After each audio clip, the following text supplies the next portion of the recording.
2023 Popularity Annual Gala event tutorial. Hey there, welcome to the 2023 Popularity Annual Gala. We've introduced a brand new competition and upgraded rewards. You will have to go through 10 rounds of 1v1 matches and compete to become the first ever PUBG Mobile Popularity Annual Gala champion.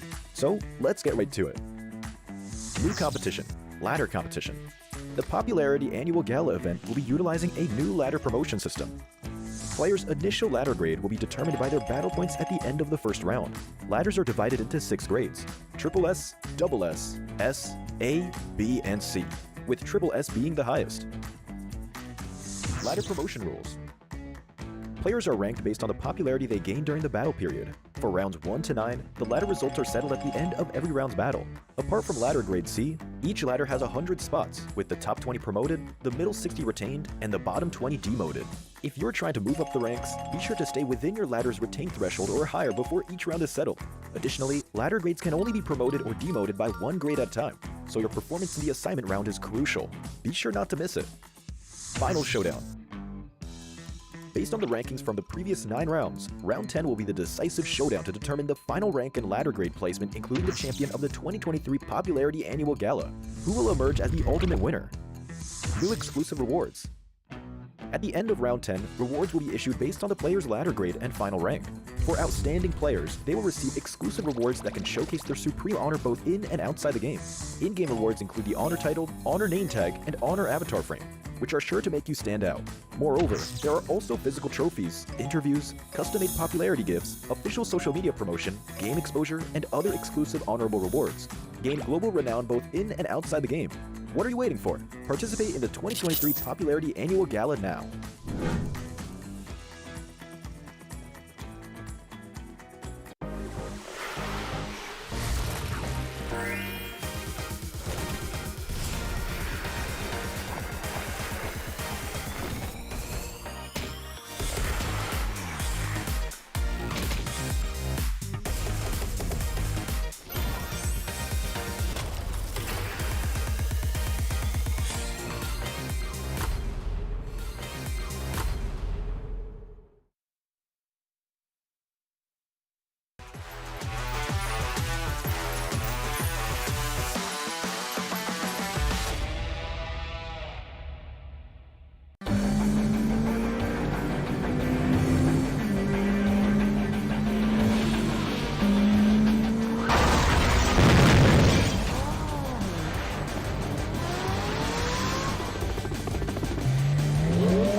Greetings, PUBG Mobile players! The long-awaited Frost Festival is about to commence. In the new version 2.9, we'll be introducing battles filled with a frosty atmosphere. Snow Battle is coming to town. Furthermore, you'll also get to experience updates to World of Wonder and Classic Mode. So let's dive right into it. In the Frost Festival, we'll be bringing you a series of snow-themed content, including a new Snowy Village-themed area, fun interactions with snow pals, and snow-themed items for more gaming fun and excitement. When miraculous December comes, the frosty world will undergo some magical changes. Stay tuned for updates. Don't miss out. First, let's take a look at the new themed area, Snowy Village. The village covers a wide area of 280 by 150 and has loads of supplies. It's located near Stalber in Erengel, Iceborg in Livik, and Goroka in Vikendi. In addition to the buildings on the ground, the underground area of the Lucky Ice Tower is also worth exploring. Make use of the 2-story layout to experience a completely new battle experience. Sound the bell in the Lucky Ice Tower, and you can even summon rewards. Additionally, the village also has a snow rail, which can help you quickly move around and gather supplies. It allows you to navigate flexibly between different areas of the village and also swiftly relocate to advantageous positions during battles for your team to counterattack more effectively. Of course, you should always remain vigilant to avoid becoming the target of an ambush. What's more, the village also features a special 2-seat vehicle, the Reindeer. It's also a great choice for transportation as it allows you to swiftly move all over the map.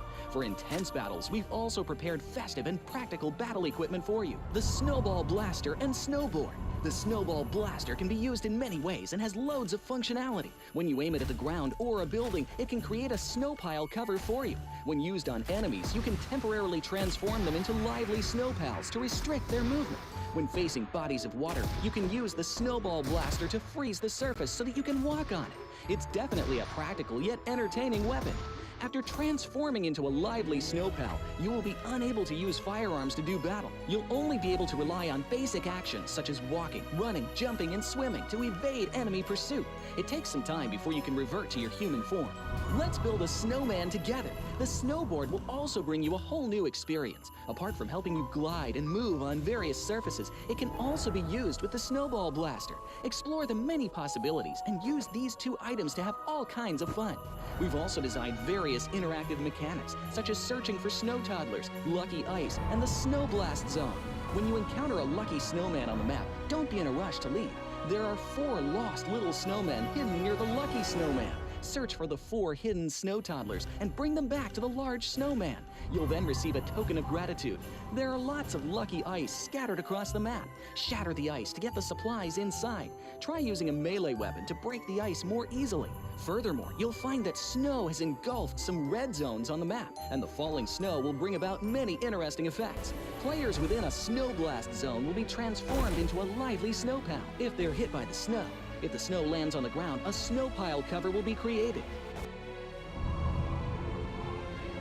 In this World of Wonder update, we'll be introducing a brand new transformation skill gameplay and a catch me hide and seek gameplay for you to enjoy the transformation skills to the fullest. Of course, you can also use this skill to create more interesting creations. We've also added a Snowy Village map template to celebrate the Frost Festival with creators. Additionally, we've also made some updates and improvements to gameplay devices, game parameter settings, and the editor. For more details, please follow the official PUBG mobile community. We'll continue introducing the latest WoW content to everyone. As for Classic Mode, we've also made some improvements to vehicles, firearms, creation mode, emotes, settings, and more. First, we've enhanced the designated marksman rifles. Some DMRs can be equipped with the full auto mod to fire in full auto. We've also improved the attributes and handling of some vehicles to enhance your driving experience. We've also added a new garage mechanic. From now on, you can choose your dream ride during matches. Meanwhile, we've also added a custom SFX adjustment feature. You can adjust the volume of some sound effects to whatever best suits you. As for creation mode, we'll be introducing some quick view features for watching the victory dance and fireworks displays and the new Frozen Kingdom themed performance in order to provide players with more possibilities for creative content. Furthermore, we've expanded the emote backpack. Now you can equip more emotes before entering the battleground. That's a wrap for the main content in this new version. In addition, new content will be added to the Popularity Battle event, Metro Royale, and Season Rewards. For more details, follow our official PUBG mobile community. Snow Battle is coming to town. Winner, winner, chicken dinner.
I'm Gold Investigator.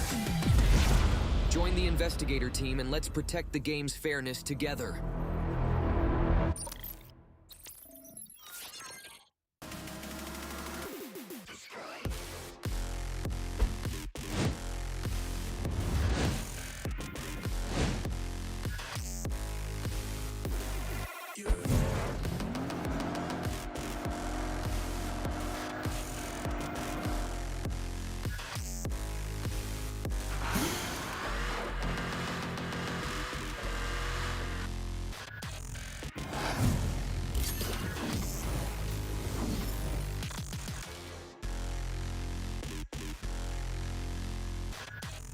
You are now the proud owner of a Pagani.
Where they standing, let's go. Coming at them, they ain't even see it coming. Survival of the fittest, be the hunter or the hunted. If you the one, show them you the one. Champions never back down and they never won. Let's go. Coming at them, they ain't even see it coming. Survival of the fittest, be the hunter or the hunted. If you the one, show them you the one. Champions never back down and they never won. Hey, I said the hunt is on.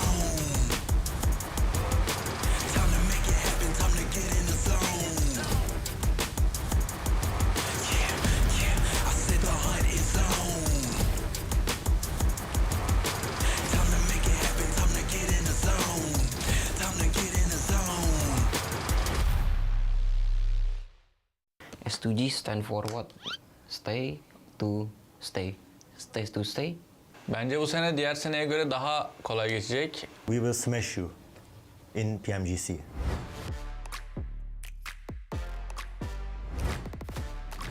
Halo semuanya, gue Luxi dari Persija EVOS. Gue Zuxi dari Persija EVOS. Herkese merhaba, ben S2G'den Saylas, yanımda Kalse var. Bugün... E aí galera, meu nome é Carrilho e sou jogador da Força Esports. Salve rapaziada, aqui é o Revo e hoje a gente vai fazer o PMGC Power Ranking. Pertama ada Yudu. Idol Alliance. Karena dia baru kayaknya sih. Rising Star lah. Tipo assim, é um time que já jogou a PMWL, né? Mas eu acho que colocou o New Challenge ou o Dark Horse. Pode ir New Challenge. Bota aí. Colocar ele aqui, tamo junto. IAC cukup senior juga di PUBG Mobile. Yani Moğolistanlılar güçlü. Sence? Değiller. Dark aynen. IAC tuh dari kayak kelas yang kemarin tuh dari bawah, tiba-tiba kayak orang nggak expect langsung bisa masuk ke top 5. Kayaknya kita bakal naruh di ini sih. Dark Horses. Dark Horses. FaZe. Pô, FaZe também é um time bom, mano, mas eu acho que também é Dark Horse. É, acho que não seja um time pra ser campeão. Né? Acredito nisso. Bence de koy en alta. Şey, Güzel. Evos'tan. Luxi bayağı iyi. Tecrübeli. Bu duolar gider diyorsun. Aynen koy buraya. Ah, PGV é um time antigo, né, mano? Colocar ele no Top Gun. Top Gun, né? Um time muito bom. Kita harus pede di grand final ini, tim kita sendiri ya. Taruh di Top Guns. Salah ya. Taruh Top Guns. Oke. DX. Sanok'la iyi fight'ımız var kardeşlerimizle. Zamanında da fight'lamıştık. Yani ne olduklarını biliyoruz. DX ya. Dark Horses juga. Dark Horses. DX. DX acho que é Rising Stars, né? Weibo. É Top Gun, hein, mano? Tem muito o que falar, não. Pô, você é doido. Esse cara é bom mesmo. Çinliler iyi kardeşim. Çinlileri seviyoruz. Bizim guys çok Özellikle sever. Akif abi çok sever. WBG. Weibo Gaming ada dia. MRPX. Ya menurut gue sih Dark Horses sih. Tapi kalau misalnya secara overall untuk ada di tim-tim di PMGC, kayaknya Rising Star sih. New Challenger lebih ini sih. Enggak lah, kita kan udah sering ketemu. Rising Star sih. Dark Horses bukan sih Rising Star ya. Onlar bayağı iyi. Top Guns'ın ikincisi bence olmalı. Rising Star'a koy. Ciddi mi diyorsun? Ya da şöyle koyamaz mıyız yani? New Challenge ou Dark Horse? Challenge. Fraquinho demais, Giva do meu spot. Star Wars. Top Gun também. Ah, vamos dar essa moral pra eles, vamos deixar eles aí. Deixar eles felizes. Stalwart. Yani deneyecek bir şey yok yani. O yüzden iyiler. Haklarını vermek lazım. Koyuyorum buraya. Zorlayacaklar bizi. Semua orang tahu ini orang tim jago banget. Jadi kita taruh di ST Top Guns. 4MV. Porra, mano, é um time, tipo assim, é novo na PMGC, mas é um time que vem jogando muito bem. Acho que é Rising Stars, hein? É, mas é um time, tipo assim, é entre Rising Stars e Top Gun, né? Ben YouTube'dan izliyorum kendilerini. Bayağı iyiler. Bunlar da ST, China. Rising Stars também. Rising Stars também. São muito bons. Pá. Tapi menurut gua nih sih di New Challenger sih. Iya, New Challenger. Kita ketemunya di PMRC doang kalau nggak salah. Tapi performa dia bagus banget di pas di ini group stage. Aqui é nós, né? Nem Ah, isso daí não precisa nem discutir, só coloca, então já era. Alpha 7 juga, ya semua orang tahu lah Alpha 7 jago banget. Kita akan taruh di Top Gun. Alpha 7 bence direkt. Alpha 7 very good team. Nice. Major Pride. É um time bom também. Mas acho que eles é novo também. Challenger. É. Bota embaixo aí. Major Pride menurut gue sih New Challenger sih. Buat semua orang yang ada di sini, ini contender terbaru sih. NSR. Dark Horse. Não gostei desse cara, não. Deixa eles aí no time deles. Jago soalnya. Mereka juara grup yang berat konsisten banget Rising Star ini. Rising Star. Loops. Brezilyalılar iyi. Hello Mythic. Bunu nereye koyarız? Buraya mı? Ya juara grup green di hari pertama yang agak turu, pada kurang bagus, sisanya juarai 3-4 konsisten banget green. Deixa eles aqui embaixo. Aqui. E a Lux é porque é New Challenge mesmo. É primeira vez jogando uma final, não tem muito o que falar. Ada TEC. Kita bukan yang ngerendahin sih, cuman di sini jago semua, tapi kita taruh New Challenger sih. Não, vou deixar até aqui no Dark Horse, hein? Terakhir ada S2G. S2G, Time da casa. sobrou. S2G stand for what? Stay to stay. Stay to stay. En üstte. World Champion last year ya. Udah jelas kita taruh sini. Deixar eles aqui, Rising Stars. Bence bu sene diğer seneye göre daha kolay geçecek. Yani diğer sene bence daha güçlü takımlar vardı. We will smash you in PMGC. A gente em primeiro, com certeza, né? STI, Alpha 7, Loops, For Miracle Vibes, sama kita. Satu lagi tim Cina sih. Sama kita nomor 1. Kurang lebih seperti itu dulu power ranking dari kita, Persija Pos. Então esse foi nosso Power Ranking e a gente se vê na grande final agora. PMGC finallerinde desteklemeyi unutmayın. Hepinizi seviyoruz. Dukung kita terus di PMGC Grand Final. Bye bye. Bye. Bye-bye semuanya. Bye-bye.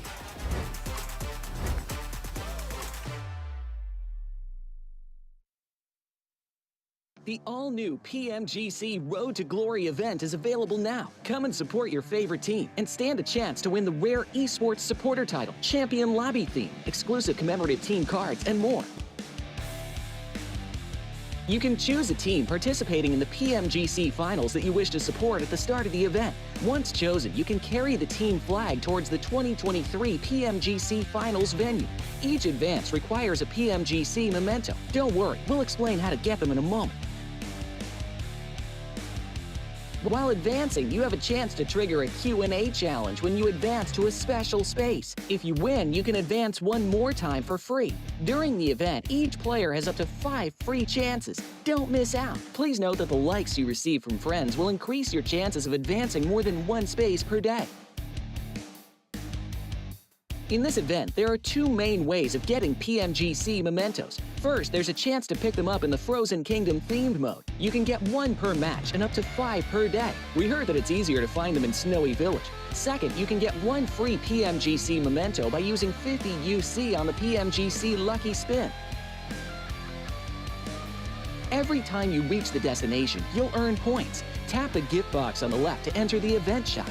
You can use points to redeem PMGC-themed space gifts, a time-limited lobby theme, and more. Most importantly, when the event ends, the top 100 players on the flag contribution ranking will be awarded with the Esports Supporter 60D title. Upon reaching the destination, the carried flag will be contributed to the supported team, and there's a chance to collect signed commemorative team cards. Come and cheer for your favorite team. Based on the total number of flags contributed by players across the server, a team prize of up to $80,000 can be unlocked. The prize will be distributed according to the team ranking, which is based on the number of contributed flags. The higher the ranking, the greater the share of the prize. That's it for the 2023 Road to Glory event tutorial. So what are you waiting for? Hurry and participate now. Ladies and gentlemen, 200 players, 50 teams, $3 million, and 1 trophy. That has been the journey up to this point of this competition in 2023. And just 6 maps remain until we crown our champion. So, welcome to Championship Sunday. Merhaba İstanbul! 200 takım, 200 oyuncu, 50 takım, $3 milyon ödül ve 1 kupa. PUBG Mobile 2023 İstanbul Dünya Şampiyonası. Hepiniz hoş geldiniz bir kez daha. My name is Barney Banks and I am your host, and joining me here on the main stage is my incredible co-host Deniz. And let me tell you, this competition in this arena has been one of the most incredible experiences for myself and for many of the players here today. Ben Deniz Satar, Barney Banks'le birlikte çok heyecanlıyız. Bugün son gün, muhteşem bir 6 karşılaşmanın sonrasında şampiyonu belirleyeceğiz. Hakikaten muhteşem bir gün yaşayacağız. Hazır mıyız bugüne? So, speaking of the players, we would like to show them how many of you are out there supporting them. So, if you could all please get your phones out of your pockets. And if you could put your torch into the sky and show them all how many of you are here right now today. Arkadaşlar, oyuncularımızı ve takımları biraz coşturmaya ne dersiniz? Hadi hep birlikte telefonunuzun flaşlarını açın ve bu muhteşem anı hep birlikte kaydedelim.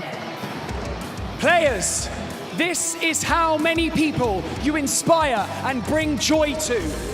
And this is just one city. You should all be so proud of everything that you have achieved up to this point. But the journey does not stop here.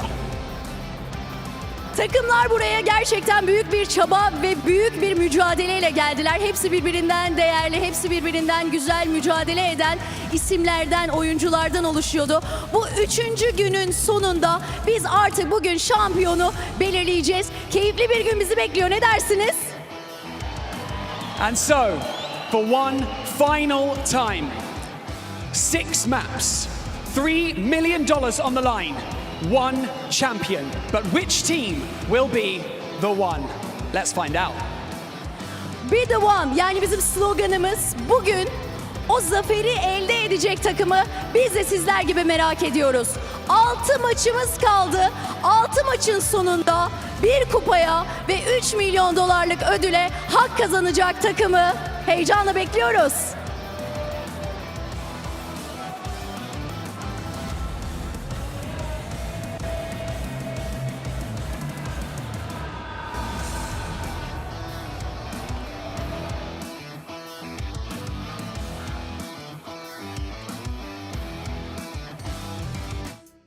Is left to go. You can hear the crowd cheering and chanting S2G. But honestly, I feel like Brazil are the ones who are able to take this home. They are so close to doing so here, Max. But I'm not going to go to you. I have to go to you first, Seven, because you got to be happy about this. Alpha 7 looking flawless this event. And it almost has to make you transform into an Alpha 7 fan. I mean, let's be honest. They're currently playing like champions. If there was ever a time for me to be an Alpha 7 fan, it would be right now. The way they're being able to adjust, the way they're learning from mistakes, and the way that everybody in their team is currently being able to frag out or clutch up whenever the team needs them to clutch up. Alpha 7 are currently looking like champions, but we'll have to wait and see. They have history of choking on the last day. You know, have to wait. Very persuasive. I might jump on the Alpha 7 No, train. don't jump on the Alpha 7 train. Well, didn't Stalwarts Esports tell you about that? They did. They reached out to me, sent me a cease and desist, said, don't talk about me anymore, don't talk about the team, and start supporting Alpha 7. So we'll see how that goes. And you It's can support cool Alpha team. 7 on TikTok with the tag PMGC 2023 to find out things happening behind the scenes, some interviews, and some footage as well. And of course, if you do post about it, make sure you use that hashtag as well. Not to mention, you can do that on your lovely Infinix GT10 Pro, the little thing right in front of me. It's born for Alpha 7 to win titles. I think they're going to pick up a new sponsorship for themselves as well here after this event if they take home the title. One of many to come. Okay, all right. Okay, calm down. Calm down. I don't know. You're jumping ahead of yourself. He's really excited. I mean, if this is the Alpha 7 we're going to get going into 2024, maybe we're going to have a non-Chinese team defend things in back-to-back PMGCs. That would be fun. Yeah, with honestly. PMGO especially, it would be cool to have a Brazil doing well over there. So 2024 is going to be an interesting year, that's for sure. Next global event is going to be in Brazil, as it was announced in day one. So exactly. Well, as we obviously need to talk about a couple of other teams out there. If we look and draw our attention back to what happened yesterday, we did have the rise of a couple of different teams. Xavier, first of all, this team coming out of almost want to say nowhere have been able to massively step up here. And of course, if you guys missed on the last 2 days of action, you can see what's all going down today. But Xavier, man, this team has been putting in the work. They love those placement points, Jason. They just love it. And there's a really big contrast when we're looking at it, right, 7 for Xavier, looking at the league stage, playing edge, trying to find those good entry points into circle. Now they shifted their playstyle. They adapted to the grand finals lobby here for PMGC 2023, where they center up so damn quickly that teams are struggling to try and catch up to those strong positions in the center for Xavier. And we saw that Lamborghini, Chua, even Levi's, every single player is able to perform at such a high level that right now they are the biggest threat over to Alpha 7. And the main thing we've been talking about, right, it's teams, are they going to be able to be consistent? How are they going to be able to adjust? And I feel like with Xavier, that's one of the teams that has been able to adjust in a big, big way. So we're looking at the overall here. Day one, especially in Erangel, Xavier ended up with 24 eliminations and only 4 placement points. On day 2, yesterday, they ended up with 23 eliminations, which is good for them to be consistent in that in the eliminations. But they made a huge jump up in regards to placement points, all the way up to 21 from 4 in day 1. So that's quite impressive for me. Also, the way we were kind of talking about this too, the way this team is being able to transition towards the middle of the circle, focusing a little bit more towards the later fights. Stuff that we were kind of hoping that IHC would be able to do with how big of fragging power IHC has been, especially in this tournament. They haven't been able to do it, and Xavier heard that. He was like, you know what? They might be right. It might work out. We'll see how it goes. But looking, of course, at the leaderboards, I think that we can all agree here, 7. It's a race for top 6. It is. No, top 6, WBG, 4 Miracle Vibe, Star Wars, IHC, Xavier, Alpha 7 is between, in my opinion, all of those teams, unless FaZe or STG do some of the best games in the world out there. But you know, STG, still the best team in the world, 7. Just no world I live in. Whoa, whoa, whoa. Max, STG, they should be celebrated. I think you need to get out of here, Max. I think you need to get off right after this right now. I'm in trouble, I think. Yeah. I mean, yeah, that's true. S2G, you cannot afford any team, obviously below 6, as you're saying, they cannot have one bad match, or that title is going to be completely taken away from them, and hurts a little bit more for S2G as well, losing potentially in your hometown, with your home crowd supporting you. They've not stopped cheering S2G this entire day, and if I'm not mistaken, we did hear a rumor. I'll let you say it, Seven, because you're the one that brought the information to light. There's no rumor. I don't know if we're thinking about the same one, but all the S2G fans that used to be in front of us, at least the ones that were having all the drums, they decided to move towards where Alpha 7 is. And the funny thing is that while Max and I were making the rounds earlier during the rehearsal, it's not just Alpha 7 that's within the range. It's also the Xavier, so they're going to be affected if there is going to be a lot of noise. And boy, I expect it to be a lot of noise because we have already heard them. Every single time Alpha 7 ends up being on the screen or anybody that's currently challenging to be a champion, they start booing. Honestly, I'm all for it. I love the passion from the fans right now. I think Alpha 7 are going to be strengthened by that almost. They're going to become more powerful. It's just like, hey, carrillo. Nothing. just try and really bother them as much as possible. But Alpha 7 is going to take a lot for them to not perform. Though, we are starting on Sanhok. They won both of those battlegrounds, right, Seven. And but I do wonder if we have a Western Island finish here, which they tend to always have Eastern circles. They drop in Kampong Lakawi, which is a very easy rotation path for them. I want to see if we have a Western circle on phase 1, how is the rest of the day going to go? Because Alpha 7 that doesn't have a good start can fumble a little bit at the end. I'm with you on that, and that's kind of what I was hinting at too. This team does rely a lot on momentum, does rely a lot on how their mental is going to be right now. We're talking with the team, they are in high spirits. They are looking to become that champion. I feel like they're feeling it. Even with the organization, they brought a lot of family members to just watch them, so I think they have a lot of belief. I got a chance to talk with Mafioso too, and the main difference, he said, is how much they've been training this year. They've been training anywhere from 12 to 14 hours a day. And that's a big improvement from before. And you can hear all the boos from the team, and it's because they were showing a little bit of Alpha 7. Oh, that's what you get. That's what you get for bringing up the topic Alpha 7. You're immediately going to get boos. So that jacket that you put on was very brave, considering all the S2G fans in here. I'm ready to pull. He's not with us. He's not with us. He's NA. You know, we can let that one slide.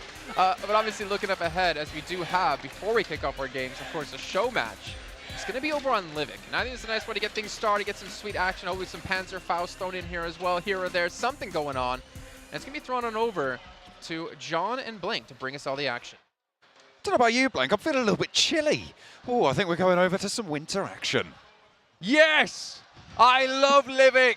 I live for Livik. Oh, yeah. It is the best map in the game by far. A beautiful map. A brilliant map. One that will be brought to you by the one and only. It's not Jason, unfortunately. We wish it was, but it's me and John. We're here to run you through this. 16 solos dropping in towards the snowy village, John. Oh, that winter village is looking pretty good. The snow, maybe not so favorable for some of these players, but we'll have to wait and see. 16 of them, and they're all going to have to drop there, of course. In the snowy village, you do get a respawn. The Frozen Kingdom is the theme of today's arena, apparently, because it's pretty chilly for anyone who isn't S2G. We're not dropping in with them just yet, though. We have got some representatives from a couple of different teams from the region, though. Here we are in the Frozen Kingdom. Obviously, you can find yourself here in a captivating new scene. The Snowy Village, it's got a vast area, a wealth of building clusters, the quick-moving snow rail, it's blindingly fast. The stunning aurora combined with the snowy scenery. It's a definite must-see, must-visit location this season. So get yourself in to PUBG Mobile at home and grasp the Snowy Village in your hands before it melts. A name you're going to be used to seeing on your screens if you're a PUBG Mobile fan. We've got Realm on for the first. Very, very close by. It's free for all. 16 players on in. Realm, shots up the top. Looking for the spray, waiting for it. The drop down, that's bold. You're not going to last long in the sights of Realm there. With the M249 and the P90 in hand already, it's going to be pretty difficult to do anything in the face of that one. We got Bunny here, nade in hand, looking up towards Realm himself, but a nade, little Molotov, burns away at the icy railings. And Bunny will stay alive for now, hopping away from the danger. Staying safe. Duran going down first. Bunny suppressing Realm off the angle, but the nade might give the game away. Need to be careful. There's another familiar face. Solke from Fireflux, still repping the FF in the name there, upstairs with the M114. A favourite weapon of ours. The shotgun, there's close range. Solke uncharacteristically missing his shots there and actually goes very low. Raum not going to be phased by his engagement either. Will be able to take down Bunny. Ooh, Solke. That's the dodge out of the way. There is a little bit of utility sent upstairs. Nice shot from him. Will take down one, but it's Raum off in the distance to get those final shots in. Looking very cozy right now. His current outfit. Looking at those snow rails, maybe able to reposition faster than you would normally. Quick transfers available when you hop on board with them. I'm sure we'll see that being utilized. Nades in hand for Raum. Looking for a shot. Oh, breaks out wide. That's difficult. Kairos has to be careful. There's a nade in through the window. Raum repositions wide, drops down outside of the viewing angle of the windows. But Loxy's ready. Maybe able to find something for the Regnum Kaya representative. Ooh, passing back downstairs right now. And there's the snow rail. Oh, it's beautiful. Sliding along. Heat pad on the soles for slippery carnage. Nice and fast. That was very fast reposition from Loxy. Wasn't on it for too long, but valuable nonetheless. Solke taking shots, taking a fight upstairs and goes down. That is unfortunate. Raum now dropping out. He's sneaky. He's on the balcony. This snowy village looking to put him on ice, and Raum repositions onto the ground floor. Loxy nade on in. Knows there's a player upstairs as well, so Raum has to be careful. Three-way on the engagement, and there's Loxy getting taken down. Remember, you have one respawn available in the snowy village when you're playing on this game mode. A little bit of an automatic recall, but not quite automatic. You do have to manually request the recall. Okay, it's a bit misleading, but don't worry. All you need to know is dropping in the snowy village at the start gives you a second chance at things. So you might as well. We all want a second chance at the end of the day. All right. It's true. I know Max does. Certainly. I know that S2G seem to want to today. We'll see if they're able to make that one happen. S2G repping for Barris at the moment as well. Trying to keep it nice and tidy for them. Maybe they can find one win today. We'll have to wait and see. Not very believable. Boang downstairs. Looking to take nades upwards, blows the door out the way. A little bit of renovations on the home. Ooh, he's been spotted from a distance. This is not ideal on the outside, but Egoist taking his time with this one. Quite able to land the shot. A little bit of a standoff going on right now. Boang eats a couple of bullets through the window. A nice strafe coming on through. Repositions. A little bit too bold. Goes wide. And it's back and forth through these windows. Spots the windowsill and it just tucks away in time. But from the outside, there was a third party coming into that one. Boang doesn't have to hold off on his own. Not any longer. Truly legendary engagement there. Through the windows. Something special. A tough battle, to say the least. Well fought. You know, with the amount of windows in there, I assume most of those bullets actually just whiz straight through the building onto the other side. Perhaps could have got an elimination on the other edge of the map, maybe. We don't know. These players, they do have ulterior motives in mind. Here's the Snow Blaster in play. You can create your own little bunkers with this one. Everybody remembers those snow forts from back in the day when we all used to play outside, but now we only play PUBG Mobile. That's all we've got time for. You had vehicles as cover before, but now you've got those snow mounds from the Snow Blaster. You're right, you are getting those bunkers down. Oof. And that is going to need more than a bunker to save you from that shot from the M1014. Jumping out the door like that, it's going to be bad for the health. You see on your screen as well, the Arctic Wolf companion. Available until the 7th of January. Next year, of course. Got time. You know, not 2025, 2024. It's a limited time available. Get yourself on it. The Arctic Wolf will be returning with 2 new outfits. We are generous here at PUBG Mobile. Jump into the Hola Buddy Spin, get your Dark Lupus Buddy set and Golden Guardian to protect your friends with that set as well and showcase your bravery on the front line with the Arctic Wolf in the Snowy Village. And if you're on the front line, you're going to want those bunkers created as well. Again, by the Snowball Blaster, being demonstrated here by Egoist. Making sure he's got the cover to move on past, move around, see if they can leverage that realm again into a fight with Loxy. Nades in through the window, trying to burn out the Molotovs, the fire creating a little bit of treacherous terrain for Loxy to try and navigate, and Realm's controlling this one. You've got to be worried about those third parties sitting on the outside, though, because there's a lot of players in the area. Everyone dropping into this snowy village. What are we doing here? Setting up the firewall, apparently, but there's no virus on the net. You don't need the firewall, okay? It's all clean carnage here on the screen, but a nice shot comes through from Loxy. And what's this, John? Oh, it's the Reindeer, the new vehicle that supports two-player driving, in fact. It's quite some legs on it as well. You can get pretty high on the hops there. You can try it in game with your friends, both of you controlling it. S2G have walked out, if you're wondering what's happening, for all of these cheers to go through. They're proud today. And they're hoping to silence the competition. Whoa. They've got some control of the crowd. I'll give them that. But Kairos, he needs to have some control over the M4 into the future. He's coming into an engagement very shortly, I'd imagine. Looking for the shots through the top and maybe able to find a peak, able to find an angle. I think they're aware of each other's presence. Certainly Kairos seems to be.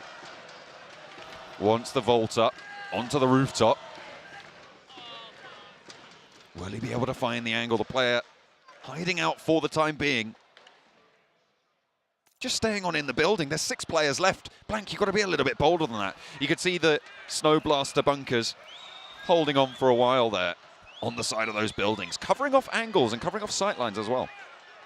Yeah, just properly doing them windows in with the snow. Icing things up, fogging up those view lines. Cruel, really, but necessary in a game like this where it can all come down to the line in the future. Boing here, though, will continue to move on through. Does have this little Snow Rascal buddy here on the screen, presented to you now. That's also available for the 1st of January. Again, generosity abounds. The 7th of January. You've still got plenty more time. It's even longer. That's right. That's what I said. You said the 1st. I heard you. That's all right. Don't worry. 7th of January? Yeah, still the 7th of January. Legends. I know, surprising. But you can jump into that Ola Buddy spin, bringing the Snow Rascal along, and have fun in Snowy Village. Have the most fun in Snowy Village that you can. It's all about fun here in the crowd. We've got the T-shirt blaster in the background as well. It's not quite the Snowball Blaster. If you were wondering what that noise was, it's not the Snowball Blaster, but it is quite loud. Come on. Right in my ear. Right on the mic. Come on. Yeah. There it is. Lovely. We love it here. Fun in the Snowy Village. Fun on the stage. Absolutely. Shots back and forth. 5 players now remaining as well. Realm and Loxy with a bit of a standoff going on between these 2 players. Looking for that first aid. Looking for those bandages. He's all out of first aids, in fact. Still has 2 stims left in pocket. Don't think you want to take this trade just yet. Loxy not quite going to peek the angle, sees the player on the window. Realm has to hop out the tower. Going to be back on around this floor side. This Snowy Village has been chock-a-block with legendary action, Blank. Just 5 more players remaining. Snow didn't do too much. Getting in the building, locking that poor lass in. That is mean. Cruelty, I would say. But Boing has been having a right time of it today. Looking extremely good, John. Spray down for Boing and hits the quick deck. reactions. Nice little drop there. You're right. Quick on the reactions there to hit the deck, Boing. Going to be peeking the angle again, and it's just up and down. Whack-a-mole here for the Snowy Village. And again, just missing the shot there. Really close by, but no cigar. Looking to take the shots backwards over towards Boing. Right now, don't have too many players remaining. Just 5 here. It's becoming quite the lonely Snowy Village. Not too many neighbours to say hello to, but here's a neighbour right in front of Ural. Great little shot there from the M14. We'll take it down, and Boing locks in. Almost immediately, we're down to 3, so only 3 players now left remaining. Vural, Boing, and Loxy. trying to survive it on out. You can see the circles starting to close, but I think they might find each other a little bit sooner than that. The Blues are not really a major factor when they're all dropping in this snowy village. Obviously, they're going to be in much closer proximity. And with those recalls as well, got a little bit more time to play with. The Panthera Prime set. It's the all-new RPA4 available from the 14th of November, which has just come and been. But don't you worry, you still got time as well. We're dropping this one all the way through to 2024 on the 13th of January. It's a little bit longer this time. It's a new custom color outfit. Panthera Prime set does await you in particular at home. You can equip your favorite RPA4 outfit and go and take a picture of the snowy village. Make sure you do that. We want to see just what kind of colors, combinations, creativity that you can come out with. Let us know over on socials. Loxy looking for the spray over towards one of the two other remaining opponents now. Looks like no one's rocking that snowball blaster anymore. I mean, if you keep that snowball blaster, you can turn your enemies into snowmen, Blank. But oh, hang on a minute. We are getting a little bit more frosty action with it, it seems. Boying around the edge, looking to try and make Loxy a little frosty. Lands the shot on it, but there's the response. Look at that. He's covered in snow, but it's not going to matter. He's got his winter coat on. Oh, he's very frosty right now. Feeling the bite of it. But Loxy, we know this guy. We know he's a champion. We know that he can get stuff done here on the main stage, as well as in the snowy village. Loxy stepping in for us right now. Beautiful stuff. And he's moving on out. I have a very sneaking suspicion that Loxy might just have this on Loxy towards the end here. All right, okay, I see what you did there. That's a based Blank take right there for you. See if he can hold this outside. You can see the circle now starting to become a factor in this 1v1, in this duel of the ages, Blank. The snowball blaster on the shoulder of Loxy. He's locked in. Look at it. Pop the carrot on the nose of Vural. The pipe in the mouth. The cold buttons down the middle. Smokes out. The loot crate down in the middle. No one's going for it though. No one wants the loot. Everyone knows the loot's still available through to the 7th of January and the 13th of January. We don't need to get that too soon.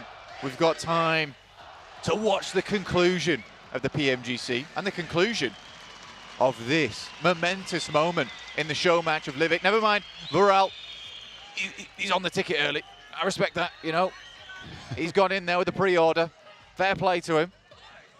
This thrilling standoff between Vural and Loxy. As we wait for this one to conclude, Loxy has your vote.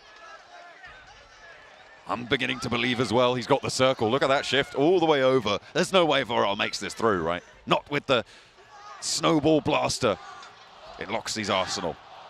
Oh, the tension. You can feel it in the air of the snowy village. Palpable, honestly. Locking eyes from across the field like lightning bolts, striking mid-air. The smoke blooms. That's a bad snowball. We'll give him that, you know, you got to fail on a couple of them. Maybe it had some rocks in it. He didn't want to play unfairly, got rid of it too soon. That's true, you can't be adding those rocks in. But there go the smokes, and Vural tries to make the cross. I think he's been spotted. Loxy knows exactly where he is. Shooting up, trying to lob that snowball in on through, and hits the tree instead. Vural gets a little bit closer, tagged on through the smoke there, and Loxy looking to go for the 1v1 victory here. Blank, Vural still on the deck, right on the edge of the circle. Trying to get tagged up here again by the snowball blaster. 2 more snowballs now left in the pocket. Gets the reload, able to refresh that. And Vural, he's using the cover created by that snowball blaster that is being fired at him as cover for himself, Blank. With the M1014, he's going to be looking to push on up as Loxy maybe just building an impenetrable barrier with the snow. Loxy's put man in an igloo. He's trying to get out. Blow on the walls of all the hot breath he can muster to escape, potentially. Nade over the top now into the smoke, desperately trying to find it, but it's the last bit of util in the pocket. M4 and the M1014 Now Loxy round the sides, sprays in. It's an easy finish for Loxy.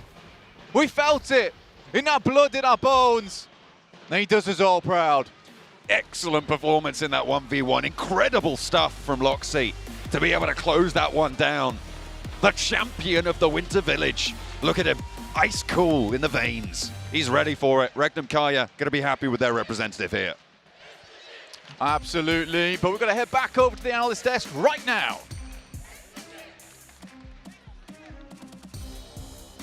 Loxy, the living legend of Livid, closes things out with a chicken dinner. But anyways, back to the real action here at PMGC, live from Istanbul, as we're going to head into our first of 6 matches coming your way. I'm sure you can hear through the caster's mic all the boos now towards probably a specific team out there. It's not us. I don't see you wearing your jersey right now, Seven. Yeah, he's scared right now. I don't want to get stuff thrown at me. He says he'll put it on at some point. I will. Nah, I'm gonna wave it at during PMGO. I'm hoping you get on the stage with it behind you and run around like it's a flag on your back. You No, won't. I won't. You won't. won't do that. But I will wave it at them. Okay. Well, we'll get you that guys on be camera. ready to duck After the last stuff. game. Yeah. No, I'm gonna say I'm not with you. I'm gonna push you away from me. And be like, I'm the shortest one. All I have to do is just pretty much do this, and then we're good. Aww. It went away. It went away. Target right Let's there. focus up here. Overall rankings, right? Alpha 7 currently in the lead by 14 points over DXavier, and they have looked phenomenal this entire event so far. However, DXavier, IHC, Stalwart on the hunt for that first place position. IHC, Max, the only team without a chicken dinner, and they have the most eliminations out of this entire lobby. Yeah, by a significant margin too. And we were talking about it, right, Seven? What is going to be the approach for IHC today?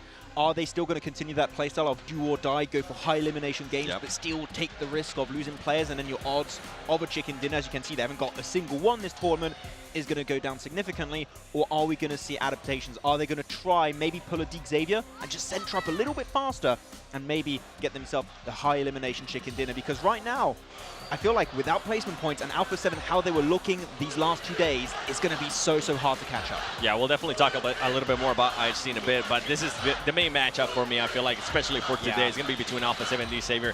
We were talking about it earlier, too, with DXavier, the way they've been able to kind of adjust, just not being that fragging power, right? We were kind of joking about them being the IHC from Vietnam. Well, that's not the case anymore because they are able to back it up with those placement points as well. And with Alpha 7, I mean, there's so much stuff that they're doing right. Look at that damage, by the way. Yeah, not only that, especially the adjustment that they've been able to do as well. 1337. Hello? What? Are you guys here? Yeah. Oh my gosh.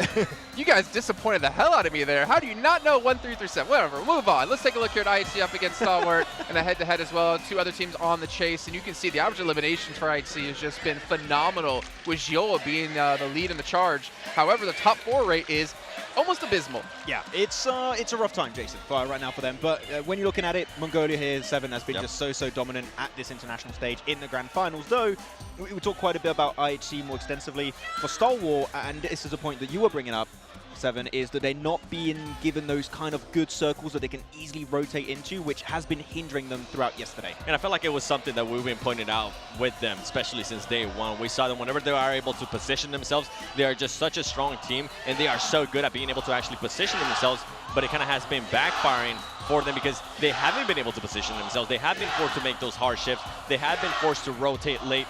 And with this team, with Stalwart, I just don't see them being able to push towards the top. They are truly within range, so that is a good thing, but I just don't see them being able to push towards the top. And I want to talk a little bit more about IHC because we keep talking about them with the placement points, and you were hinting at, okay, are they going to be able to adjust? I feel like we saw a little bit of it yesterday of them maybe trying to focus a little bit more towards the late play, towards the placement points, but then it ended up kind of backfiring for them because they weren't able to just frag out as much as they're used to. So at what point does this team realize, okay, you know what, let's stick with the game plan that we currently have. We are top 3 for a reason, and let's just stick to fragging out. I don't think it's going to work out. So many variables at play too, and you were hinting at it earlier too with Alpha 7. What's going to happen with Alpha 7 if they don't end up getting the circle right off the bat? It's going to be especially a in rough Senhawk. Yeah, I'm really unsure how things are going to be going throughout today. It's very unpredictable. Alpha 7, sure, we're looking very scary, but if they don't get that momentum you mentioned earlier, other teams are going to have that huge opportunity to catch up and hopefully overtake first place. I mean, gentlemen, let's take a look just really quick at what we have on the screen here as you were talking about IHC. To go from day 1 to day 2, which as we know, just said extensively yesterday by your boy Blank, that day 2 is really the day 1 of PMGC. They got 11 more eliminations on the second day than the day prior and 700 more average damage. That's kind of ridiculous. Yeah, that average damage, Jason, is just mental. To almost reach over 1.7k damage a match right here, it is just ludicrous for them to be able to achieve that. And when you look at their average eliminations per match, they're not even really reaching that far into the game. They get 8 eliminations, 5, 4, 8, 14 eliminations with that second place to wrap up the day. Exactly, those elimination points are going to be a major threat. But we still mentioned the elimination points and the placement points. It's just I really want to see in these first few matches what the mental game, what the strat is going to be for some teams, especially IHC and Star Wars. And to give it some props, they were able to improve a little bit in regards to the placement points yesterday. Day 1, they ended up with just 8 placement points for the whole day. Yesterday, they were able to at least put up 13 placement points.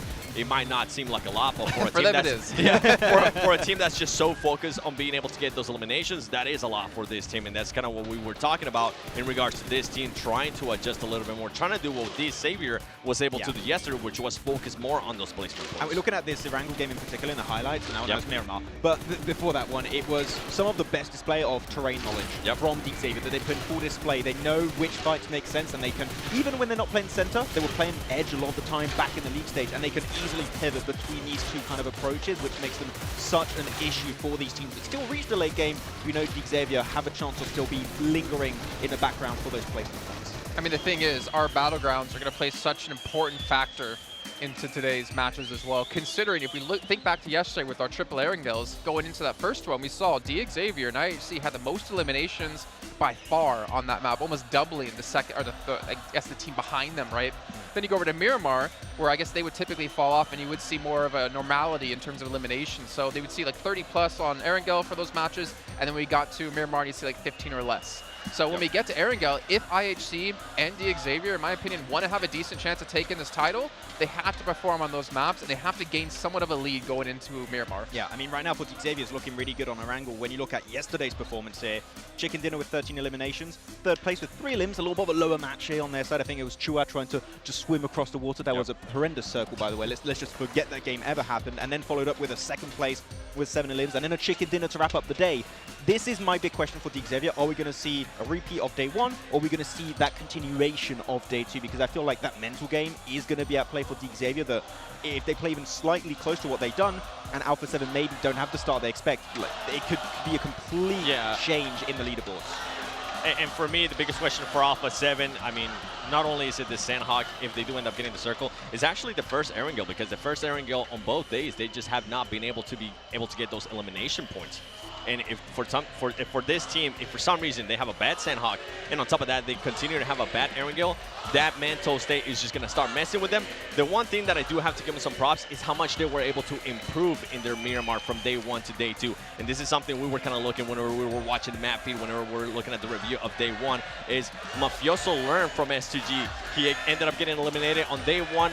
On the second Miramar, he got eliminated by S2G. He learned from that. They decided to not ego fight. They decided to back off, especially in day 2, not take those early fights. And it ended up working out for them wonders, because they ended up with the 3rd place finish on the first and second Miramar yesterday. I mean, Mafioso got eliminated by Titan, I think it was, in the first one, and then S2G in the second. So definitely for them, the mental state is very important. But I will say this, though, 7, in my opinion, Alpha 7 had the strongest mental state they've ever had, period. Because we've seen them holding back the aggression where normally they would get aggressive and look for fights or look for a finish. They are playing much more methodical, much calmer. That honestly, bars someone hitting them in the head with something from the stands, I don't think their mental state is going to be broken. Yeah, I don't think so either. I think with this team, they've just been so good at being able to keep themselves. They trust in the training that they've been able to do, and with everybody the way they're currently playing, I see them as champions. Trust the process. So we're going to trust our commentators here, because it is time to finally kick off our final day at PMGC 2023 Grand Finals. John Allen and Blaine, take it away. We've only got one edition of Sanhok remaining, Blank. We're going over to the jungle first, of course, to settle all these disputes. The hot drops coming through in Paradise Resort, over in Painan. They haven't been going well so far. Are they going to continue to rage on now? Yeah, honestly, I thought the cheers were for us, man. Come on, I really did. They were. Oh, but no. Every cheer I've ever heard. It's always S2G. It's all me. It could be indeed. But yeah, we're going to be settling a lot today. We'll be settling the score between a few of these teams towards that top side of the lobby. Who's going to be coming out smelling the roses and lifting their trophy? Because that is the main thing that we are trying to figure out, is who deserves to be the champion here at the PMGC. You got FaZe on your screen at the moment. They did very well to get into this tournament. In fact, squeaking in right at those final seconds. However, here it's been a bit different story. Still killing it on the eliminations, but in terms of the placement points, not as good. Stalwart started off very, very strong day one. Their day two not quite as illustrious, but they are still very much in contest for the glamorous, glittering trophy that sits at the center of this stage here in Istanbul. A really solid performance is necessary for them to try and raise it, but look at it, plenty of other contenders to it as well. Shining off in the distance. Looks gorgeous, that thing. I'd love to get my hands on it, but I'll tell you right now, I do not deserve it. And there are much more deserving teams here in the lobby. Stalwart, see if they can have a bit of a reclaim to that glory today. Wasn't S2G. looking too hot yesterday, unfortunately. S2G not looking too hot yesterday, unfortunately. They've changed their jerseys, Blank. They were in the white, they're in the black and gold now. Let's hope that that's going to lend them a little bit of power. That is hard-hitting analysis, John. That's what they've done. It's factually true. That's... I've seen it. I've said it. You're hitting them with the facts. Absolutely. That's what we do here. That's all we do here on the PUBG mobile stage. Tell you what DXaver's been hitting this lobby with, though. Hella aggression, hella strong rotations. Yeah, for sure, man. I think that for DXavier, it's kind of a bit of a difference maker for them in this lobby. Is the case that, when we were looking at before, very much a controlling team, like to take a lot of terrain, go for some wide splits, pick up those positions of the map, which were very important. I mean, Max has spoken to this effect a fair few times alongside with Seven, where that terrain gameplay is so important to them. They understand, however, they need to be more aggressive here at the PMGC, otherwise they're just not going to be able to accrue those points the same way that they were able to in the last chance, when perhaps the teams were slightly easier to manipulate. Slightly. Given that opening, you can't be denied it. Oh, Alpha 7 have come on the screen. And there is a response from the crowd. They're not happy about it, that bright orange jersey. You can see them from a mile off. That might not do them any favors with this crowd, but it's certainly working wonders on these battlefields. I think for Alpha 7, there is something to be said about those circles yesterday. Looked a little bit magnetic over towards Alpha 7's position a fair few times. However, what can be said is that the players were actually hitting their shots, right? They were making decent rotations from that position. They were controlling ground, and they're a team that have, quite frankly, picked up points time and time again. I think their top 4 percentage is something like 50%, which is honestly insane. And you look to see it. And I think Jason made a good point as well, in the sense that this is the first time in a long time we've actually seen Carrillo do quite well in these matches on a global stage. So I think for Alpha 7, everything's going right here. This is the mix for success. It's like Seven was highlighting, it's a drop of the ego from Alpha 7 to increase that performance, for not going super aggressive, chasing things that they shouldn't do. They have gotten rid of that mad dog in them, and they are an old, seasoned hound now on the hunt for that title. Yeah, that's trying right. to make it work. Oh, it's nice to see new fans here, old and young. Waving the S2G flag. Oh, that is cute. And that's something to be said for the crowd, is that despite S2G's lackluster performance yesterday, they are absolutely performing for this home crowd who have got their backs, even if they aren't going to be the ones to lift this trophy. I'm sure they'll be running with them all the way, Blank. We're going to head over to Sanhok. The jungle awaits. The last time we'll see it here on the stage in Istanbul. Match number 1 of the day. We're into the closing stages now, Blank. There's not much more left for these teams. They need to put up a good performance here and now, and they'll have their first chance as we fly over the west side of Sandhawk. The playing path is on your screens, and there's only one team that can take home the victory. But here on Sandhawk, there's only one team in particular that consistently does well, and that's Alpha 7 with a staggering 21-point average. That is nutty, it is unbelievable, yet there it is. Like we said earlier, all we do is hit you with the facts, and there they are. 10 eliminations, top spot for Revo, Carrillo in second. It's great to see. We've seen a lot of representatives of various different teams starting to stand up in these tables. I mean, obviously IHC started off very, very strong. They had that little dip again yesterday. Xavier kind of took up that mantle in day number 2. So both of those teams going to be looking to try and pump those numbers, try and stand up and contest with Alpha 7 at the top there. The drop fairly disparate. We're looking for those hot drops. Remember, Painan seems to have been agreed upon. S2G might still have a little bit of trouble with Xavier, though, over in Paradise Resort. Xavier not giving up the ghost. They decide to face their haunting memories. With the circle heading all the way up towards that northern edge of the map, so much water still in play. The winner of this engagement between S2G and Xavier gets a nice little branching point outwards to the rest of the map. But last time we seen this went off, both times, in fact, both teams did take some casualties from this position. I think maximum 2 players escaped per team out of this engagement. A forwards position being taken up right now for Xavier, a little bit more aggressive towards that S2G position. You can see Lamborghini trying to find something, the rest of them playing that backstop line. There have been third parties onto this area before as well. Loop's pretty close by with Mythic as their outpost. Titan probably going to be moving north from Quarry fairly soon. You've also got Udo Alliance, who have gone to the east side of this Paradise Resort position before on the Sandhawks that we've seen, but with the circle as it is, the dynamics are going to change a little bit. Paradise Resort, whilst it's a good launching point, isn't that central. It is still going to be a sanctuary, I'm sure, for at least one team moving forward, but areas near Tapmok, those hills to the northwest side of it, going to be a little bit more priority for a couple of these teams moving through. Yeah, it's sort of nice in a way for S2G as well as Xavier in the sense that all the teams that are surrounding them, like Titans, Udo Alliance, Donkshan Red Force, Loops, are all teams that I would personally say wouldn't go for this engagement over towards Paradise Resort. Udo Alliance, they prefer to stay out of the commotion until much later in the game. Titans understand they need to keep putting up consistent points today, so going out early on Sandhawk, that's not the ideal play. Loops have been trying to find their footing on this mountainous terrain of PMGC quite a few times, but just has not tied the rope in just yet to able to lock themselves into those railings. And lastly, Nongshan Red Force, central team, they've already got it in count, they're going to hold on to it.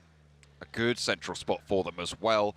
Likely that a team will rock up to that east side of it. Obviously, that lumberyard that sits down to the south, Tapmok, is a little bit more central in terms of the landmass, but in terms of the actual circle right now, Cal, you're right, is close to that center area. We'll have to see which part of this land the circle goes to next, because with such a dramatic north shift cutting out probably about 50% of this current circle, teams are going to have to make compromises in terms of their positional holding, in terms of their rotation paths as well. It's going to be a little bit more jam-packed with traffic in their way.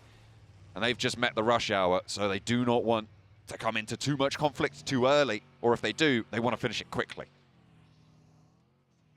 6-8. Moving over on that northwest edge, straight through Loops' compounds. All 3 players jump out the vehicle. Mythic first to face here, takes a bunch of damage, but there is a lot of firepower coming back here from Loops themselves. 33Z does go down, just 1 player still up and kicking with the DPS. Goes in through the window, and it's too easy here for Mythic. Pop it in through that window. The vault is there, but 6-8 falter in their final Sandhawk hero. Last to stand for them. I would be very surprised if he goes in and continues this engagement. He's in a position where he's going to be safe for the next 2 phases. However, these placement points are not going to come quickly. They're not going to come easily. And maybe he just wants to get a little bit more on the elimination count to secure a slightly higher placing, because this team from China has not been performing to the level that we come to expect from them, from their group stage, from their performances over in PEL. Yeah, they're properly aggro team, right? They're so aggressive. It's a little bit silly the way they play, and it worked out in their group stage.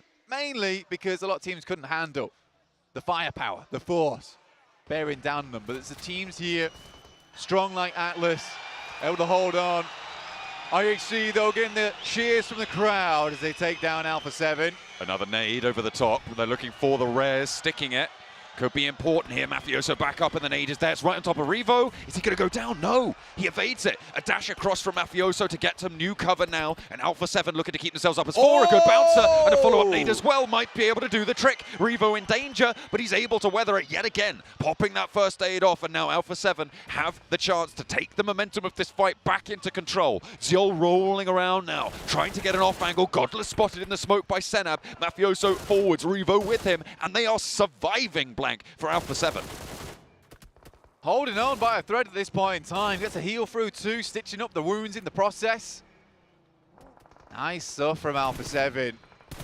Hang on here. Just Ziol in the distance behind the hillside. But I can't believe that Alpha 7's been able to actually hang on this long in this engagement. But IHC, they lose one in Godless. Alex is there to get him back up on his feet. Revo holding his nerve behind the rock, has been able to bring it out now against IHC. In comes the crash. Alpha 7 moving 2 forwards. They left 2 on the backstop to handle Ziol and Demo, but Carrillo has the DBS around the door frame. He's taken both of them low. Now they just need to put the final blow through, and IHC get the trade. Senab is there, Carrillo is down, and both of Alpha 7 have fallen in that engagement. Are they going to be looking for the reses, or are they going to try and confirm the flushes with Godless? The first falls, the first flush is confirmed. Senab is still there. Ziol pulls back, and IHC looking to take Brazil downtown. Is the worst team, the last team that you want to get yourself into a fight with. Because IHC, they know the golden rule. You don't talk about Fight Club, and Fight Club is very much situated on the east side of the map at the moment. What have Alpha 7 got in the back pocket with 2? On this northern side, there's a chance that they can get further, but they'll have to fight through IHC. A demonic force to be certain. The team from Mongolia currently in 3rd place, and the crowd might be cheering for Alpha 7's demise, but IHC just as much of a threat to S2G's position at the top. I think there's a bit of bad blood here because Mafioso is ringing it out towards Godless. Won't be for long though, because Demo has the shot, has the shutdown. And cacophonous applause to Alpha 7's falling. IHC has some of the most entertaining gameplay we have seen in a PMGC in a long, long time. 21 placement points they started out with today. They have the same placement points as Procedure Evos in 13th place, yet stand tall right now in 3rd place at the top of the lobby. Standing proud with their gun skill, the ammo falling around them. Major Pride have managed to get themselves into a fairly strong high ground compound here on the coast side, blank close to Stalwart, who weren't able to stop them getting in, neither were FaZe. So Major Pride with this area under control a little bit. Going to be a force to be reckoned with on this west side, but Stalwart sitting in the foothills underneath them, going to slow their roll when it comes to leaving this area.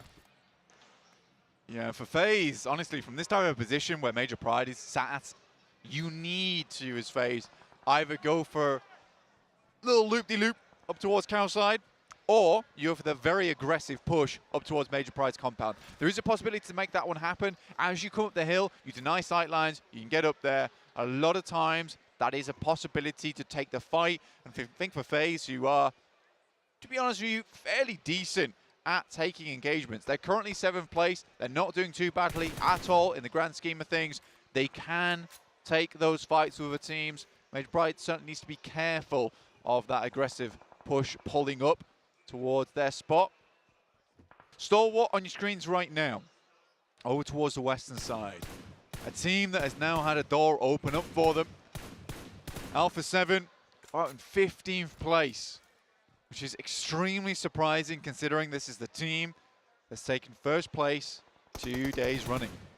But if you're going to go down to a team, I mean, it's most likely IHC, right? These guys are brutal in the fight, and they demonstrated that against Alpha 7. For a minute, it looked like Alpha 7 were going to take command of that engagement, but both of them going down with a nice breakout wide from IHC. was good news for them. And they've racked up those 4 points. They've pushed up to that 100-point mark now, Blank, with those 4 elimination points that they've been able to accrue. And now they're 15 points behind Alpha 7. So the chase is very much on for them, for DXavier, for Stalwart, down to, as the desk highlighted, the top 6. They're really in that main contest right now for that top spot, with Weibo Gaming bringing up the rear there on the 89 points that they've gotten so far. Currently sat on the southeast side, a little bit to the east of Paradise Resort, which is still occupied on the east by DXavier. It is slightly concerning. Maybe not for Mongolian fans, they're probably hugely happy about it, but certainly for the other teams in the lobby, that there is 3 Mongolian squads clearly at the top of the lobby right now. IHC, Stalwart, 4MV all doing fantastically well for themselves and their home region. Real flashbacks to Zeus back in the day, except now it's 3 of them, apparently. Really developing some unbelievable talent over in that region. Zeus had a lot of kids, you know, and apparently he has developed that family over in Mongolia to be such a powerhouse. Look at that, 3-4-5, the flags lining up. It's nice. It's nice to see. Expecting more from this region in 2024. But what if the first, second, and third place? Oh, that would be something, wouldn't it? Yeah, I think we would be going to Mongolia next year for PMGC. We'll cancel that. Scrap UK. I mean, I only have to get a train if it's in London or one of the other major cities of the UK. But I have to get on the plane. You're right. I could see it. I could understand it if that was the case. Uh-oh. IHC though, I mean, they've had their first initial engagement.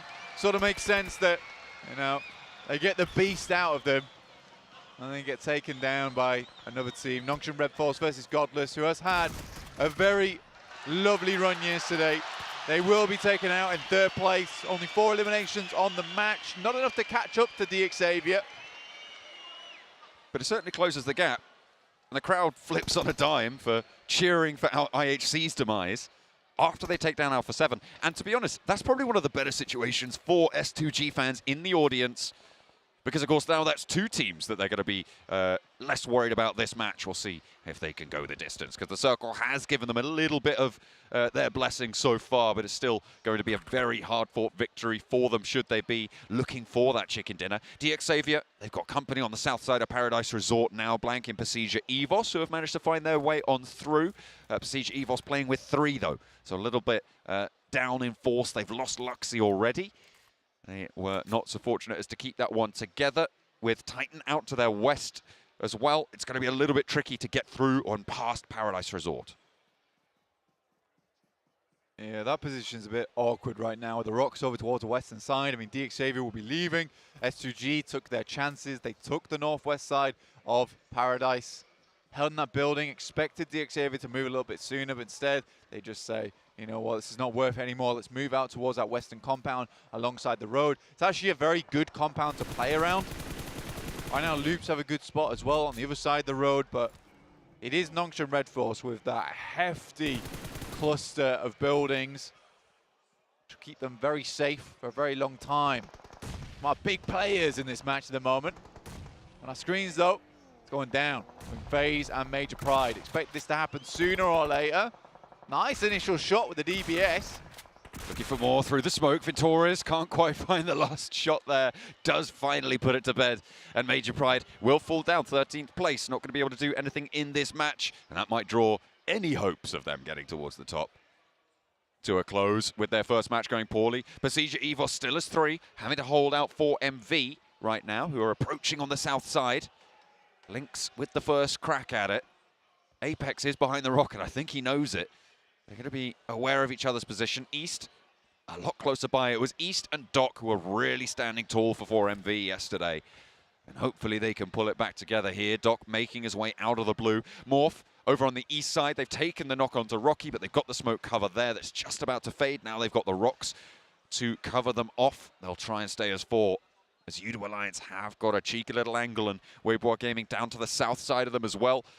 Going to slow them up on their approach to the west, because the circle has gone all the way north, Blank. It's only encircling Loops and Nongshim Red Force.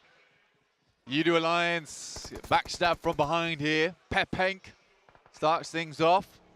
alongside the rest of his squad. PMGC Evos going to rattle on through. They hear the fighting over towards that eastern side, but there is S2G taking a shot over towards Stalwart. On the outside of the blue, should be a possible res here for Stalwart though. But S2G's got a great spot to just start taking shots at a lot of different teams down towards the west and the east. Good nade there from Cluck though, dear me. Udo Alliance will suffer to the S12K there. Yoru able to empty the magazine and looks for the flush with it as well. Another player further over the hill for Udo Alliance, and they are split up now, a 1-1 for them. Loops have been doing bits over in Tapmock in the meantime, Blank in that area. Stalwart continue to be suppressed. Yoru forced out of position on the rock as Iftar launches a Molotov to it. Repositions, gets the healing done, and the regroup for Udo Alliance can start to come through. Might even be able to enact the res. Drive-by Molotov, I like that a lot. Here's East versus Titans. There is shots coming through from his side though. That's 97 here. Supporting his teammate, but a nice double knockdown onto East and Doc. The two main players in that squad, the Xavier hungry animals underneath, waiting for the scraps to come through that they can pick up towards the end. Stalwart still taking knocks here, but as are S2G. Oh, it's going back and forth over there, and Razy down and out in the blue. Flush is coming through, and it looks like Stalwart are a little bit more cohesive in their position. Again, up north, you have to move. Xavier starting to extend there, and they could third party this engagement between Stalwart and S2G. Stalwart still with all four players alive. S2G down to 2 firm, and there's another knock sent over to Hamzy G. Kelsey trying to keep things together for them, but he's low already. Has to make his way forwards, and that is curtains for S2G on their Sandhawk. Stalwart fighting now. 6 eliminations, Blank. They want to push up towards the top of the tables, but they're right next door to Xavier, who want to do exactly the same. Paragin in a really awkward spot here, crossing the road. For Xavier, this is a difficult one. For Stalwart, I like the play they made. It is difficult to make your way through whilst S2G's taking shots at you, but the mistake that S2G made was just focusing way too much on harassing teams surrounding them, as opposed to playing the main game, which is getting in the circle and being number 1. We're looking at really 2 of this chasing pack as Wakeboard Gaming do go down. Xavier, Stalwart, south side fight to decide who gets that crack towards the circle. Loop's pretty happy with this one, all things considered. 5 eliminations at the cost of a player. Top into a scrap. Has to hop back into the vehicle as action is very low as well as Icy. And they move on forwards, trying to keep themselves together. I think there is a knock on side for Stalwart as they try and make their way into the lumberyard to a volley of ammo sent their way. Loop's not going to allow them in. Entry denied for Stalwart. Man, what a nice little play there coming through from Lamborghini. He'd been up there that whole time waiting for a movement like that to come through. And Xavier survive a bit longer. For them, this is a great game, honestly, overall. 5 eliminations found, securing their position. Still potential for more. They would have to wrap up towards Nongshim Red Force, who have that excellent compound cover available. But Lamborghini, on a streak yesterday, looking to put some more work in today, clocking in nice and early. Nongshim Red Force have the circle now, the compound out to the east, a stronghold for them. The teams on the south and the northeast, Xavier and Udo Alliance going to have to move their way. PMGC Evos having to move south. And really the secondary battle here between FaZe and Loops to take the east side of the lumberyard, to try and control that area on the west side of this circle. FaZe playing with 3 players, as are Loops, so it's even Stevens there, but Xavier might have a third-party angle from the top of the hill. FaZe now in position, do have to push through. Loops ahead of them. Difficult task, but certainly possible with the way Loops has been playing recently. Just not up to scratch at all. Xavier playing the same game that Stalwart could have done. Stalwart were looking for a chicken dinner here, and they took their chances with a crash over into Lumber. Didn't work out. Nice Molotov there from Cardozin, but do have a cheeky insertion on the eastern side here in Mormon. Mormon tries to get through, but he's been spotted from some direction or other. Loops going to be aware of this. Mythic cooking the nades, as is Ayala, but a knock through the cage at the back of the truck there really heads up and the push can come through. This is the third party I was talking about from DXavier to maybe take a shot out their way, and Loops not able to stand up in the face of FaZe seemingly. That's 2 knocks. Cardozo and Ayala both down, looking to try and trade, but around the side of this tire, looking to slow FaZe down. They've taken a knock, they've taken a second. One player from Loops is all it's going to take, but there's a third party and both of them are wiped out. That gives Persija Evos the chance to take the east side. Cardozo holding on right at the end there. Fingers and palms thoroughly burnt by the rope that he was hanging to. Really, really difficult ending for him, but you know what? Gets Loops a little bit further, making up for past woes in earlier games. DXavier attempting to go from hard cover to hard cover. Difficult though from the position they're currently in. They're able to get at least 2 players down here. CG Evos, they make a send for Lumber, quickly ripped to pieces.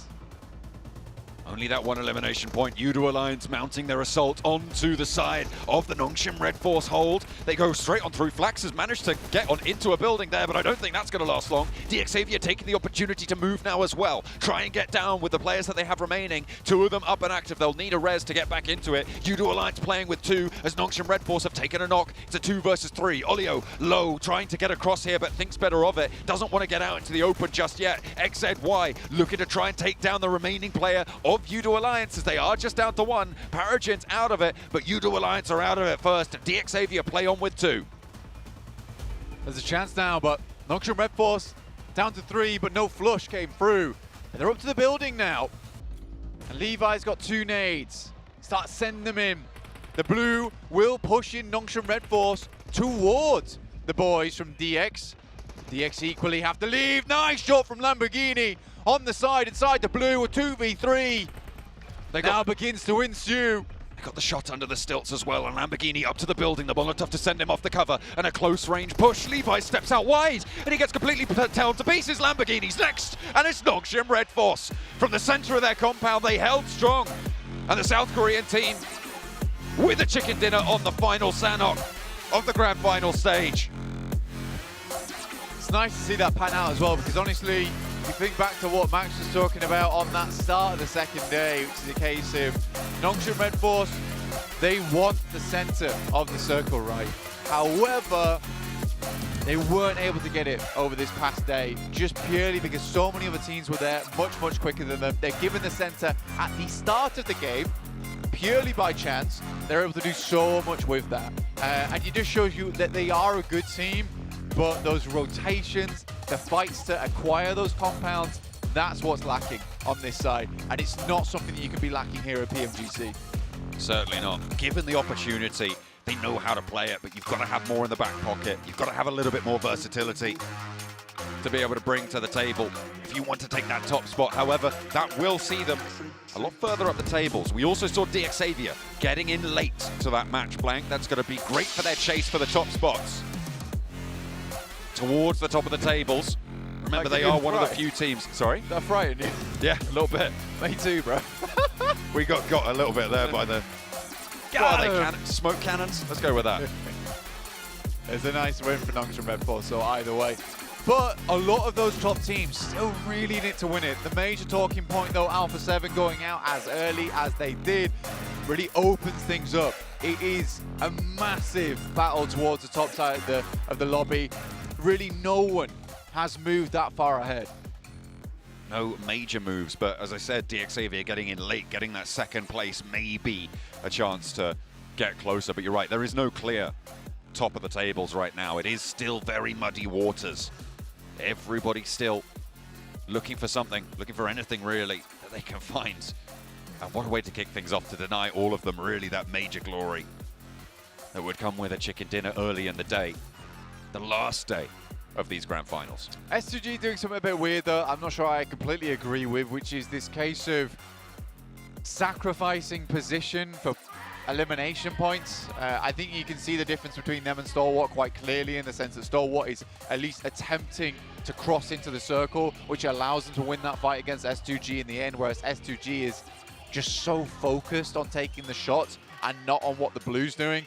It's a little bit of short-sightedness there from that team, who right now does look good. They have good players on the team. They might just be a little bit in their own heads. Maybe just a little bit. It wasn't enough to give them the power to win this one out. Nongshim Red Force hold the center of the circle, and for it, get a chicken dinner. For a team in 9th place, this might have been exactly what Nongshim Red Force and South Korea needed to get themselves in reach of potentially taking home that trophy and getting themselves into 1st place. But obviously, still a while to go, still a long ways to go for them, and still 5 matches left to play. But honestly, Maxman, this had a lot of drama in this match right off the get-go. Yeah, I think the Neon 7 are very critical. We're going to be very critical on this game, and we talked about, of course, some of the teams that we're looking at in this tournament and in the start of the day, Alpha 7 in particular. Not the easiest circle for Kampong and Drop do they typically go for on the eastern side of the map, right 7, and here going right into IHC with a minimal amount of scouting and losing players as fast as they did when all the other teams got some eliminations on board. It does set a scary prospect for the rest of the day for Brazil. Yeah, and even when I was watching that fight, I was like, okay, this could be the championship fight for Alpha 7 right here, depending if they're going to be able to win it against IHC or not. And it didn't end up happening. Actually, it got me a little bit worried with what we were talking about earlier. Okay, if they do have a bad match here in Sandhawk, the first Erangel, they usually don't get any eliminations, at least from the past 2 days. How is this team going to be able to react? But with Alpha 7, we've been praising them in regards to not ego fighting, being able to back off from fights. I felt like this was a fight that they needed to back off. They got a knock on IHC, and they ended up sending it with 2 players.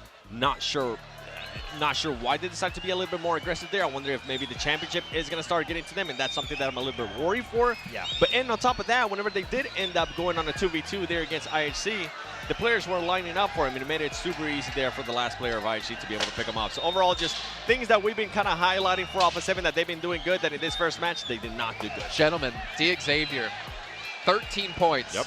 Maxman, how many points were they behind our first place team at the start of the day? Oh, you're asking me to calculate right now? They were 13 points behind. So that means we have a tie for first place at the moment. That was the worst case scenario for Alpha 7 with them going out early. Luckily, IHC went out a little bit early, but for Xavier to hold on and survive that long is their worst case scenario. And Xavier, honestly, Max, as you were saying to me, getting a little bit lucky with the rotate off of Paradise. Yeah, I feel like they waited way too long in Paradise as well, and they got actually backfilled by Titan Esports Club and also the side of 4MV when they could have very easily jumped ahead of the road and have that high ground position that allows them to get extra intel and hopefully also eliminations of teams going for that late rotation. Unfortunately, they don't quite do that. Luckily enough, they do still get a 2nd place, but I think there's a lot of scenarios here, 7, where that could have gone way worse than what it did in this match. So I just don't want to see that happen too often today. Yeah, it definitely could have gone horrible. And then we have 6-8, right? It's nice to be able to see top here, but you were kind of mentioning this to me as well. and we're going to have to bring it up because we do need to point out the flaws that some of these teams are currently showing. Even if it is Sandhawk, these are teams that are currently trying to challenge for that championship. And with 6-8, I mean, with SD, with Star Wars Esports, what we were able to see there in the last match, I was not too happy. Yeah, Star Wars, I mean, I can talk about them in a negative sense. That's okay. I'm allowed to do that.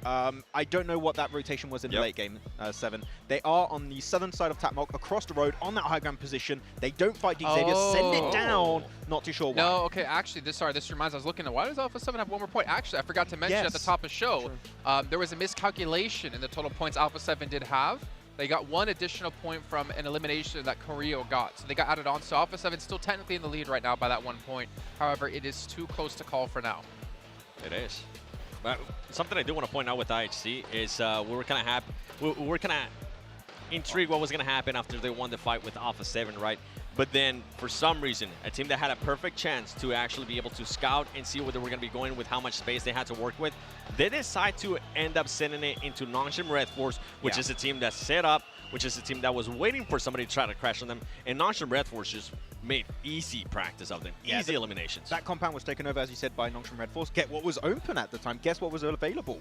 Gala, Tapmok. And you have an easy scouting spot on the northeast of the Nongshim Red Force compound. They could have easily made that transition, played it safe, played it for the long game, and hopefully get himself at least a podium finish, but it didn't work out. Look at this, though. This is insane. Xavier, 47 eliminations when it comes to Erangel. IHC at 42. Stalwart only sitting at 23, but obviously the placement points could be a big deciding factor for IHC that if they can't remedy that today, that I don't think they're going to have a chance to take home that first place. However, I mean, Xavier, for Miracle Vibes as well, has been able to step up massively yesterday. Yeah, you know who we're currently not seeing here? Alpha 7. Alpha 7, and that's what I'm worried for. What's going to happen with this team here in the first Erangel? We need to see some eliminations out of them. We need to see Alpha 7 that we've been seeing in the previous 2 days. No ego fighting. If you don't have to take a fight early on, just feel free to back off from that fight. Set up for the later circles as they've been able to do. Not what we saw in this N-Hawk. Yeah, and actually at Xavier, when you're looking back on their angles, even though they are typically really strong on that map, even when we had that horrendous circle on the second angle of yesterday, they keep Chua alive, they make it to the podium. They still are able to just keep surviving in these matches while maybe Alpha 7 or IHC or Star Wars get a good game. That gap is not going to close too significantly because Xavier just keep surviving every single match. So they're going to be a real pain for these top teams. You know, honestly, I was probably, I was definitely critical of Xavier in survival stage, last chance, everything like that. But they've definitely shown to be such a dominating team and a team with a lot of potential. I don't think this is even their final form just yet. I still think they have a lot to show. And the thing for me is, right, if you look at like Mongolia, Star Wars Esports, the most prominent team in Mongolia, the first team we saw rise out of that region in particular. Now we're seeing Xavier out of Vietnam. I'm curious, are we going to start to see more teams as well shine up through Vietnam to really kind of compete at this top level? It feels like it. It's so cool to see different regions stand out in such a way. Like Mongolia, I mean, even going back, right, you had Zeus back in the day that were there, and then Star Wars came up, and you had so many teams. I feel like when you have some teams in your region that start performing well at the international level, they're bringing that back over into your, well, previously PMKL, now your PMSLs, and it just helps the entire region step up so significantly that Vietnam, with now how Xavier are playing, they might bring that back to their region, and the whole region will just birth Loops new with talent. Brazil, That's BTR exactly what I was with Indonesia. thinking. North America, we're still waiting. And hyper. PMSL might help out. No, it might help out. It might help out indeed. Hoops come back. You know, one team we haven't mentioned that apparently we're not critical enough of, and we're not talking badly enough of, according to some sources out there. PMPL updates. S2G, 11th place. What happened? What are we supposed to say about them? I mean, we They are are being not critical. playing well. They are not playing well, unfortunately. They're right behind us, so I'm trying to be a little bit extra quiet because I don't want to get beat up. But this team needs to step up. Like, they're in front of their home crowd. I mean, luckily for them, they're still enjoying the atmosphere. They're still cheering on with their fans. But they want to make their countrymen proud. And day 2 was not it. Day 3 is starting off to not be it either. They have potential to show up, but for me, this next game, if they don't pull off a big win, they're out. They're not taking home that trophy. They're not defending that trophy yet again. And I feel like you're being generous there because in my mind, I feel like this team is not going to be able to get a chance at winning. I mean, we were talking about this too before the show started, is they're so far away, and with the amount of points that they have to catch up, and with the way that the top player teams are going to be the way they're going to be playing, there's no way they're going to be able to catch up. They're going to need at least 3 chicken dinners to start off with. With the way they started off with 0 points, I believe. I don't see it happening. When you see how many eliminations keep getting picked up by the top teams, the top 6 that we've kept mentioning throughout yesterday and now today, it just doesn't seem feasible. I feel like you had 4 teams that could be a dark horse throughout today. FaZe, S2G, Nongshim Red Force, and Titan Esports Club. Nongshim Red Force is exactly what they needed.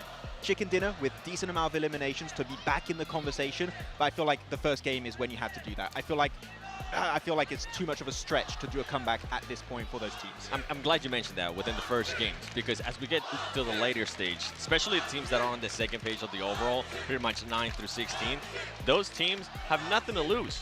And we know what happens towards the end whenever those teams have nothing to lose. They're just going to start playing a little bit crazier. They're going to start sending stuff that maybe they're not used to seeing, and they're going to start giving them different looks. And that's when it becomes a little bit worry because different variables are added to the equation, and they're not going to know how to react. Yeah, I want to take us back through memory lane of last year's PMGC Grand Finals, where Vampire did one of the biggest comebacks in the last day. 3 chicken dinners on the day. That can disrupt that kind of entry point into those podium positions on the leaderboard. So I'm telling you that if we see a team at the bottom being like, we got nothing to lose, that mentality can be so scary with now just 5 matches remaining. Especially if they become that point sponge, right? Because that means every point you get at the top is even more impactful, considering the points aren't really going in that direction.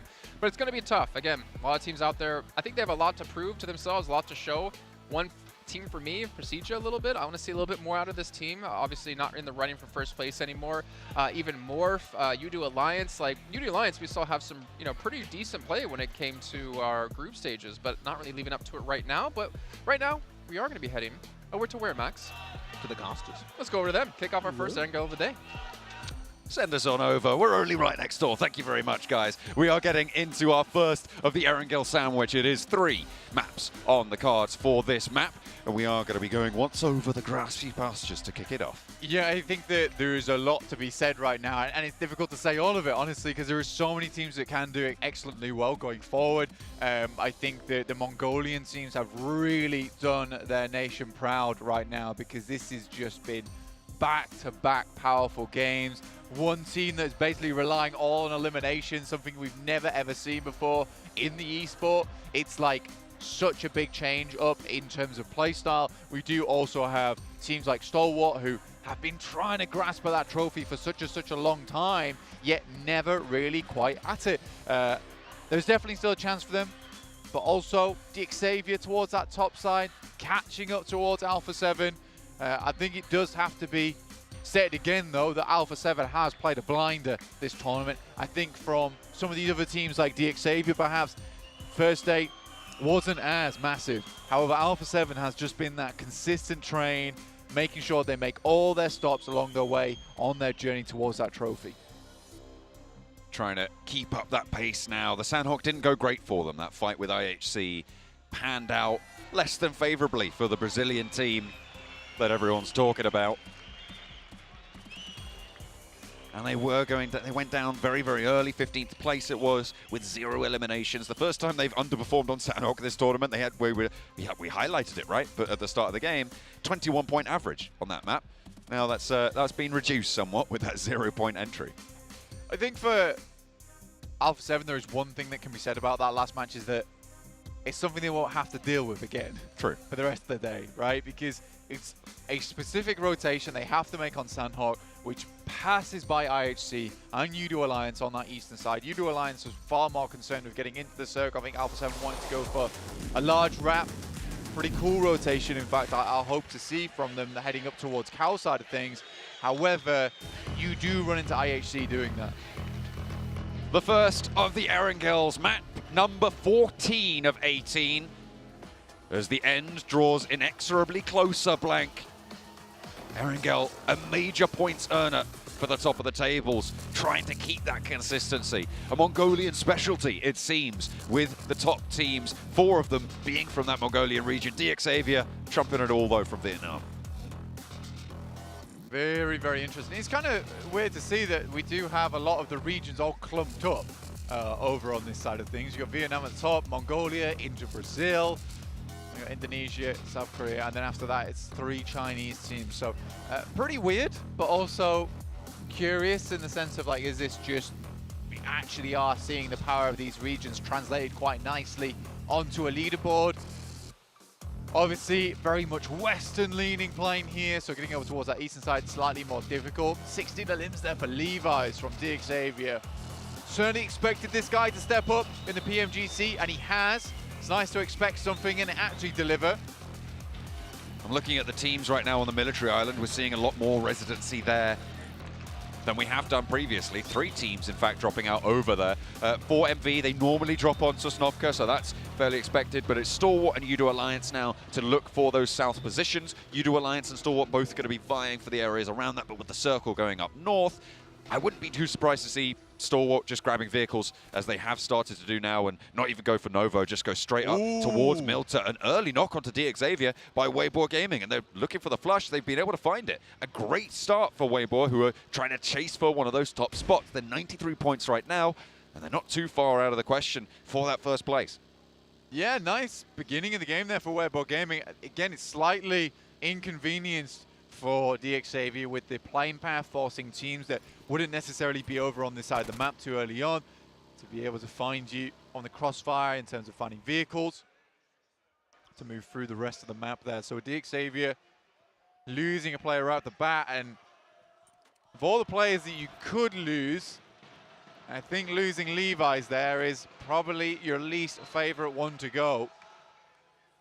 I mean, you highlighted that, right? Top of the tables on the eliminations, starting to deliver. Not here in this map.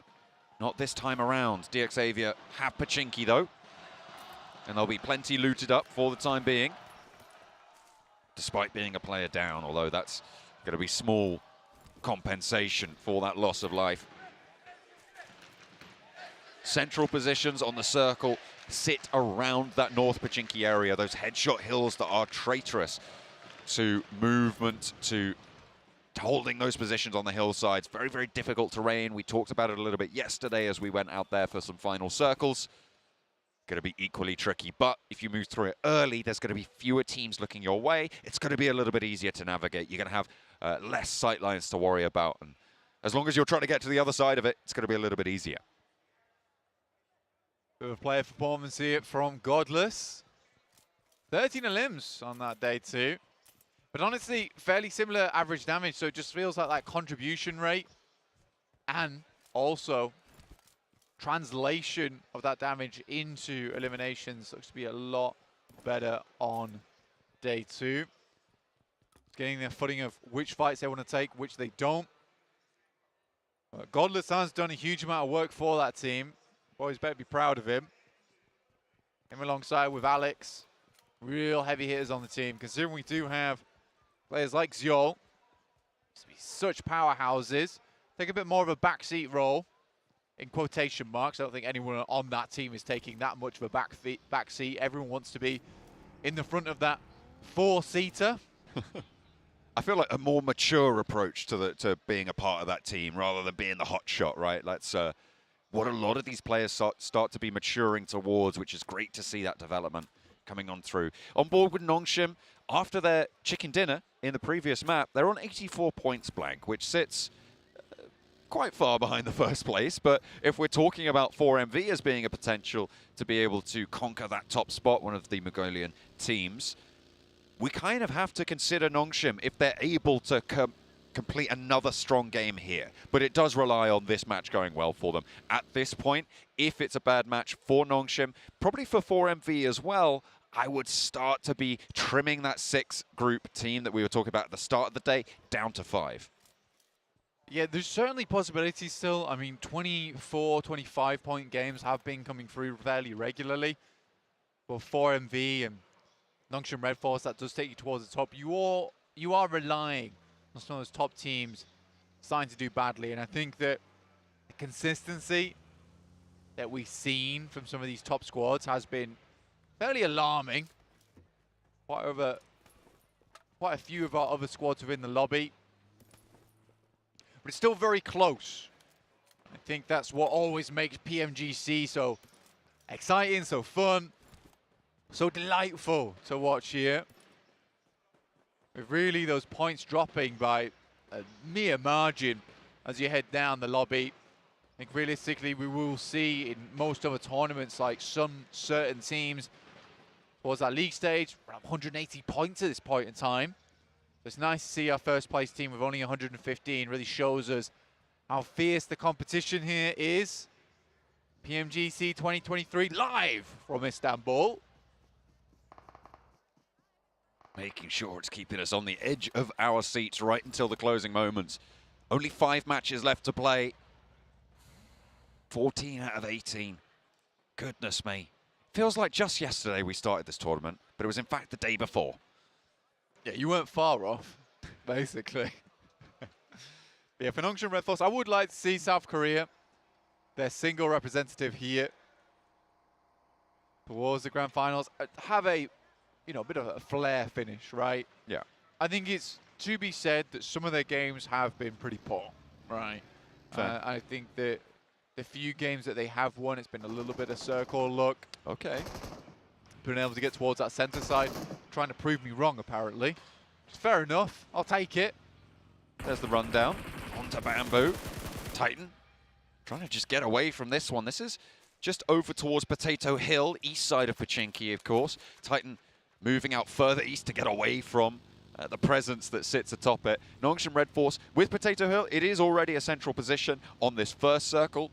We'll see if they're able to make that maneuver, make that transition to the center of the next, because that's really what we've talked about a lot, how central positions are being taken away from them. I think it was Max who really started to highlight that on the desk, and we've seen that bear out in the games that we have been observing over the last 2 days. Certainly in yesterday's matches, more so than the first. We'll see if teams start to move back towards the edges after that analysis of yesterday's matches. See if they have that sort of similar idea and maybe try and play a little bit more edge focus to get a little bit more done. Playing from that edge side is something that Solwar is very used to. Carrillo from Alpha 7 knocked and down.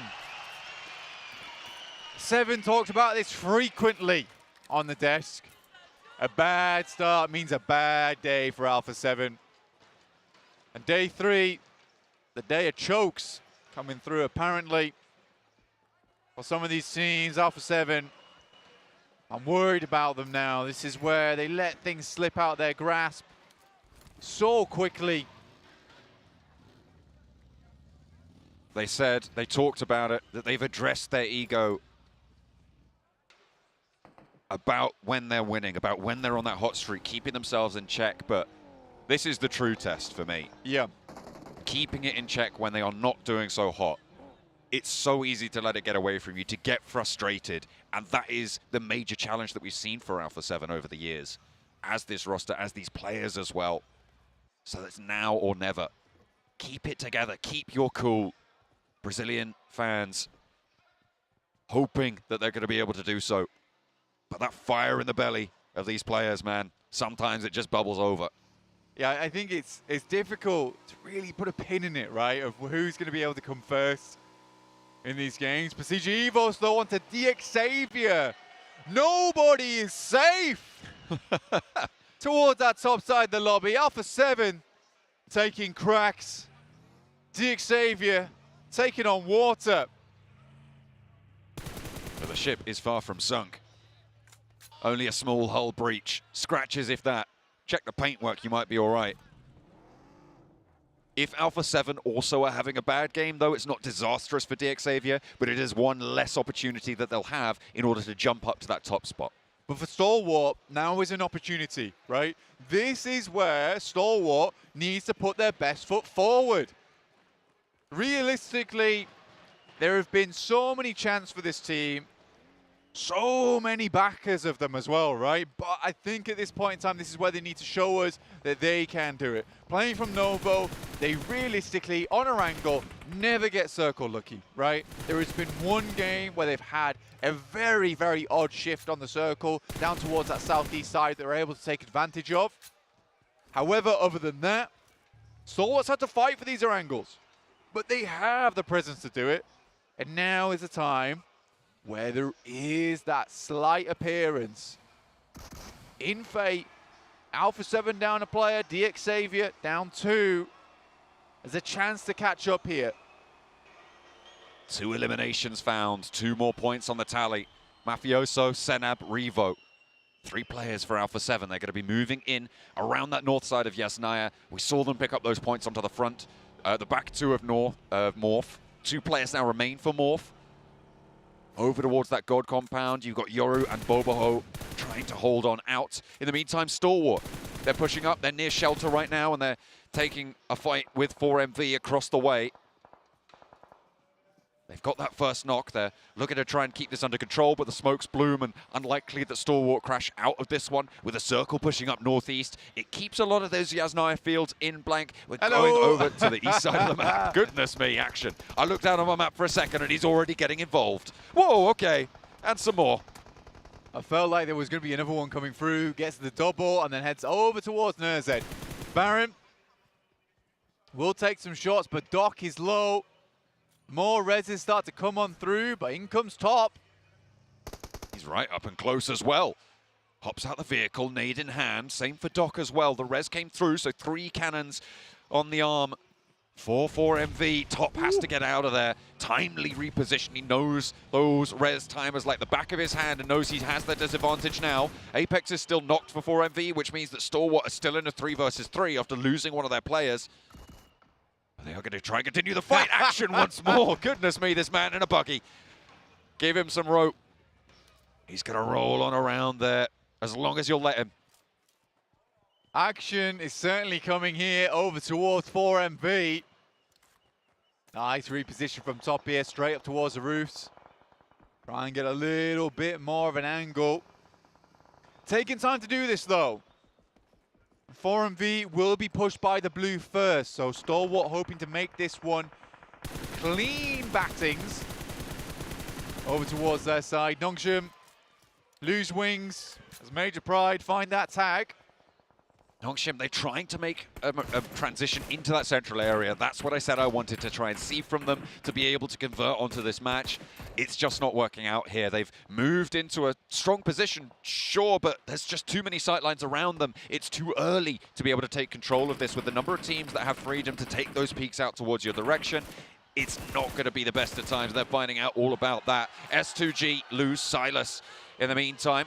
And that's going to put them down to 3 players active. They're on that western side. Kelsey split in a 2-1 now. Razy and Hamzy a little bit further north of this. This is on the northwest side of the circle, and WBG have an inside position on it. Weibo Gaming, one of my favorite positions alongside the map. It's such a nice spot to be playing in. Obviously, eventually, this position from Procedure Evos becomes very dangerous, where they can start peeking over the roadside down your way. But if you're playing in that compound, the amount of free space and free reign you get from that spot is devastating to teams moving through that area. Right now, they're not in the center of the circle, but they do have a lot to work with. So for Weibo Gaming, I think this could be a nice start for them. Stalwart moves all the way up towards the southwestern mansion, holding on the high ground. On that side of things, we'll see where the next circle shifts over to. Down towards OP Dip. U2 Alliance currently have it, with Titans holding in mini. DXavier out to the east as well in the compound.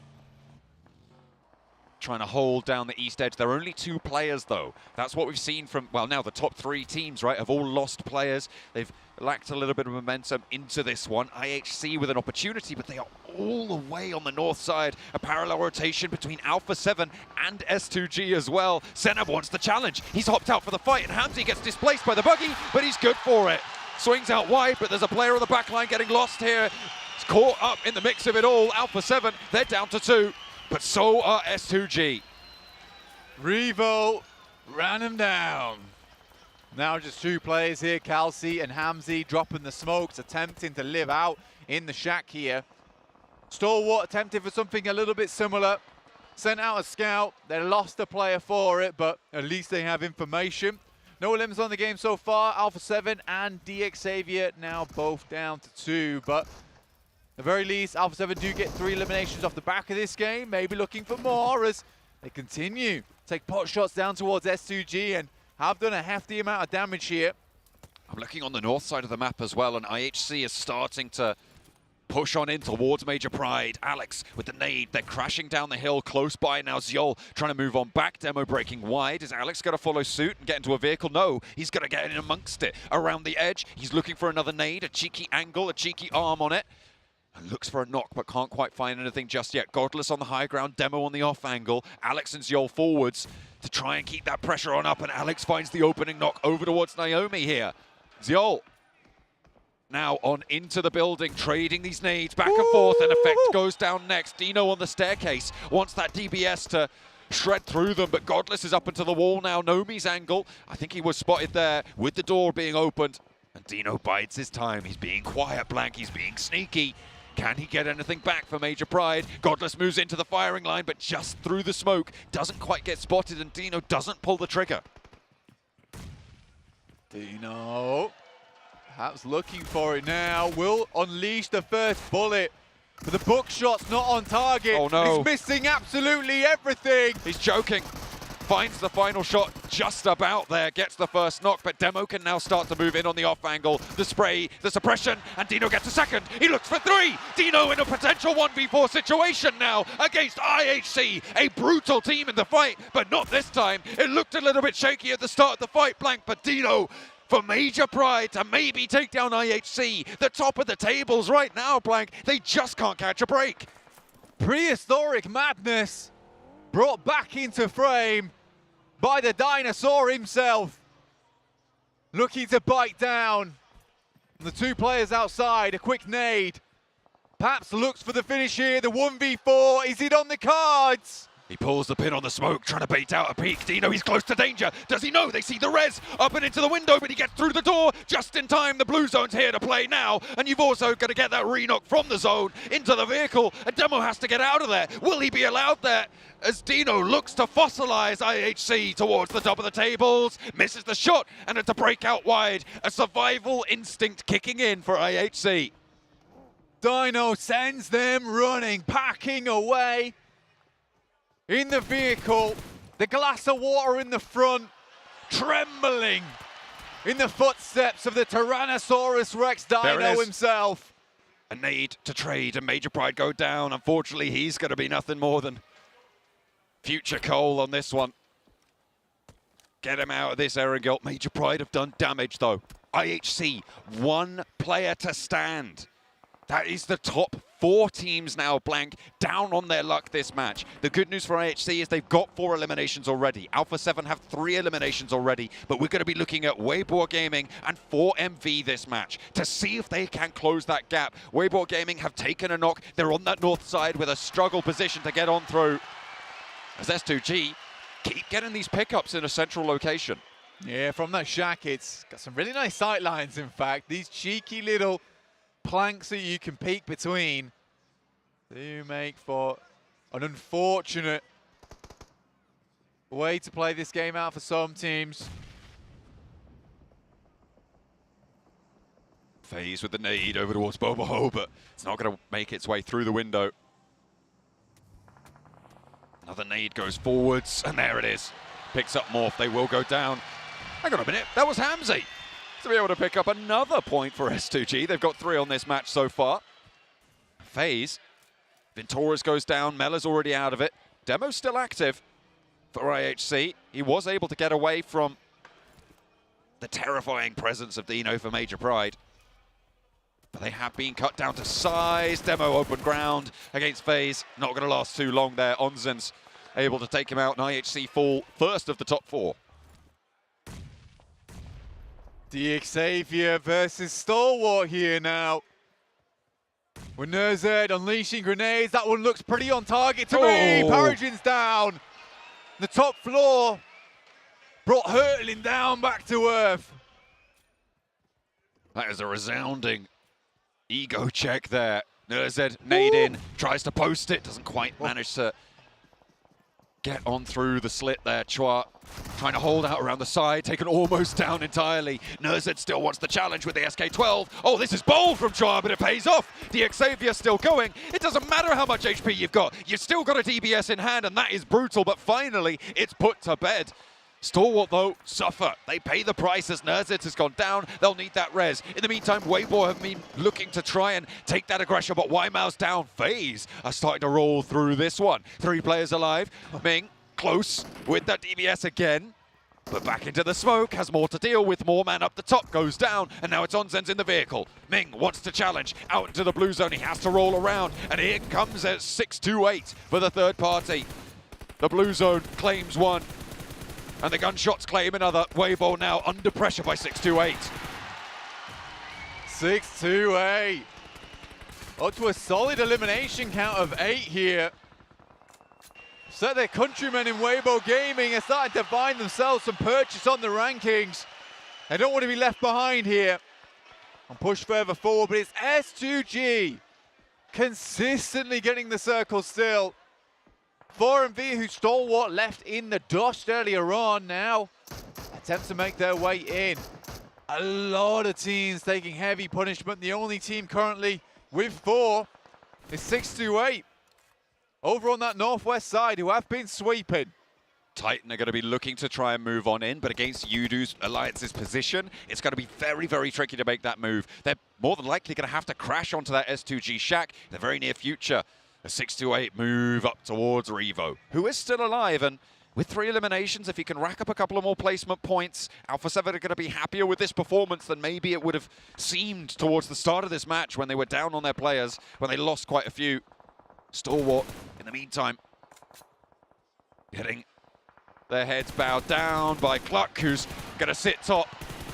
And now Nerzed, the last to stand, but there's an answer there coming through from 6-2-8, who still have that high ground position. Yeah, Stalwart right now just keeping their head out of the action. Top steps up to see if he can go for a challenge, but there's so many teams in and around this area. Action's going to go for it again as well. Nerzed taking bullets. It's not likely that 628's moving anytime soon. The vehicle explodes. At least gives them some cover to work with. But it is S2G towards that central arena. Oh, Hamzy finds two, over onto 628. Both of them go down as well. They try to descend blank. They try to get across the road, and they're denied. 5 eliminations, and an aid is going to follow it up, but in comes the remnants of 628. Kelsey's down, and Hamzy is going to be on the deck. He's not going for this res just yet. A Molotov on in. The smoke's out forwards to slow things down, but 33Z is already here. Hamzy's going low. He jumps out wide, and he's on fire now. Will be burnt to a crisp as 628 rack up 10 eliminations. Massive game from 628. Same again for Loops here, down to 7 teams remaining. Titans on that north side. Udo Alliance. OP Dip. Alpha 7, certainly not the fan favourites, but they're still the top of the tables. Their countrymen put them down. Loops take him out of the running, but the top of the table's barren of players right now. Only 2 on Stalwart really in contest. 4MV are even further behind. Still only 2 on that southeast side. Udo Alliance in their dip. They're sitting pretty. Stalwart right now just looking for anything that they can get off the back of this one. All they can do here is hope and pray that they get a higher placing. But most of these teams not likely to come into contact with one another until later in this game. Stalwart desperately need themselves an Eastern shift on the circle, a hard one as well, but not likely. Never mind, there it is. All right. It's exactly what they needed. There was so little chance of that happening, you're right, Blank, but here we are in that very universe. A massive shift for them and a devastating shift for Loops. Ayala does have the MG3 though, and that ghillie suit keeps it nice and secure for a time being, but they're going to have to cross, they're going to have to get past 33Z, and they're going to have to get past Udo Alliance, who is really the major factor of this circle. They only have 3 players though, so still potential for things to change up here. I think for Loops, pushing down this way will be a little bit of a struggle. 6-8 down to 1 player, but lovely amount of limbs here, up to 10 now. Ayala spots over towards Titans and 4MV, and now have to make a rotate of a lifetime. Mythic leading the charge for Loops to wrap around. Udo Alliance looking to hold it off, but you've still got 4MV there, and the sideline peppers at the forward front hold is going to find Mythic. Get the flush, the steal from top, you're right, for Stalwart across the way. And Udo Alliance are looking out that way saying, who did that? Who's the cheeky so-and-so who's gone for that shot over the top? It is That's top. nice. Shadow takes down 628. This is realistically exactly what I was talking about. The hard Eastern shift allows Stalwart not only to maybe steal away some eliminations, but also to pick up some more of these placement points. A 3rd place for Stalwart right now would be very beneficial towards their rankings. They're still currently behind IHC. Yet to add those placements on though, against IHC's total. So I think as it stands, they might just be able to jump on up a little bit higher. 15 points total behind Alpha 7, so any more placement points they can get, you're right, very, very beneficial in that pursuit. And Loop spots top though, and that might slow them down just a little bit. However, they've been behind this ridge for a while, and the reses can still come through. Chief is down, and there it is. 4MV, deal with the roadside. Roadworks ahead. I don't think it does for Loops. Nice play there from 4MV, and again a team that we've not been able to talk about too much. New shift on the circle will pull Titans further in, but it's 4MV taking a lot of shots from Titans. They go down, and there's a real possibility now for Stalwart to take this. Udo Alliance, they've just been taken away, and now Titan up top. It's a 2 versus 3, and there's an angle for top to be able to find one, but no, the cover is regained in the blue zone though. Right now, it's Stalwart who has to only defend. Titans have to push over into open ground. And Stalwart just got to hope that they can be on target here in this second match. But Titan are into the dip. They've managed to get Suki into that forward position, and that is going to be a real tough ask for Stalwart to deal with. Suki up, might be able to find an angle. 97 to follow it up. Shadow regroups as well. They are stacking as 3. Only the 4 nades in hand for Stalwart, so if they can get in range, they might be able to blast this one through. But Titan get the resupply off You-Do Alliance's crates blank. A crucial pickup here. And as you can see, the probabilities of the chicken dinner looking good for Titan, but never count Stalwart out.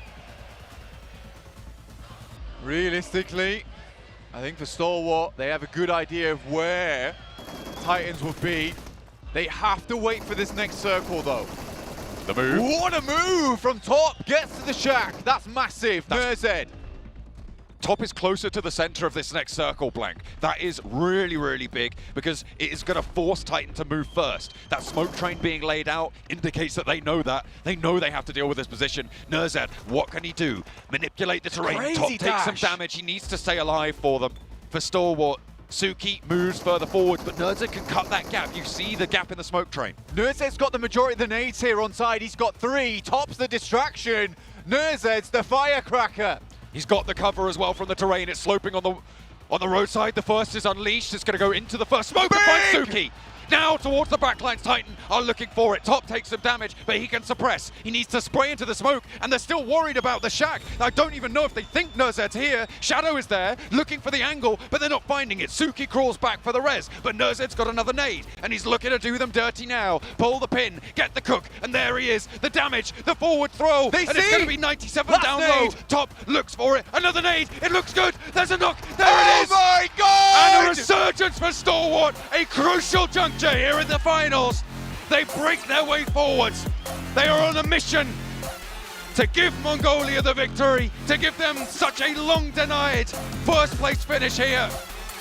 Make some noise for them, because this could be the start. What a win from Stalwart.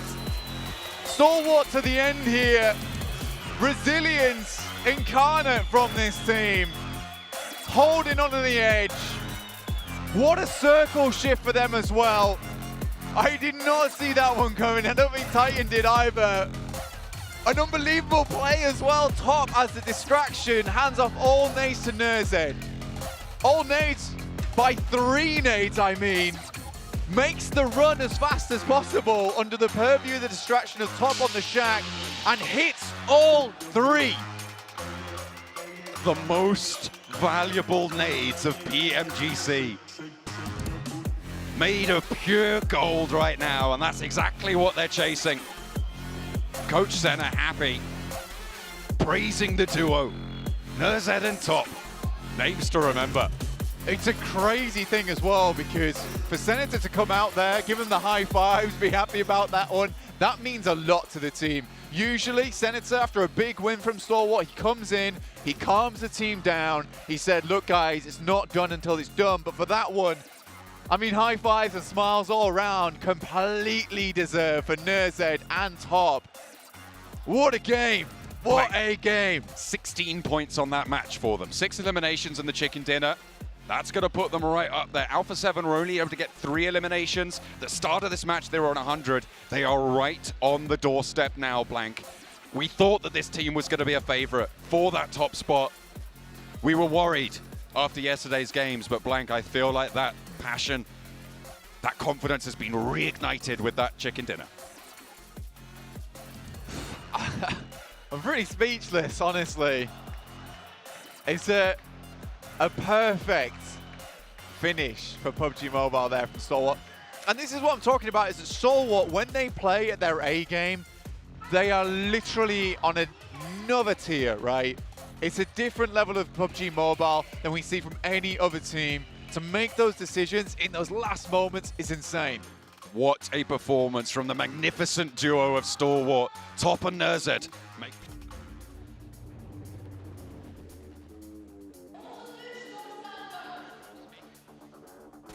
Maxman, I'm not even gonna introduce this. You do it.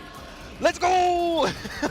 I will take a Stalwart win like that every single day of the week.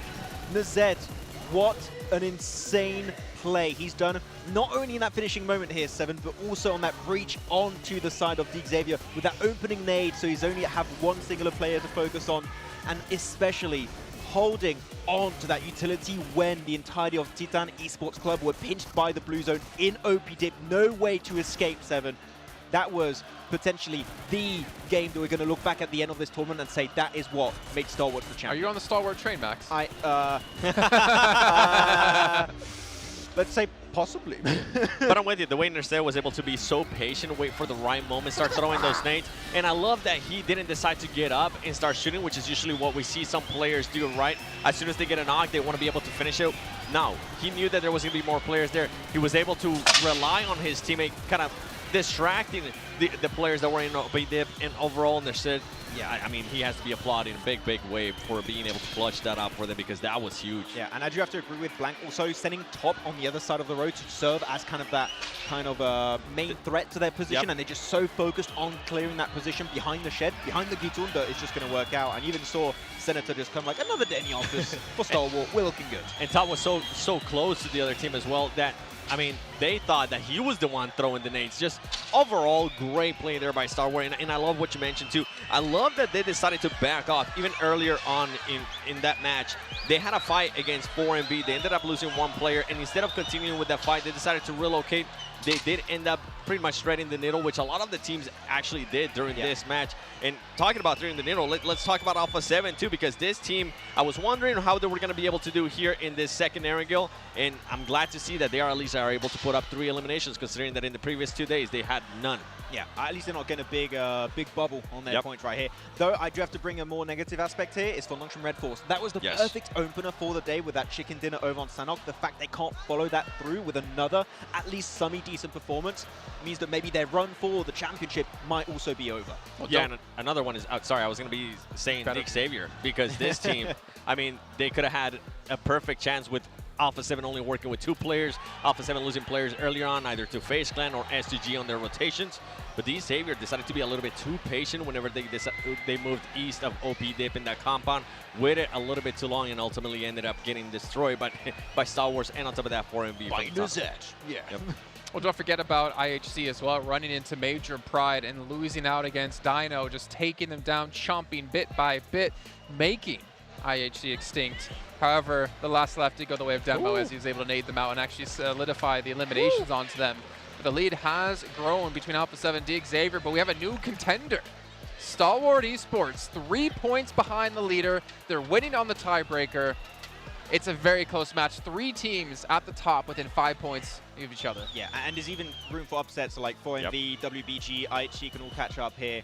This is... Seven, this is the best PMGC Grand Finals of all time. Like, the fact you have so many teams racing for the title at this very point, we still have 4 matches to go, and we still cannot call 100% who's going to be the team up there to claim the trophy. It just makes it so intense every single match and super unpredictable. Yeah, I would have to agree with that. And then we were talking about earlier about those teams that are 9 through 16. Judo Alliance being able to place themselves in OP dip earlier on actually ended up disrupting Alpha 7's rotation. It forced them to back off. Sanab ended up getting caught by S2G, and this is what we're going to have to keep an eye on even more, because Loops now has had 2 matches where they have been able to get some eliminations or at least get some placement points, and that's taking points from some of the teams that are actually currently fighting for that championship. I have a question actually for you, Seven. Looking how Alpha 7 lost players early on their rotation and fully sent in the middle, that seems to me at least a little bit desperate. I feel like maybe the pressure's getting a little bit to them because they know just what's on the line here. They don't want another 3rd place like last year. I'm with you. Yeah. I completely agree. Well, we can see here, Alpha 7, a bit of a struggle there, but at least they're able to survive and get some points, right? The 3 eliminations, the 1 placement, better than Xavier did, as Xavier did get wiped out by Stalwart. And of course, we saw Udo Alliance in OP dip for such a long time until they got dislodged. And D10's like, hey, we'll take this position. This is your position? This is our position. But obviously didn't work out for him in the end. But it is a little bit of a xame, though, for the likes of Xavier to keep things close, realizing Alpha 7 went out early. That could have been their moment to really claw back some points. But for Stalwart's sake, I don't know, man. I'm still not 100% convinced they're going to take home the trophy here, Max. We've seen some chokes just yesterday in some of the positions they were playing. Thinking back to, I think it was, I want to say Sandhawk, if I'm not mistaken. I think so. But at least the Senuck's behind us. Yeah. I mean, Stalwart, how should I make this work out? I think they're not going to do well. There you go. I don't know if that's going to work out possibly. But No, say what you really want to say. I would like to hear. Okay, Say what I you really think they're want to going to say. dominate. I feel like right now, even when their individual players like Nazed is popping off, I feel like they're going to feel... Of course, the pressure is there, but I feel like they can just withstand any kind of bad situation. You talked about it, them leaving that fight against 4MV in a really, really efficient way, and then going for Museum, pushing it forward. I think that they've been looking fantastic so far. Well, of course, all these players are participating on the Infinix GT10 Pro board for professional esports players. You at home can pick one up and hopefully one day participate here on the PMGC stage, or maybe the phone alone will make you better than you already are, which for me wouldn't be that hard. Yeah. We literally played some duos yesterday, and Max was carrying my butt. We had a fun time on the reindeer though. We got on top of gas station. It's a really cool scouting spot. Yeah, it was very cool. Yeah. We saw a little bit in the show match, and maybe we'll see a little bit more in the future. Not here right now because we're not playing with the Frost Festival. You guys at home, it's a head to short break while we get things ready to go for our next match of the day. It's going to be our halfway point, and it's going to be our second Erangel. We'll see you in a few.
I'm Gold Investigator. Join the Investigator team and let's protect the game's fairness together.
And we're back. It's time to hop into our next Erangel of the day.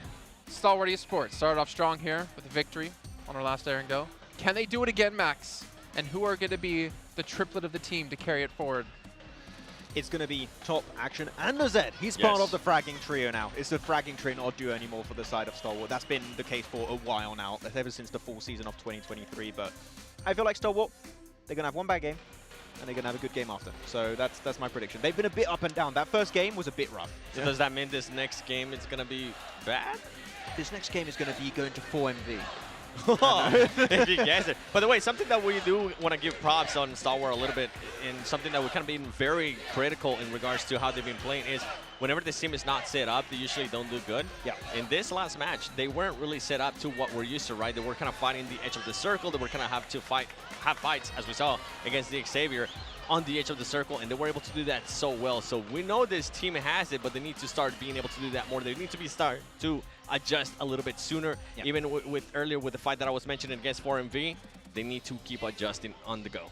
Well, you think for Miracle, you think yes, nothing happens here. Alpha 7, and I think Alpha 7 as well. This will be the game Alpha 7 steps up and keeps things close at the top. Let's head back to our commentators and kick this one off. Let's go on over. We're coming on over. You just didn't join in, did you? You just hate fun. Goodness me. You Can't guys win with this guy. just aren't quite the Snowy Village, unfortunately, for me.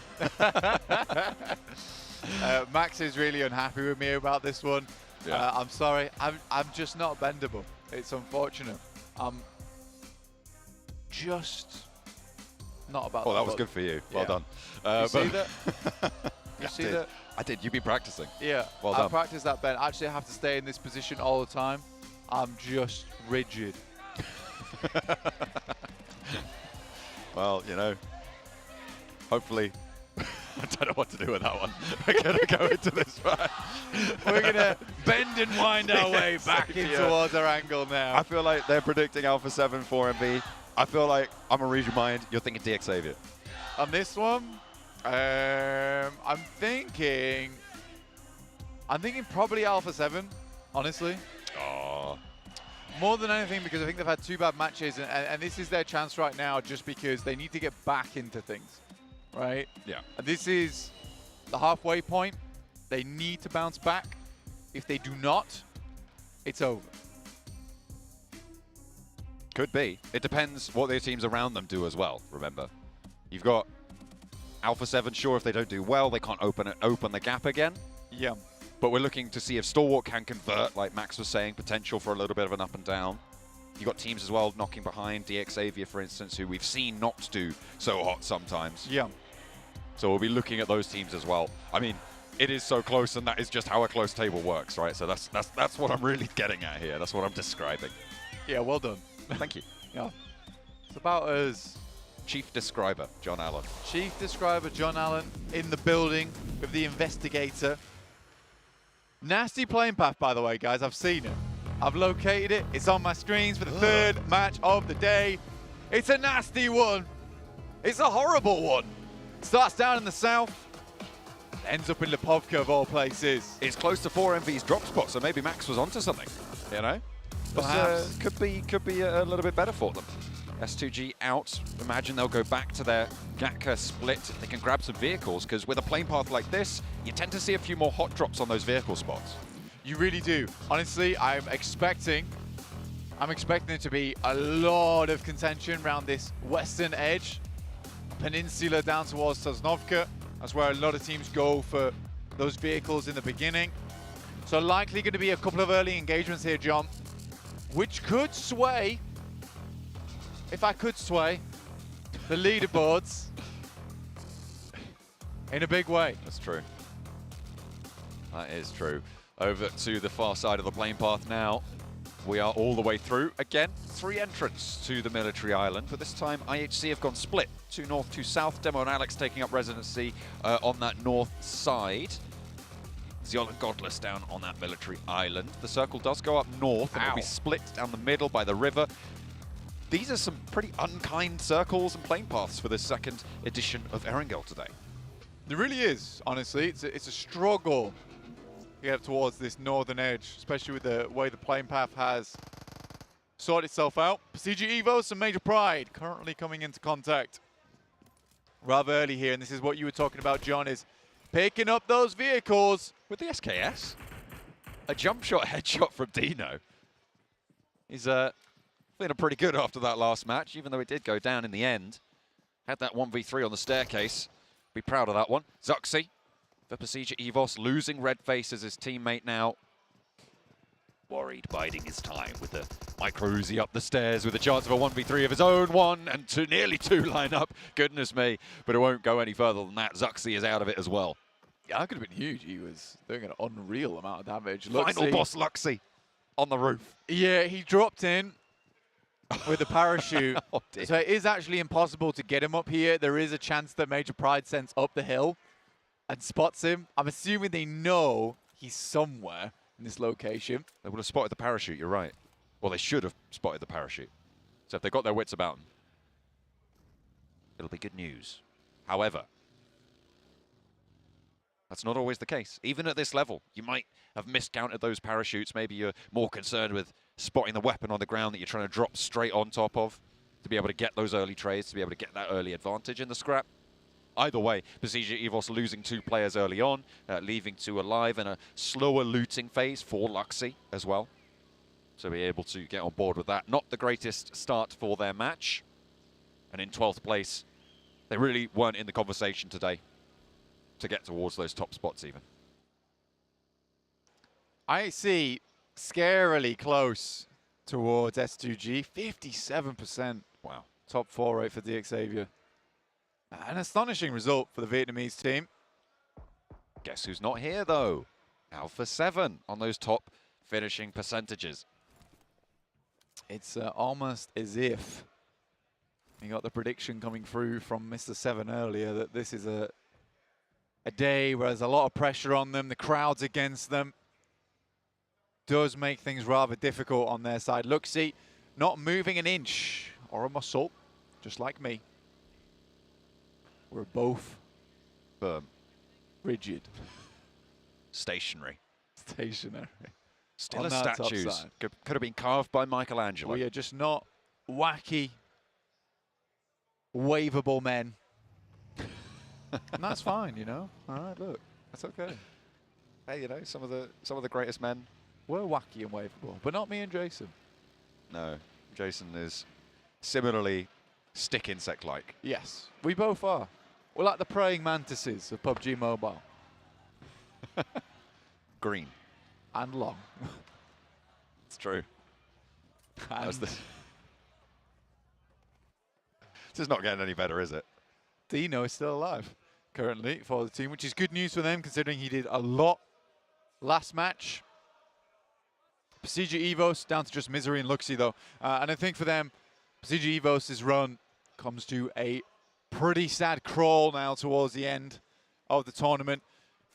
Just 3 matches remain after this one. It is a sprint in the PMGC. However, I think we have got the most deserving teams currently on top at the moment. Stalwart, Alpha 7, DXavier all challenging out for those places. IHC, what crazy turn of events it has been for them to be here in 4th place. I mean, you said it before, right? It's so unlikely to see a team, maybe not to see a team that is so elimination focused, but to see a team that is so elimination focused in contest for the top spot, right? That is what is so peculiar about this roster, about this standings. I mean, IHC have 21 placement points. You have to go quite far down the tables to see a team that is going to match those, because they have 83 eliminations right now on the tables compared to 68 from Alpha 7, 68 from Stalwart, 69 from DXavier. They are head and shoulders above the rest of the lobby when it comes to these fights. Yeah, so you know they have 21 placement points, right? Yeah. Guess how many placement points they started the day with? Was it 22? Have they lost them somehow? I don't know. No, give a guess. 19.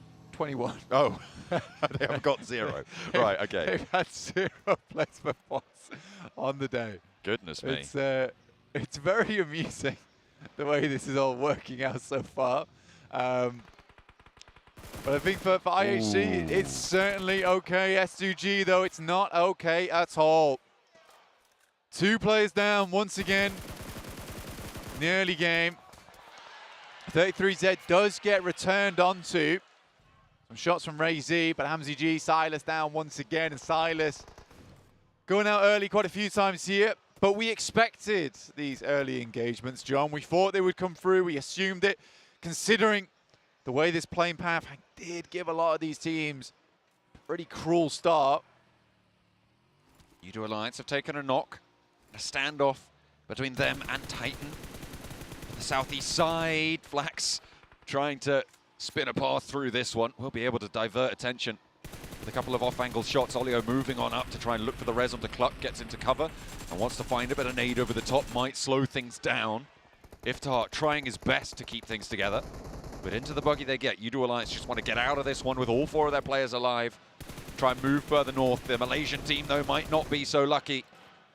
But fortunately for them, Suki doesn't quite connect the full spray. Suki said attempts to get Cluck down, but unfortunately, like you said, not quite meant to be here. Udo Alliance getting away. On skin of their teeth. Major Pride on your screens. Weibo Gaming surrounding them. Every single player is taking a little bit of damage, except one on Major Pride, so they have been suffering over in this location. Nomi, a full HP resident over here in Rozhok. Alpha 7 in Zaki right now, still. With the in shambles, mate. Covering. They really are, but they might have just come up trumps here. What a shift. Yeah, it's a great shift for them. Gives them a good chance to actually come down from the northwest side in Zaki. But again, their original drop spot is North George. A magnetism to the circle, coming back to them. It's a long rotate they've had to make to get here. Almost clairvoyant, to be honest with you, from Alpha 7. Because they could have gone for an alternate path into the circle. Instead, very determined to hold on to North George. Nice spray there from Gap. Spots Nomi standing still as a statue. Carved of marble he is. Gonna have to be melted down now though, because Gap has another angle onto Naomi, backed off the window. I think that was Effect returning a volley. Trying to keep his team alive right now, Nomi. A valuable asset for them moving forwards on the north side of Rozhok. They're going to have to get across the river fairly soon, though, because Rozhok is not in and is most likely ending north of this river with, I would say, probably about 10% of the circle south right now, and that 10% is already pretty heavily occupied. Stalwart have moved into the central island bridge crossing. They've got control of that area, so moving west, a little bit less opportune right now. Goodness me, at the moment, boys just cannot catch a break on Major Pride. Nomi at least does get that res. Back up in action. Weibo Gaming harassing right now at the moment. FaZe down towards the central position in the lobby. I sort of felt like FaZe were maybe rallying for the last day FaZe push. Could be, still. They still have...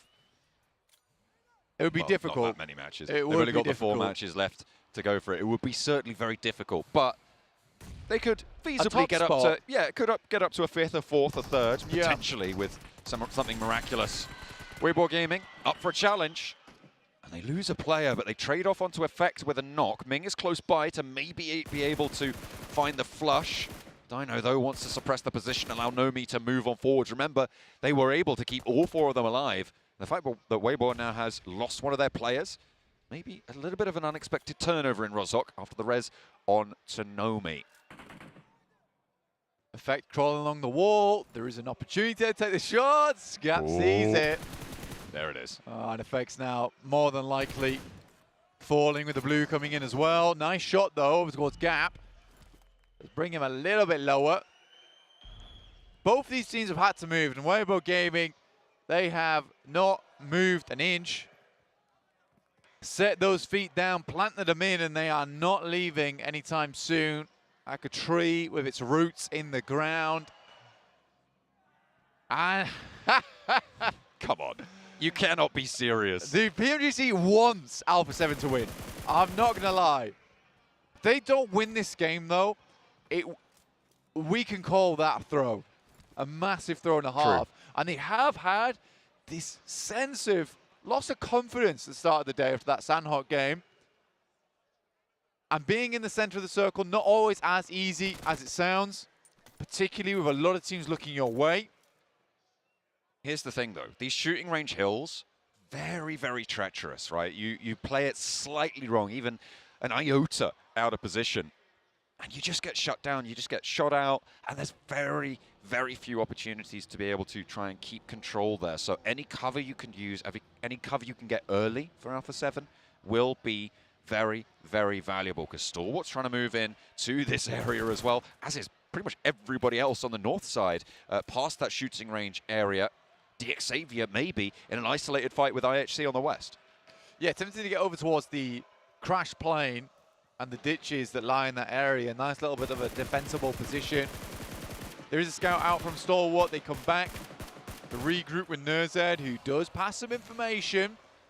And Weibo Gaming cleans out one of the final members there of Major Pride. Alpha 7 in the buildings now. So they have got that early cover. It could see them safe. But the rest of the hill's going to ring out with gunfire. 97 steps into the fire as the nade goes back over to Mythic. Chief on the high ground off angle there as the nade's cacophony in the ears of Loops. And find Mythic, get that knock. Cardo's in further on down the hill into the tower. Chief wants an answer, wants some retribution. Asuki's low, nade high into the air, but there's two split really to go for a cohesive push. Does land the knock on to Suki, puts another one in as well. Looks like it could be an airburst, nearly takes another. And here's Udo Alliance. This is what I was talking about with these shooting range hills, Blank. The dips, the divots, this saddle between the two hills. So difficult to stay in cover of. Titan finding out about it. Loops as well, losing a player to it. It was almost an unreal airburst coming through on the nade from Loops. Could have taken down a fair few of them. But he certainly got his money's worth in terms of damage from that nade, despite the players being fairly split. Another one comes through. Ooh. Just goes a bit far. Bursts a little bit too late. Caldozin cannot track the target. 4&B lost a player to Stalwart earlier on, as they are on that eastern side.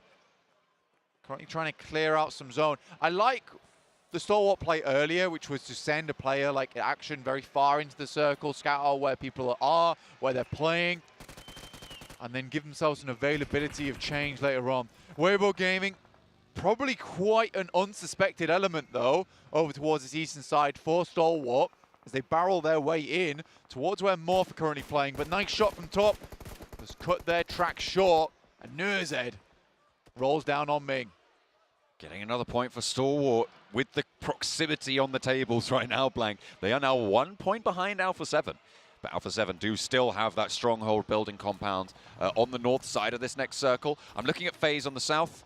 Weibo Gaming seemingly worried about that position as well. You can see they are blooming those smokes. A lot of open terrain, as you can see on your screen right now, between Weibo and Nongshim Red Force, open in the middle of this circle, which is going to force a lot of skirt fighting, right, around the edges of these circles, and a bit of a departure from potentially what we're used to seeing with this lobby over the last day, with Nongshim Red Force in probably one of the more central positions. There is another chance for them. A couple of plinks there coming through from Alpha 7. On-target shots, laser accurate. But the Mini 14 will take down the remainder of Weibo, leaving them in 5th place now. Nongshim Red Force dealing with Titans as they assault their position. And it's quick and easy. Suki does go down, gets knocked behind the buggy, but Tizzy's next up on the menu. And 3 of Nongshim Red Force are down. Wings has something to say about that. An answer. Still has the shots on towards Titan. IHC looking to move in. Xavier want the third party as well. 4 teams now engaged in this. A nade goes long, right on top of them. A flush and another knock onto 97 for Wings. One more Molotov now to try and burn this one away. Can Bamboo get his team back to his feet? A crawl away, a reposition now. XZY still available for a res, but with Xavier pushing in, with IHC potentially just over the hill, this could get messy. Xavier, as well as IHC. That will be a battle to behold in the coming future. Wings, though, wonderfully well. Hasn't been really rewarded all that much for it, sadly. A lot of those eliminations being stolen away by Xavier, but the hold he's had, miraculous, if anything. Adding a point to the tally. I said it was a decent position, not anymore. Of course, losing all those players. They should have been able to do more against Titan on the roll-up there. They just were ill-prepared for a team to crash on into them. There were 3 of them surrounding it. All 4 of them were in the same vehicle. It's not what you want to see. Far from ideal on the hold. And Nongshim Red Force falter once again. The South Korean team. A surprise entry as a representative for the region, I feel.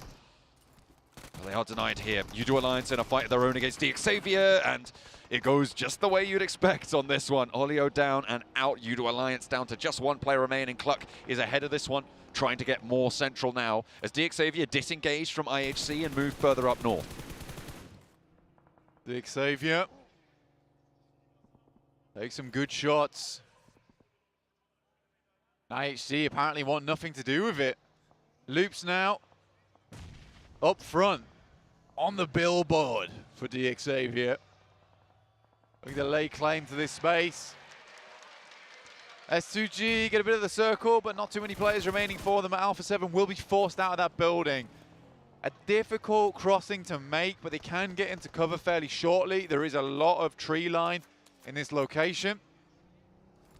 With Loops right next to them, Xavier could reasonably rack up 8 eliminations pretty quickly, but Loops are trying to get out of it now. They'll have to move past Morph. Still playing on with 3. Got Cardozin staying as a backstop. They get across some open ground, but Xavier are right behind them now. They're worried. They hear the vehicles. Cardozin passes that information back on over. Morph just a little bit further away with Boboho. And the rest of the team up high as well, taking shots to Cardozin, who goes down on the back foot. Loops on 2. There's no way they go back out for him. Xavier maybe pick up the point, but no, Ayala's there to cover. A teammate tried just about able to sneak back behind the headland, though. And the rest can come through for Xavier.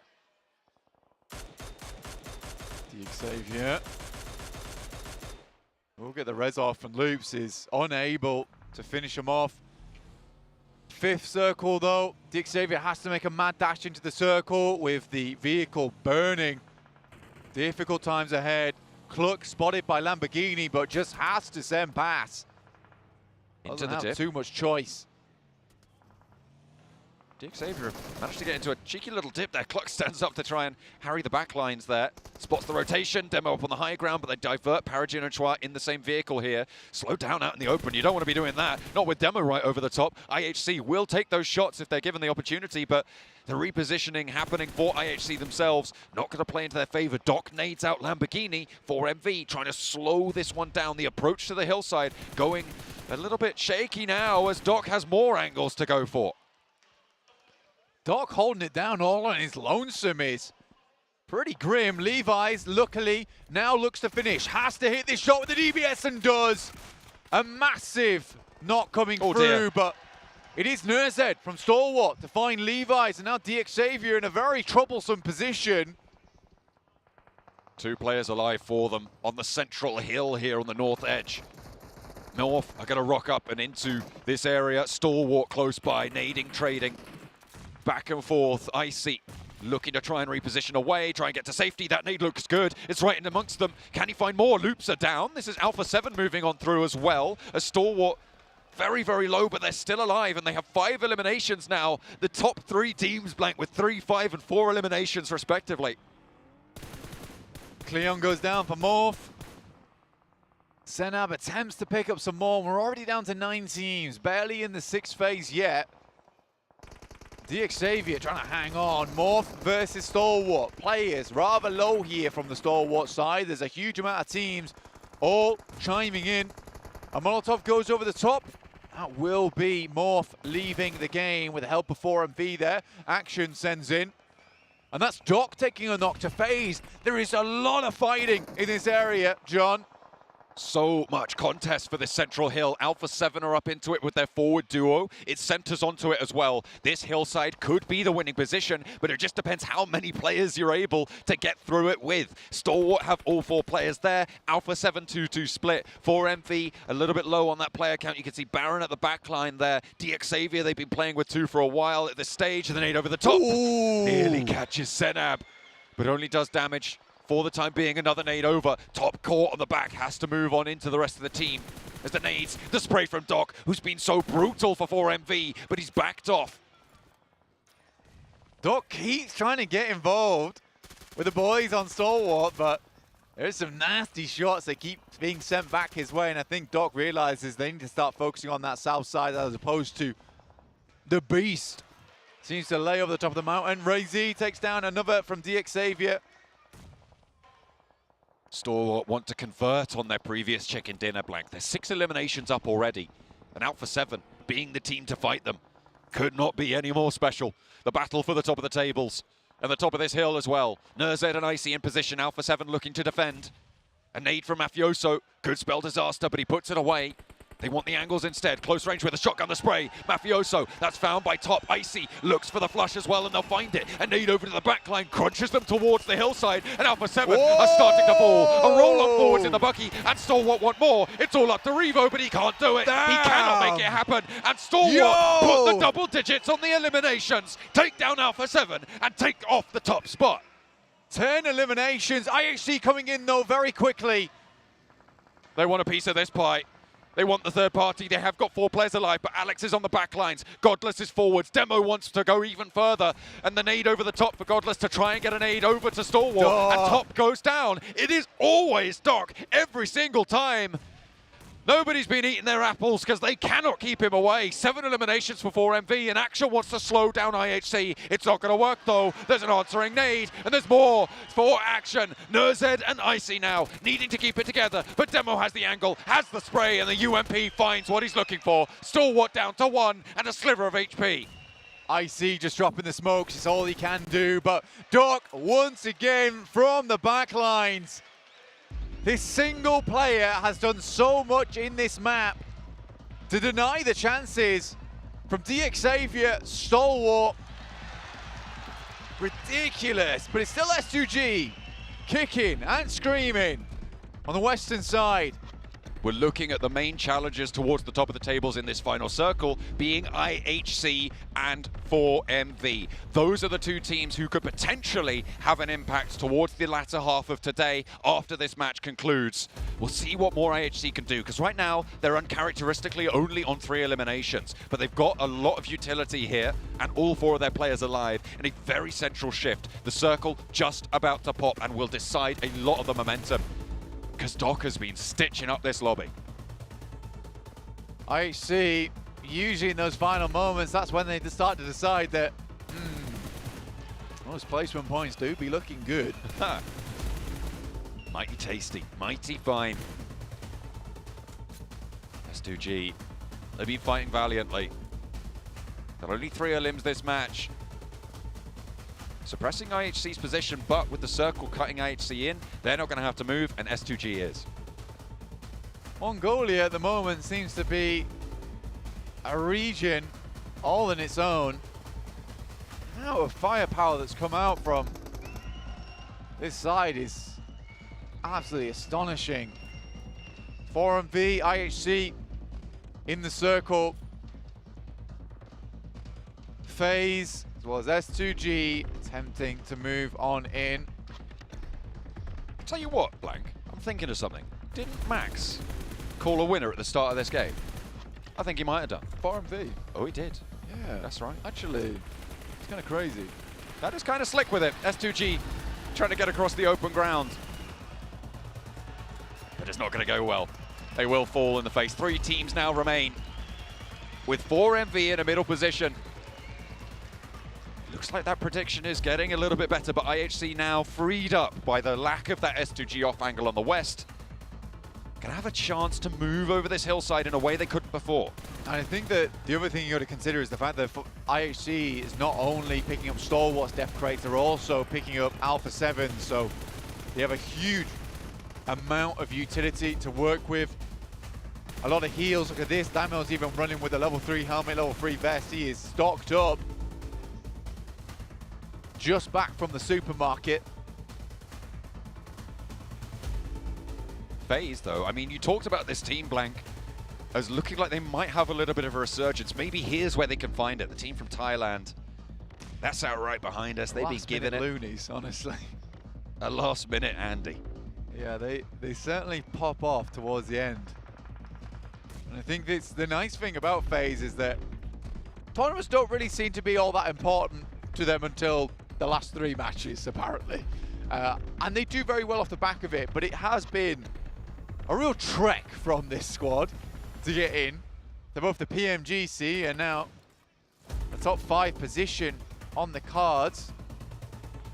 4MV though, very much pincered between FaZe and IHC. And IHC taking their time about this. Groza now picked up most players, level 3 vest, level 3 helmet. They are looking stacked. And the odds ever stacked against 4MV and FaZe at this point. I mean, look at the nades that are available to 4MV, right? That utility, dry as anything. They need value for it. I mean, we saw what value a nade can have in the previous Erangel match, where Stalwart were able to launch those nades, 3 high values on that engagement. Apex looks for a shutdown onto the low ground for Ventores. And that could change things. One of those nades expended now. A nade over to the back line. It looks like it nearly was going to take down Mormon there, but he dodges the knock fully. That one's good. And that's the second nade. I think that's the coffers run dry, unless they've got a crate that they were sat on to pull it back. Apex looking for the hold, but the flush came through, and FaZe only playing on with 2 players now. IHC not likely to let this one slide. They hear the fighting. They start to move in, driving over the top. Doc up front though. The legendary player finally taken down. Raid boss out of the way.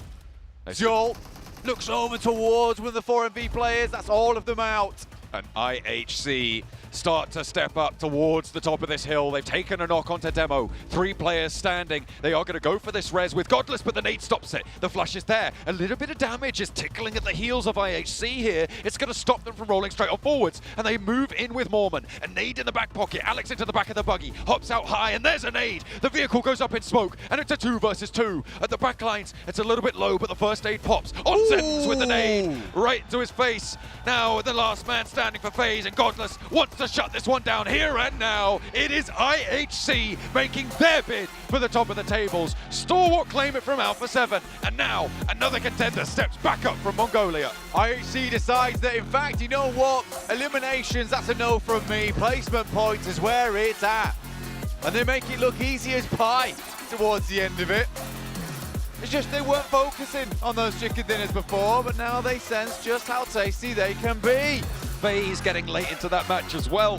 A little bit of a too late resurgence in my mind, but still a high performance. But we've got to talk about Doc on that hilltop. Man, that guy was the arbiter of that area around that hill. Nobody moved without his say-so, right up until those final moments. And in the end, IHC swept across it. Slinging that scalpel as well. 9 eliminations, I believe he finished with. It was a crazy game from Doc and 4MV. And he was all on his lonesome the majority of the time. I think at any point his team might have been able to regroup with him. Yeah, very well done to IHC there. Could have been a massive game for Stalwart though. Could have been. And that would have put them leagues ahead of DXavier and Alpha 7 at the end there. I'll be really interested to see how this has changed the tables, because you had 2 strong entries trying to push up 4MV and IHC to try and gather towards the tops there, with Alpha 7 not having the greatest of games. I mean, they had a little bit, but weren't really able to do too much there. Like you said, Stalwart as well. I think the major thing is the fact that Alpha 7 don't have the best game there, right? Where they were given the circle at the start, they had a lot of opportunities to get in, they played versus Stalwart in that position, and Stalwart just kind of stomped on them. And it's what 7 says all the time. I'm going to keep referring back to it, is the fact that if they do not have a good start to the day, it massively knocks their confidence, especially on a day 3 in a tournament. Absolutely. It really does ruin them. And I think the 3rd game was where they had to bring it back a little bit. Even the circle threw them a bone. And I do think it might be a little bit downhill from here for Alpha 7.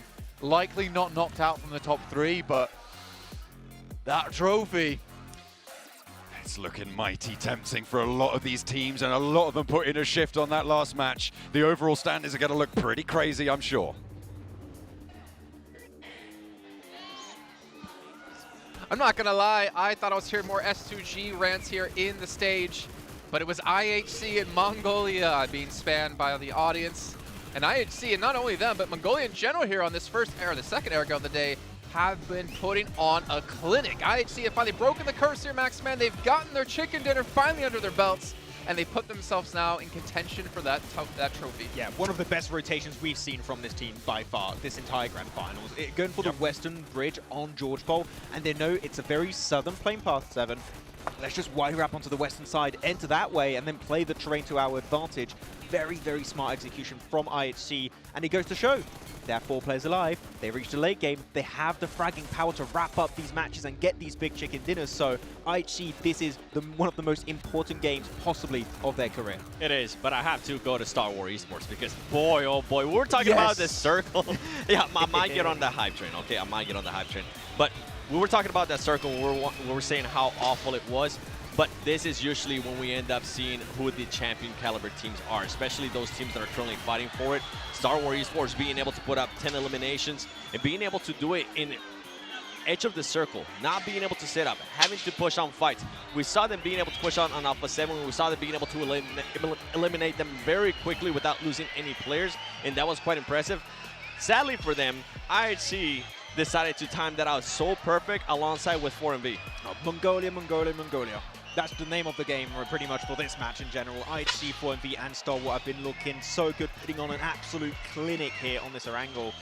And at the bottom, you know, you've seen the teams a little bit lower. Alpha 7 still are getting 3 eliminations is like the trend for but today. The problem is, they get 4 points, DXavier gets 6. So DXavier keep them within reach and actually close that distance. IHC getting a lot of points, potentially taking themselves to first. Stalwart already passed Alpha 7 in the last match, and they're building that lead even further. And right now, 7, ever since you put on that Alpha 7 jacket, they have been playing not great. That might be the curse. I'm gonna not wear it during the matches. But with Alpha 7, I feel like they're playing a little bit too patient. One of the big questions that we had here was with the quick rotation, probably Povka to Sarki, is were they gonna have enough loot? Let's draw it back, right? Because that whole rotation was set in stone based off of DXavier. Pretty much. Like when you're looking at the playing path, of course, you know that Alpha 7 are not going to go for their typical Northern George Bowl drop. They're going to go to Lipovka, and DXavier was so quick on the pivot 7. We were looking like, wow, that is so quick. They didn't even take time to loot. They want to go for Northern George, and it forced Alpha 7 to have to loot up in Zaki to some extent, which means they were underlooted to some extent, not quite able to really take the fight as dominantly as they would have liked to. It really feels like DXavier and a lot of the other teams now have put their focus on Alpha 7. Yeah, not if give that them was another breathing team, space. if that was another team's drop location, I don't think they would have went for that rotate to cut them off. Yeah, not worth it. But here, super worth it. Yeah, and with that, I mean, we saw them not being able to have the amount of loot that we expect them to, especially with that rotation all the way up to Sarki, not being able to loot at all. Because when they were trying to fight against Star Wars Esports, they didn't really have any utility. If they would have used a little bit more utility, it would have been a completely different fight right there. But overall, Alpha 7 currently, for the last 3 matches, are not playing like the Alpha 7 that we have seen in the past 2 days. Yeah, actually, I want to bring it back to IHG for a second. We were talking about Alpha 7, how they, after took their fight onto Star Wars, didn't quite have the resources to take that fight. Such a quick response from IHG. They see that fight happening, instantly send it onto the fight, try to clear Star Wars. There's some kind of assistance happening also from the angle of 4MV. By the way, Doc, what a game from this guy. Just held against DXavier the entire ridge side, pretty much the entirety of that game. But IHC are on point and playing some of the best PUBG Mobile they have so far. I mean, Doc was a stand-up player as well when it came to the group stages. As we can see here, able to get 1,000 damage in this last match, almost 1,100. And that deserves another Maxman sound effect. Yep, yow, wow. Okay, you reuse that one. Yeah. You go back and in your R&D and fix that one. Next time. Wow. There you go. That was a very quick R&D session there. I will approve. And so does John and Blank. So hopefully Cars does out there as well. But here we go. Here's our overall rankings. And it's a 6-point lead for Stalwart at the moment. But IHC has been able to tie things up with Alpha 7. DXavier only 3 points behind that. And for America Vibes, still technically in reach. Even, I think that cutoff we were talking about, right? You said about like 6th place was the cutoff. Yep. I still think it's 6th place. I still think Weibo Gaming has a chance to come back, but they need to have some big games. A win, right, 7. We need to see a win from WBG. Not just from WBG, also from 4MB. I feel like we need to see a win. Going into Miramar, you never really know what's going to happen, especially with the terrains that we have. We are more likely to see bad circles just like this last one in Erangel, and we're more likely to end up just relying not on just your rotations, just your gun skill. Are you going to be able to have it? And you don't want to be able to just rely on that. They need to be able to get a win and kind of set themselves up there for Miramar coming out. Couldn't have said it better myself. Yeah. I can try. But I won't. But then I'd be an analyst and not a host anymore. And then we have to hear 7 hosts, and that just makes things more interesting. But we are heading into our final Erangel. So for me, as we have been talking about, DXavier, IHC, their best performing map, hands down. I'm a little bit worried going into Miramar. So in my head, I'm thinking these 2 teams in particular, if they want to have a chance to maintain a lead or kind of hold on to a lead, they need to end well on this final Erangel. And then obviously getting to Miramar, kind of perform as well. And speaking of performing, you guys at home can perform and get yourself a chunk of 154,000 UC. And you can see there's going to be a little bit more info than just what you see on the bottom of your screen, given later on. There's going to be a top 500 players have a chance to win a chunk of that 154K. 6,000 UC, potentially won. We're not eligible. Aw, man. We were already thinking of ways to try to win some. You can use your day rate to pay for some UC. How about that? You can afford 5 UC. Wait, you guys are getting paid? What? Oh, wait a minute. So we're here for exposure. That's true. I mean, we got Pairboy in the green room with us. True. And some of us have yet to take a picture with him because, you know, we like to give the man some space. I'm not going to say who took the picture. You can guess, probably based off his face. But obviously, right, let's kind of focus up here because this is where Alpha 7 have to prove that they fixed their mental state. 3 not so great matches in a row. We've been really praising them and how they've been able to maintain their mental this entire time. But this is the true test of a champion, a CCT, an ALT. I had to really think that one through first. Like, Avenger level. Can you bounce back now when the odds are starting to be stacked against you, when you had that lead throughout these 2 days, and when these other teams are starting to really step up when they need to? It's not even just teams stepping up, right? They're clearly responding in such a way they want to ruin your opportunity for such a game. We talked about Xavier, talked about IHC going for that rotation in Northern George Bowl. Now, it's not just you being able to play your game, it's you being able to play your game while teams are clearly trying to ruin it for you, are trying to mess with your entire game plan, right? So this is an issue they have to take care of, and they have to double think, triple, prove that their rotation is going to be the right approach for these circles. So I would get in my own head if I were them, because you're never sure if the play is going to be available because teams might try and predict your game plan and just mess with you as much as possible. Especially with the way they've been kind of setting themselves up throughout the last couple of matches too. They've been able to get some eliminations, but they're not being able to hit the mark in regards to placement points. And going into Miramar, I know we still have one more Erangel. This team needs to be able to perform in this Erangel, because going into Miramar, they have been a little bit too inconsistent for my liking. Yes, yesterday they were able to improve on the things that kind of hindered them in day 1, but then the mental starts at play, as you guys have been hinting at. It's going to start messing with them, and I feel like we need to have a good performance out of them here. 4 points is not going to cut it. I think if they do end up with 4 points again going into Miramar, I don't see Alpha 7, as much as it hurts saying this, I don't see Alpha 7 becoming a champion with the way that Star Wars Esports is currently playing, and with the way that I know that DX Xavier can actually play. All right, well, gentlemen, it is time to head into our final Erangel of the day. Will we have a new #1 team at the end of this? There's only one way to find out. Let's throw it on over to our casters. With a 6-point buffer at the top of the tables, there are, as Jason put it, those 6 teams that cut off region at the top of the tables that are all going to be competing. Going into 3 more maps, that is utter insanity. It's absolutely crazy at the moment, and I genuinely think that when you look at these games so far, it has been absolutely unbelievable. The way that Stalwart's been playing, the way that IHC has really changed up the game at the end of the day. It is fantastic. And I mean, I only want to see this continue going forward, John. I'm really, really pleased with the way that things have panned out so far. And I genuinely think that Erangel, this match 4, is going to be amazing. We've had 2 Mongolian chicken dinners so far in a row. Stalwart, the first of the Erangels. IHC with the second of them. But maybe looking at a third. Is it the time for Max to get that prediction right finally?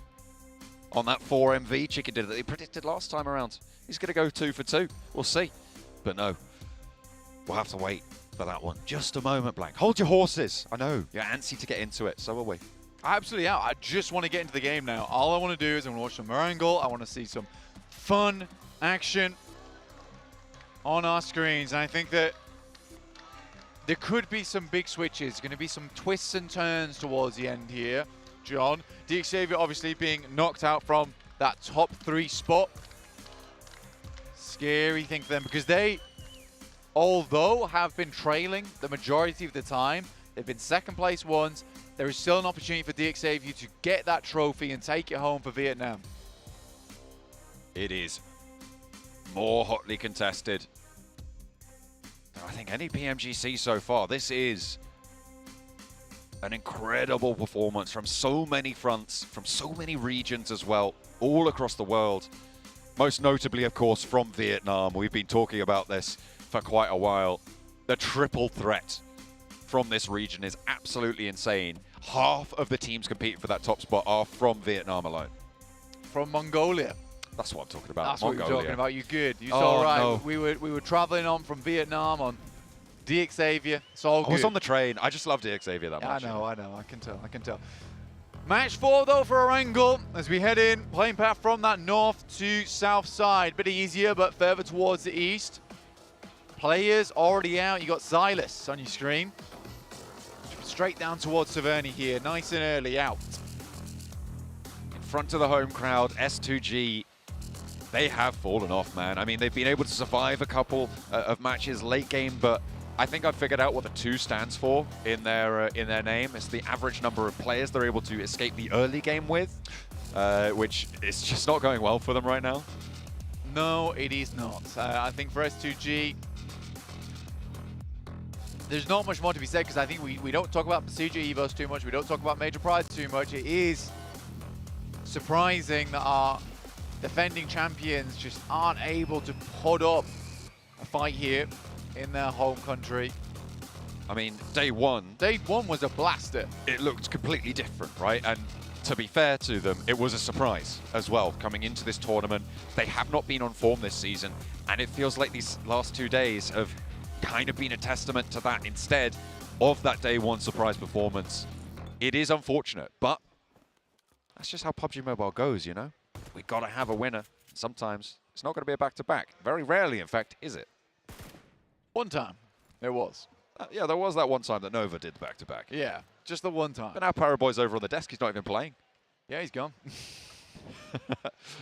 I will not call him washed up because I will get so much hate. Not washed up. I'm sure we'll see him again next year. He's still an incredible player, that's he for is, sure. absolutely. He's just, you know, you don't make it to PMGC, you still make it to PMGC. That's the way the cookie crumbles. Into our last match of Erangel, though, and I think that if we got to set the stakes here for Stalwart, has to be an important one, but more importantly for DXavier. Both these teams have pretty good averages on Erangel.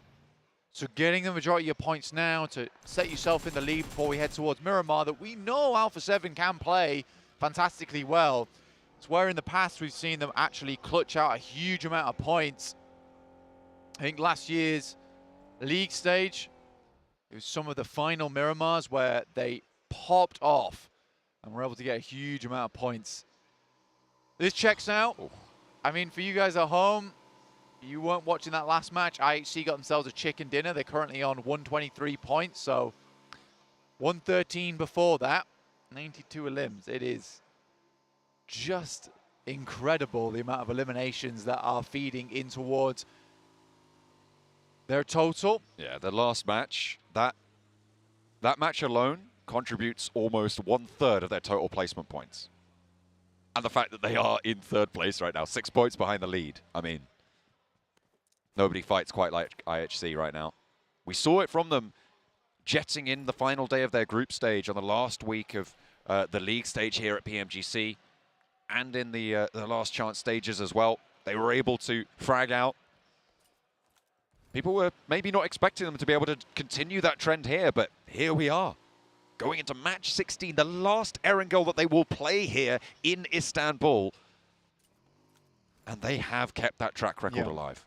Alex has probably had the biggest glow up on the side of IHC though, which is really, really cool to see because I think that Zyol, Godless, these are the sort of players that you expect big things from.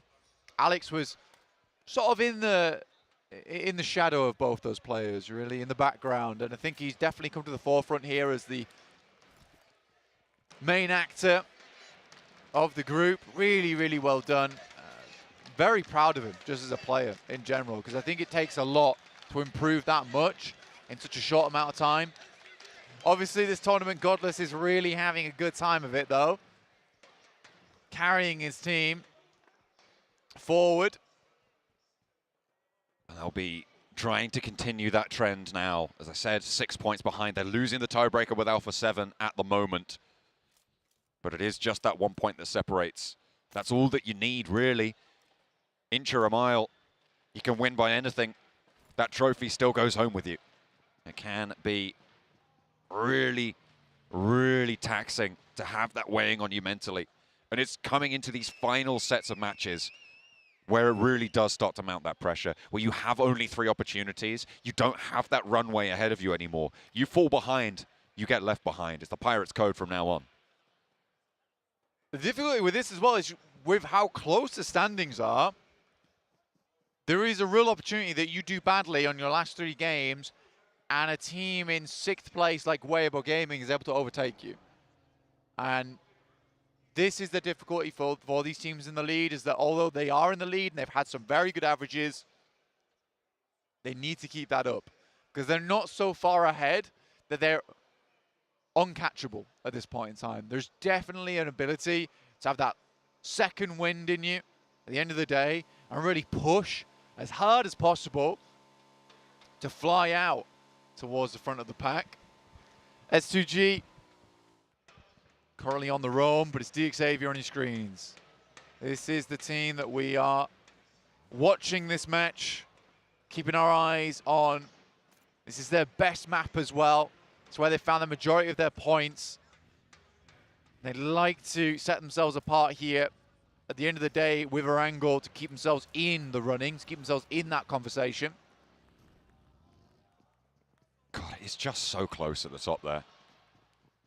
Even with, as you said, Weibo Gaming, they do, however, need that chicken dinner. If there's 4 to 5 points earned in the top 4 bracket across the board there, it starts to become unreachable after this match because 2 matches left to play, you're just not going to have the easiest of times there.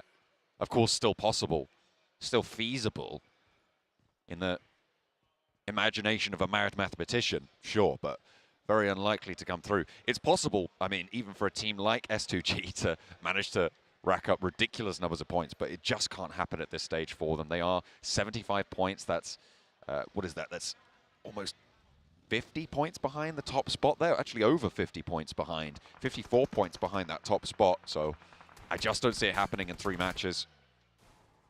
Being able to catch up that much, unheard of. So I am counting them out fully, as I think most people are. But they can still give a decent performance for all their fans at the home crowd. Yeah, still a large chunk of change to be found in terms of those placements as well. So getting a 5th place, really good stuff. Opportunity for FaZe here, 4MV. It will be a really nice story for FaZe if they were able to get towards that top 5 because they have been living life on the edge for most of their tournaments leading up to PMGC. Imagine being the best performing team from your region that includes Vampire. Yeah. I mean, they've already done it, to be fair, from Thailand. I don't see, no, I don't see Vampire on that table anywhere, because they weren't able to make it. So they're going to be going back. Yeah. With a little bit of fluffed up there. Exactly. I mean, for Thailand, it's really nice considering I think a lot of the fans over there were really upset that Vampire didn't make it. They looked very shoddy over towards their league stage in PMGC. And I'm sugarcoating that as well. I was looking forward to seeing Satani, you know? Yeah, exactly. Oh. So for FaZe, it's like that last bastion, that last hope. And I think a lot of fans from Thailand kind of lost that hope when they saw how badly FaZe were doing in the league stage. Out of nowhere, Mela, Mormon start to pop off a little bit and get themselves into the PMGC finals on one hell of a run right at the end of things. So I think for Thai fans, they've really shown up where it counts. And even though Vampire's not here, they're flying the flag proudly for Thailand. And doing so effectively in this final day. Maybe a little bit too late for the top spot, but certainly pride on the line. Nongshim Red Force. Again, let's talk about unexpected representatives of regions, right? South Korea, most likely, if you're a South Korean fan, you were expecting D+ to be the ones to fly that flag here. But no, Nongshim Red Force, they won out their group. They looked really comfortable, but they've been denied access to the center of these circles for quite a while now. And that has been borne out in these results. But similar to FaZe, they are in a position where reasonably they could be jumping up towards that 5th place. And again, bringing that pride back to the South Korean region. Right now, Circle centers up around Yas Fields. Still have school, apartments, Rozok involved. Only stage 2, just waiting for stage 3 to pop now. A lot of teams have sent fairly towards the center. couple of players on the outline of the circle itself. You've got Morph, Stalwart still making their way up from the upper left Neuer. But FaZe has a pretty decent spot to be working with. That west side of Yasnaya Field, the compounds that sit there, a little bit elevated up on the high ground. Morph turning 6-8 away at the door there, but not getting a knock. That high ground on the west side of the Yasnaya Fields has a lot of control out to the east. So they really have to be worried about teams leaving from Roshok in that area out to their west and from the south as well. There is a threat from the north, but I think it's a little bit less prevalent in this current circle with only those two teams sat up there. They are going to have to go through this area, however, so could be a little bit of a snag to be caught in that spot. Stalwart find themselves an initial knock here around loops. Ayala sends a nade over the top. Could be on target. It's a little bit further behind, and Nerzed will go for himself short, but it is in fact action up front. Tries to go for something a little bit too crazy, and Ayala happily picks up the elimination. For Stalwart, we said this, for them a very important game. Losing a player like that, far from ideal. They're down one, but the nade is there to answer. And they've only found that knock. The southeast side, the circle shifts out to the fields. Blanket is such open terrain here, and FaZe's real estate just rocketed in value on that western side. They'll have to leave most likely in the next phase, but they can survive a little bit longer. Major Pride maybe assaulting onto the south side of their position, though, because they're maintaining a split. U2 Alliance steal away that elimination from Stalwart. Loops ahead in the buildings, but we do get the circle heading onto Yas Fields. S2G on the northern side. Just outside Yas. Procedure Evos with their compound towards that south edge. And Icy will finish off Mythic downstairs.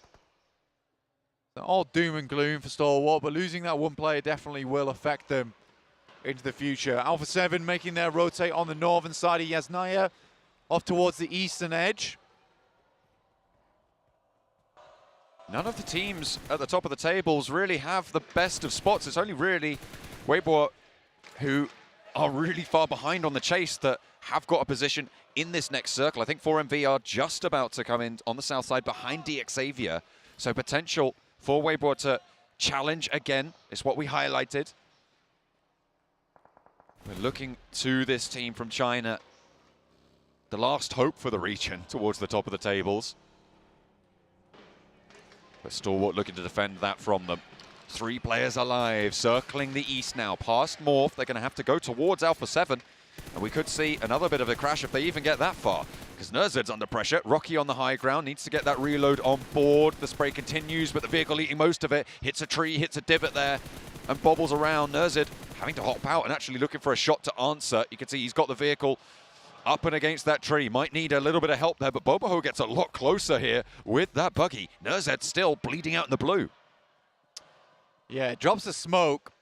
So has to just run for it. Nerzed immediately in the grass, but he was spotted in the process, leaving Stalwart down to just 2 now.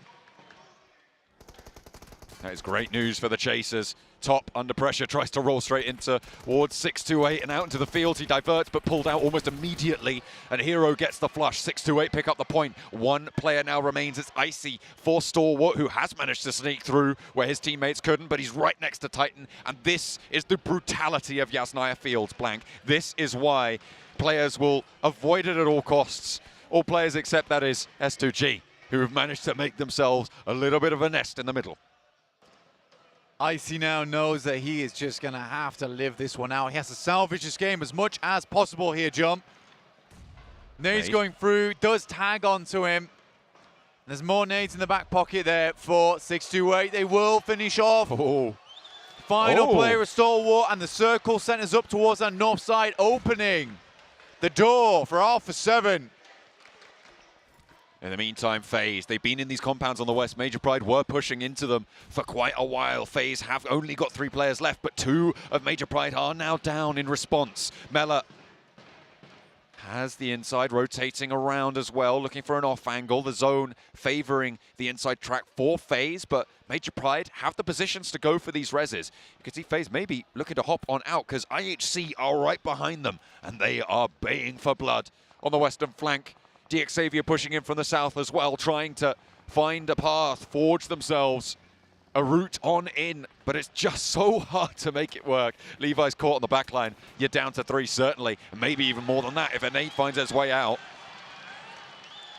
Wizard Tower held by S2G. They've got this forward outpost with 2 players, the M249 in hand as well. It's going to be absolutely deadly in a fielded format.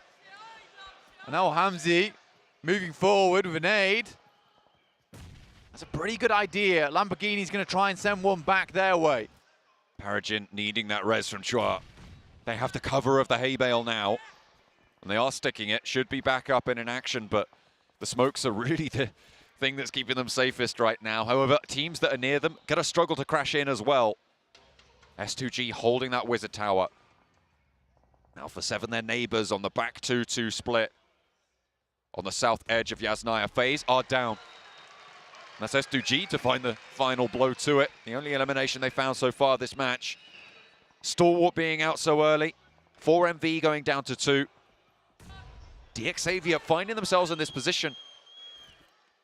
Really, one of the 2 teams now in this circle looking to try and contest. Alpha 7 on the north side of it could actually have a very strong game from Yasnaya. Absolutely. IHC, though, take away their spot in the meantime. Now up to 2nd place. Alpha 7 dropped to 3rd. IHC just need to deal with Major Pride. Last time around, this sort of went topsy-turvy for them. If I remember, Dino did a huge amount of damage to all their teammates. 4MV losing East as well. I think Doc is next up, and that is 4MV down. 5th place. No chicken dinner for them, so we're not going to see the Mongolian 1-2-3. Not from them anyway. Maybe IHC can get a back-to-back and put the flag up. But Titan have Udo Alliance close by. Iftar is already down. Titan have 4 players alive, but Bamboo is knocked. And there's another one for Udo Alliance. It is only Olio, though, for them to deal with. If they can find that, that's Udo Alliance out. Shadow needing to crawl on back to play with the rest of the team. These bunkers, blank, they provide a little bit of safety, but they just funnel nades towards you. You need to be careful. Major Pride now, just Naomi. Downstairs, hoping to clean out some more of these members. Alex is down on the floor. Naomi with some good nades, trying to hold him out position. Finds the first, now looks for another. And another he will find. Nomi able to hold it. Naomi's there as well. Just Seol remains for IHC, but out in the blue, he's got the DP and he lines them up. Nomi on the deck, but the ankle's too wide. And Seol keeps it going for IHC. 5 eliminations. Alpha 7 have 4 players alive, but they're going to have to move south. Can they make that crossing? This is their chance to take the top spot back. Alpha 7 now have a real opportunity. IHC, 5 eliminations, likely to go out shortly as Zol is in no position to make his way in. However, Alpha 7 do have to leave their buildings. Move further towards the front side of Yasnaya on the wall. Potentially taking shots from these other teams, which might give Xavier in their current position a nice little ability to pick themselves up some more points in this match and thrust themselves further towards the top side of the lobby. I'm looking at 628, slap bang in the middle on their compound with that spread out that we saw take down the remnants of Stalwart earlier on in this match. They have got a very, very strong position. It's a question of does the circle give it to them. IHC are out now as well. You said they were going to go out soon. You were right on that one. And that is all 3 Mongolian teams out of the running for this time. So it definitely won't be the 3-peat. Nade over the top, going to be pouring in from Weibo. And remember, they are chasing the nade from Wymout. Brutal. Looking for another as well to follow it up. Su looking for one more on the wide angle. Suki trying to look for these reses as well. 97 crawling his way. They're trying to split through the middle. And there's the charge. Weibo roll on over the top, and only one player stands for Titan. Suki in the smoke, breaks down low. Wymao has the challenge. Gap is down in the meantime, fully flushed away. Suki in the smoke, and he strafes across with the spray down. Bamboo flushed away in the meantime. Udo Alliance are on the top rope here. Flax looking to maybe spoil things for Weibo, as Wymao has got the challenge on the angle, but Flax is taken down. Quick side swipe, but it is in fact Suki to hold on alongside with the help from Udo Alliance, apparently. That's Weibo Gaming out. Alpha 7, DXavier now. Looking to go head-to-head. DXavier with the inside track, but they've got to deal with S2G on their north. They are 3 players. They were playing in that ridgeline, and with the circle shrinking as much as it has got a lot safer for them. They can start to get a little bit bolder with their peaks. S2G on the north, they can be handled, and Alpha 7 will also be spotting out this rotation. We'll be thinking about it, how best to deal with it. Udo Alliance. Furthest into the game that we've seen them in quite some time now, John. It's Nongshim Red Force on our screens. 5 limbs, not bad at all. Could be a match to put them into a position where they potentially can hit a chase, but it's Alpha 7. Taking a lot of damage. Ooh. Coming through from Morph, but Carrillo putting on a clinic for us right now. The spray down on the first is good. The 2-2 split for Alpha 7, regrouped now, and they are at full force. Moving through, trying to take on Morph, and they will continue to careen on into enemy territory. They are bold on the east side of this road. Boboho down as well. Cleon on the back foot for Morph. 2 players alive for them, because Rocky is nowhere to be seen on this engagement, Blank. Cleon is pretty much on his lonesome. You can see how far off Rocky is in the distance. This side of the road, though, cut out of the next circle. The nade should finish it off, but there's still another move to make for Alpha 7 to try and claim that title. They are being put to the test here. Yeah, crossing this road, though, is going to be difficult. More than likely going to have to make a quick send and try and crash 6-8's position. Good initial nade, though. Cleon. Able to pull another one out of the vehicle.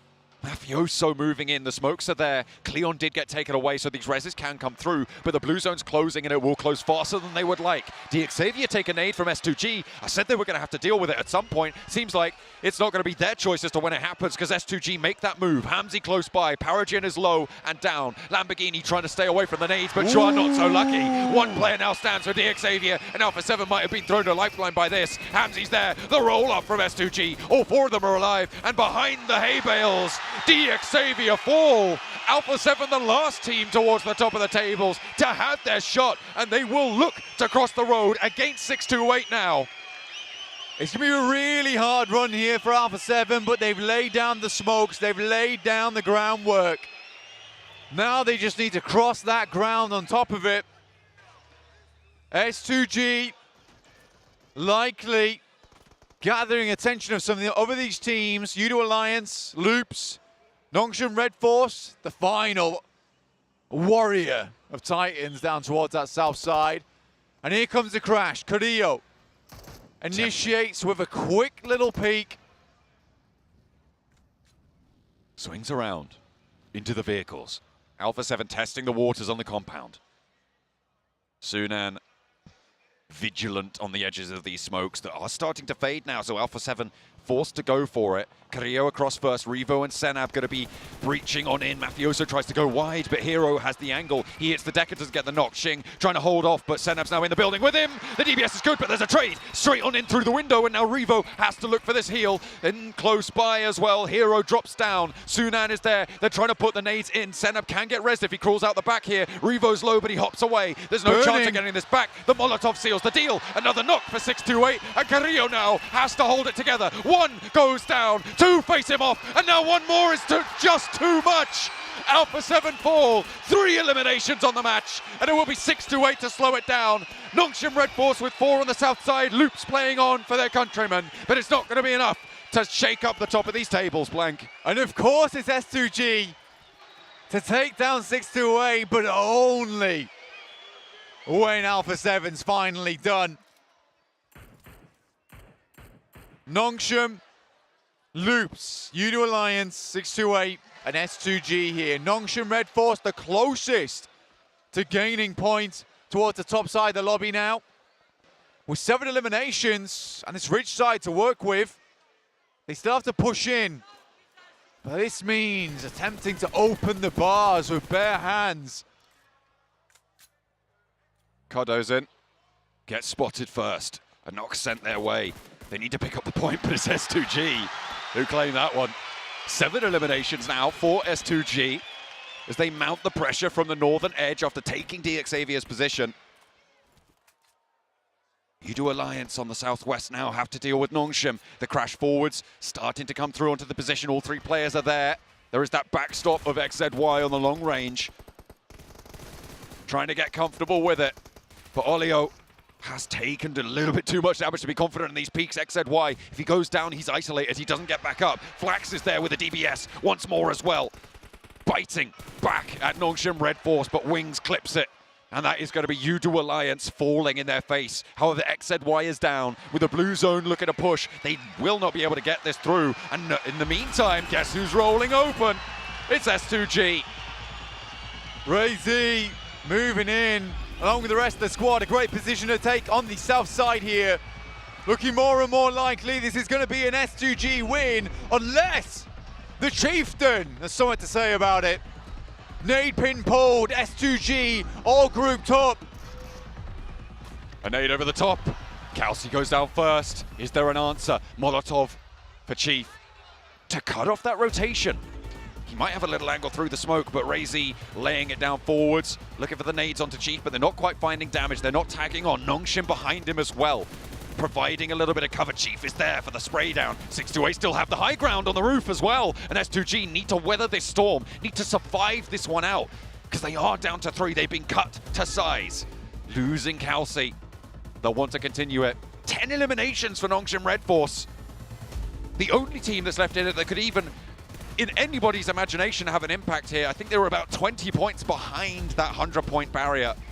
And it's 120-something right at the top, about 130. So they would need a miraculous run, and it might be cut down here by Ray-Z. 33Z, though, pinches the point away.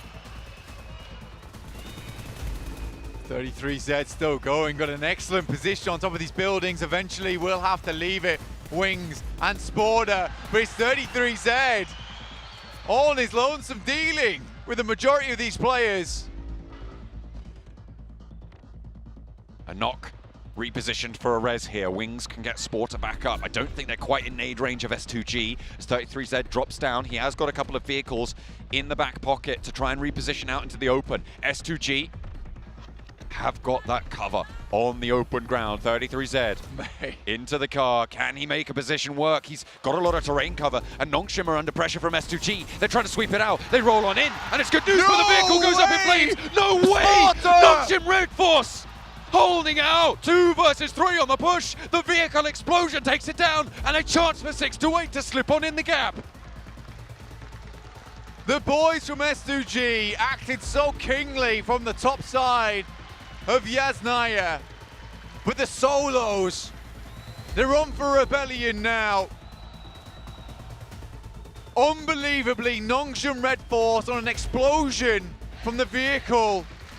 Blast shrapnel into S2G, but it's 33Z, the King's assassin, to come back to bite. Another one lined up.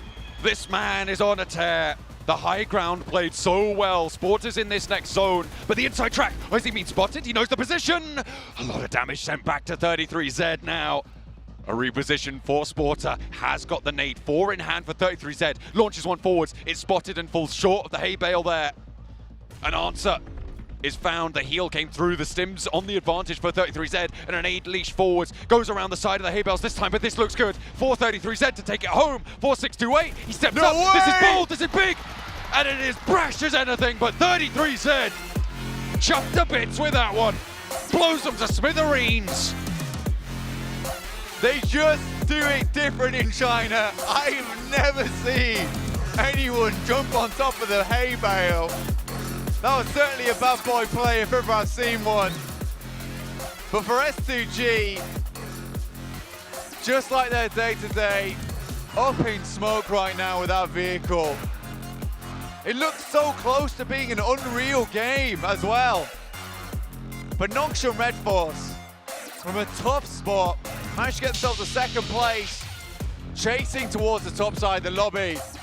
But at least 6-8, they don't go down without a fight. They don't go down at all in the end. 6-8, able to gather some of those points. Nongshim Red Force, I mean, with that game moving into the Miramar section, they might have been able to find something, right? If they'd have been able to get that chicken dinner, with the extra 3 eliminations they got there, that would have been 13 and a 14th on top, would have put a 24-point game on the board. It could have changed a lot. It could have put them in that conversation blank. They would have been within striking distance in the way that 4MV and Weibo Gaming are, but they denied that opportunity. It's a really good match though. 33Z, you can see there, 816 damage done. What a champion. On the rooftops, it wasn't done with the high ground just yet. Straight back on top of the bales. Love to see it. It's crazy that. But that's even fighting off versus Alpha 7 as well. So they did a really, really fantastic job in this game. For Nongshim Red Force, it's still a huge amount of points that they were able to garner on that match. And where they were in the leaderboard, that takes them around about to 110 points, roughly, let's say, which gives them a massive chance towards that top 3, right? With Alpha 7, Stalwart, and DXavier, IHC all not having the best of games there. Woo! It's getting spicy up towards the top. It's all going to come down to Miramar's, Blank, and we've got that double serving of Desert Dessert to look forwards to, because it is going to be delicious towards the top of those tables, I am sure. Because that top spot, like you said, a lot of those teams just having a, honestly, bad performance in these last few games. I mean, it's just not quite adding up for anyone involved. Alpha 7 looking to chase. They were the last team to look to be able to do so, but it could not quite happen for them. Instead, it was denied at every turn. 33Z dominates on the Yasnaya field finish. Well, 6-8. Unexpected to say the least. We saw 33Z on top of the building. Was able to rotate back in and finish things off and potentially shut down any chance Nongshim Red Force have of getting back into this. But a big game out of the South Koreans either way. And not so big of a game out of quite a few other teams here, Seven. Yeah, one of the teams that I'm going to be thinking of, it's going to be, oh, wait for it, DXavier. I feel like this team, we felt like that was going to be the biggest threat at the start of the day, especially in regards to teams being able to challenge with what we saw in regards to improvements from day 1 to day 2. DXavier right now just not being able to cut the mark. And by the way, Alpha 7 with 6 points again. They did some good rotations, and something that we didn't notice, Max. Yeah. S2G might have been hunting. I think S2G are like, you know what, we know we're not winning, but we're going to embrace the dark side. No, we're going to become the Sith Lords of PUBG Mobile. We're going to be taking down a team that can contend for a trophy right now. And actually, we're going in such weird rotation. We're like, but that's where Alpha 7 would typically come into, on the northwestern side of that river. So why the hell not? And it could have worked out, but I think Alpha 7, just like in that previous game too, understand that teams are going to try and ruin their chances of a win. So maybe they also got to be just a little bit more cautious on their movement. And that's when their scouting became so important, because they realized that they were going to be pretty much being gatekept there of the bridge west of Yasnaya. And then being able to rotate to Rosshog, then the circle switch, they decided to wrap around north of Yasnaya. Great play by them, just ended up getting destroyed by 6-8. And for S2G, I mean, if they were even going to try to make a push, they were going to have to win 3 games in a row. So it's very unlikely for S2G, but I did enjoy seeing them kind of take their future into their own hands and maybe chasing Alpha 7. I mean, look at our match rankings here, right? If you look at our top contenders, Alpha 7 in 6th with 6 points, IHC in 8th with 5 points. Going down the list. Already Esports in 13th place with 1 point, DXavier with 0. So not too many points being built up here for Alpha 7 to potentially build up a lead here. It still keeps things in reach of all the others. And honestly, doesn't matter what happened in that game now. It comes down to these last 2 matches. Yeah, and actually I wanted to bring up a very interesting prospect for the last few matches we've had, because the top 6 teams have been doing so well throughout today. Yeah, that kind of situation where the top teams aren't really creating that much of a lead for themselves, and it's really enabling teams like Nongshim Red Force to somewhat catch up. Like these points they just got maybe puts them back in the conversation again. I think it was done, but a big game like this, 7, might be exactly what they needed to be potentially competing, and Sporta in particular had some great individual moments out there in the fields. Yeah, and I think Nonchalant Red Force is going to be kicking themselves for not being able to secure that win, right? It would have Those been extra big. 4 points would have been even bigger. But even with that performance, you mentioned it, they are going to be in contention now when we start talking about Miramar and how these teams have been doing in regards to Miramar. For Nonchalant Red Force, it's not one of their best performing maps. In the 4 matches that we have played, they've only been able to get 11 points. When we go to Alpha 7, they've been able to get 32 points. So you know what? Definitely a lot better. And they have been improving from what we saw day 1 to day 2. But now we're going to be going towards the other team that didn't really have one of the greatest airing goals. Is going to be Star Wars Esports. They had to move around a lot. They kept getting caught a lot during their rotation, whether it was MRPX, whether it was loops. Whoever it was, just didn't work out for them. But this team has been able to perform really well in Star Wars with 41 points in Miramar. And, I mean, going in with the lead, that's going to be a confidence boost. Last year, we knew in the last game who was going to win. We knew it was going to be S2G. I don't think we're going to know until that very last game here, Jason. The last game, match number 18, is going to be the one to decide who's going to be crowned the world champions for this 2023 PMGC.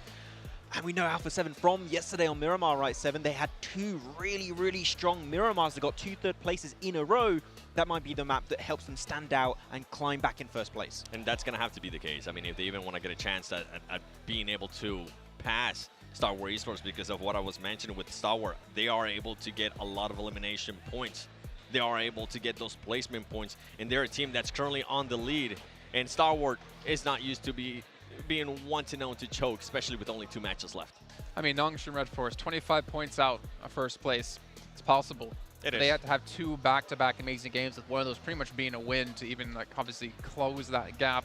But from there down, I'm starting to lose faith in any of those teams. And obviously 3 points separating first to third place. It's really to come down to the final match, and I'm really excited to see what's going to happen. I think it's really unpredictable right now. It could be any team. Whichever team gets that big pop-off could be the team to become the champions. Like, it's impossible to predict. While they are champions, they can use their all-new RP-A4 Victor Dance as well, supporting PMGC. You guys can support your favorite teams as well while you pull this one up. When you get a win, if you get a win, more in my case, probably never going to get a win. Unless I'm playing with these 2 to carry my butt through in this one. We got you. Which has happened quite a few times. Also, you guys have the Frost Festival currently going on. We had a great game of riding the reindeer to jump on top of a gas station yesterday. We got to use, well, we didn't get snowballed, luckily. We didn't get turned into snow. Oh, I didn't get turned into snowman. Did you get turned into snowman? No, I'm just using the snowball, like the blaster, to just create some nice little cover for us. Yeah, but we did get to the castle, and we did open the magic crate. We won that fight. Yeah, we did. I mean, he won it. I was just there to assist him.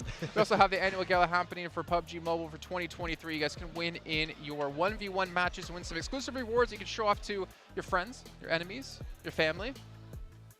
I was going to say all things starting with F, but enemies doesn't start with an F. Your frenemies. Yeah. And then it works that way. Also, you can pick up the new Pagani collaboration as well with the Zonda R and the Mola models. You can confirm those eliminations, Max, man. Oh, yeah. I'm going to confirm those eliminations in style, Jason. Oh, yeah. If I get it. If you get it. If I get it. It could happen. I'll try. Will you? Will you try it for me as well? On your account? No. You get your own UC, Jason. I thought you were a true friend. No. I carry you in game, okay? That's more than enough. I'm not, you know what? I'm going to let you have that one. Because you and I both know I can turn this one around. I know you can't turn it around. But can teams turn it around? Yes. Xavier, struggling. Luckily for the teams, they have a short little break here to get their minds reset, their mental game back on track. And we have a chance to take a break as well. Go get some food, go get something to drink. So we'll be right back for some more PUBG Mobile action.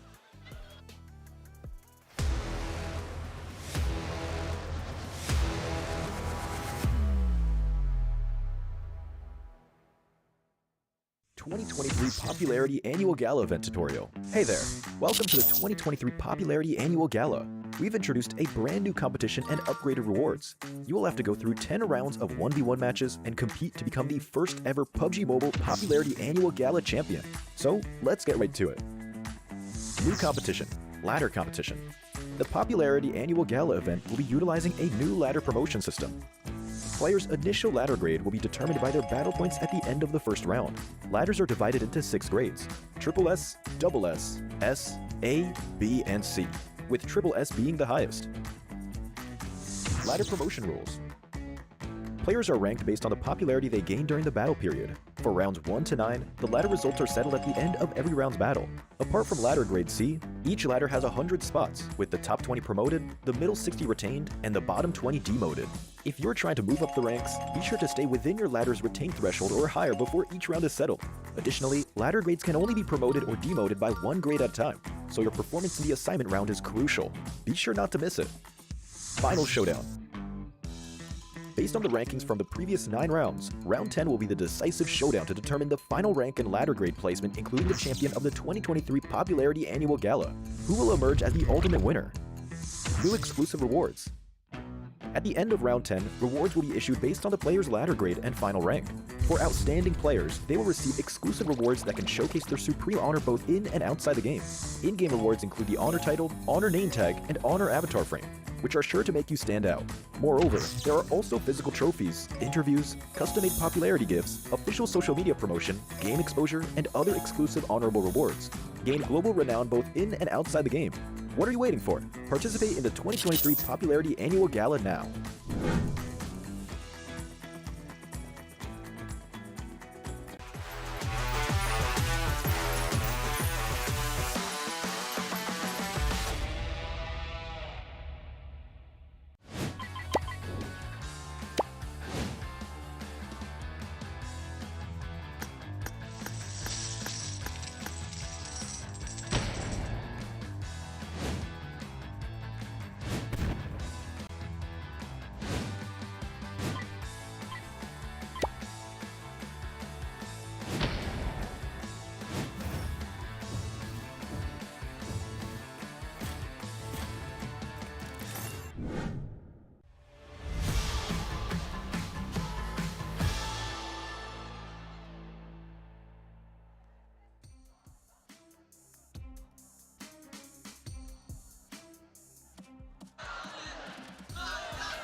I'm hoping the sounds can go through the microphone. I'm pretty sure they can.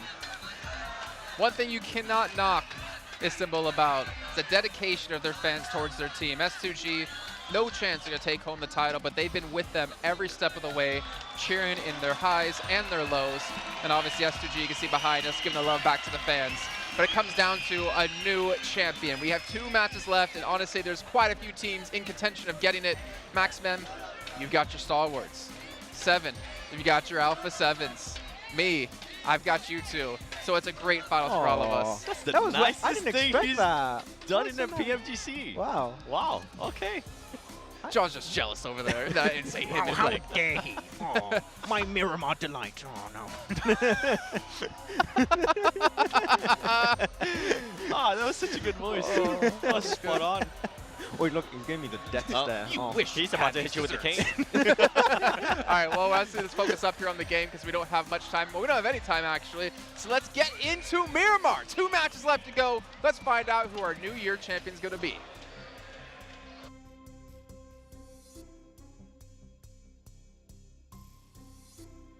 I'm not muted. There we go. I didn't like that. I didn't like that one bit. I've got to turn my microphone on. That was how Mad Max made me just then. Goodness me. Just wait until I get my impression of you in there. I'll get you back for this one. But I'm going to have to wait because he's right. We are in for a little bit of a treat. It's the double helping of desert desserts. Yes, it is indeed. I'm excited for it. Obviously, Miramar coming right at you. And we're not stopping this train of PUBG mobile action.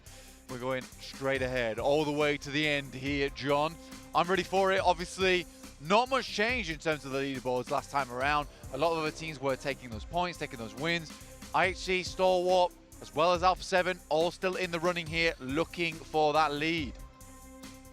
A really large group of teams, I think it's safe to say. There are still those outside chances as well, coming through from as far down as Nongshim, as Weibo Gaming, right? You have got that outside chance with 2 matches left to play. It can change, topsy-turvy.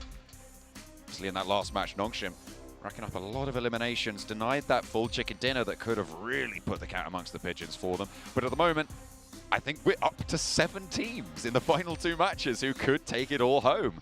And it is going to be all the way. I'm super excited for it, to see who's going to be able to find this one. A team that may not be winning the actual trophy, but certainly has won the hearts of everyone in this stadium. S2G, their uniform change didn't cut it, but they're still going to go home heads held high. Yeah, I think either way, what we can say is that the fans have been absolutely unbelievable here, supporting S2G all the way to the end, which is lovely to see. I mean, a really, really nice crowd in general. Had to give Max some evils there, sorry. That's all right. He was walking past us. But we still have further to go. 2 more matches ahead of us over on the dusty deserts of Miramar. And we're in the plane, waiting to set off right now. The burning heat of the desert will beat down on these teams, sweat on their brow as they try and lift it for the first of 2 on Miramar. The plane path right down the middle, diagonal, all the way from Trailer Park down to Puerto Paraíso. Everywhere very much available here. Teams looking to put the final shift in. Open up the gas tanks because the sprint is on. 64 players dropping in with us here for the penultimate time before we head to that final game on Miramar. A very kind playing path here, but we have seen some properly mean circles and alternatively some very kind circles to certain teams. Nongshan Red Force almost with their second chicken dinner on the day, with them winning the first match on Sandhawk. But I'm excited because a lot can change in a short amount of time, John. Especially with these teams, 7 of them have been in that contest, in that competition, towards the top of the tables. I was looking at who was top performing on Miramar as well. Weibo, top that table. Yeah. They are looking to try and keep these last 2 in the back pocket to bring it out when it matters most right now, because they are right towards the back of the pack when it comes to that chase. Yeah, I mean, for Weibo, still got it in them. I'll take it further. Nasty circle, though, heads down towards this south side. Inesta vai de mar, but still a lot of water involved, so down to those craggy, uncomfortable positions on the south side of the map. Major Pride already dropping down here alongside with Udo Alliance. Weibo Gaming a little bit further towards the north, but it is 4MV. It's also in this location. Might be able to get themselves some cheeky points. Take a quick look at the overall standing. Stalwart still in the lead by 1 point only. And only 2 points ahead of IHC as well on 128. It is so closely fought. I think the surprise entry for most coming into this tournament is IHC.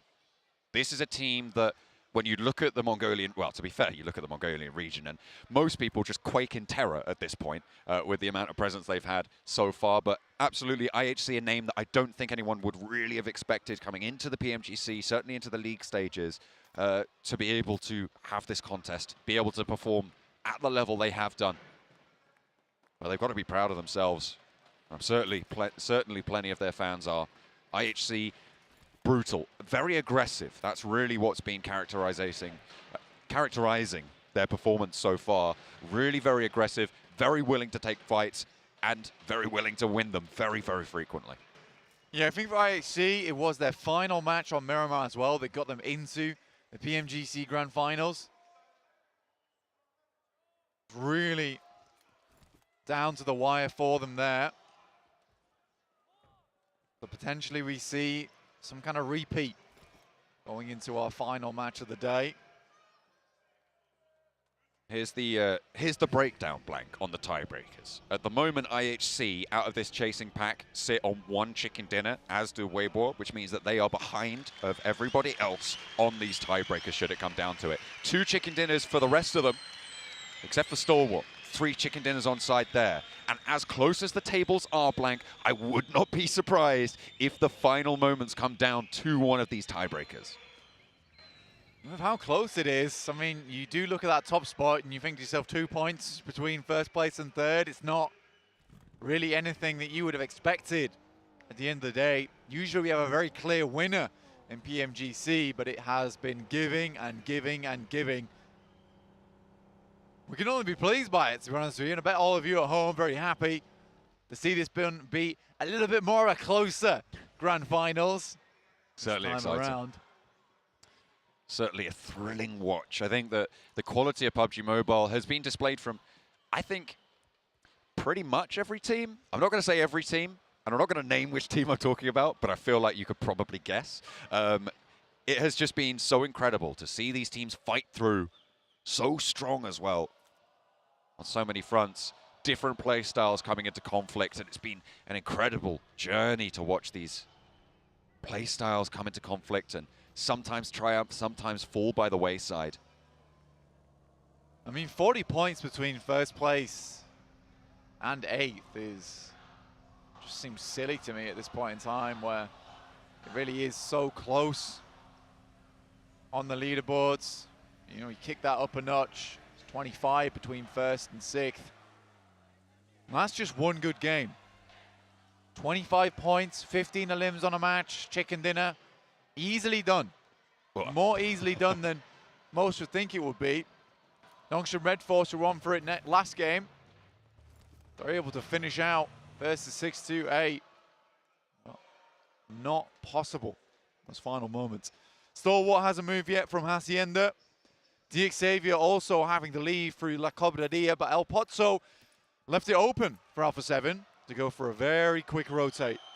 And I have noticed this a fair few times with Alpha 7. When we get circles like this, they will just wide wrap far down towards the edge of the circle, furthest away from their starting point. It's a smart tactic. Sometimes just leave them out in the open in a scary position. We saw it there on our angle. They sent all the way over towards Yasnaya. However, still were able to do something with it. The nerves have to be ramping now into the final 2 matches. And this is the test of that mental improvement that we've seen from Alpha 7. Being able to do well when you're in the lead, great. A lot of teams can do that. It's when you're not in that leading spot that defines a champion. And a challenge now for Weibo and Nongshim Red Force. Right in the back of that chasing pack, 25 points behind for Weibo, and they've just put that first dent in it with the first elimination going their way. 3 players to face them from Nongshim. Weibo 103 points, goodness me.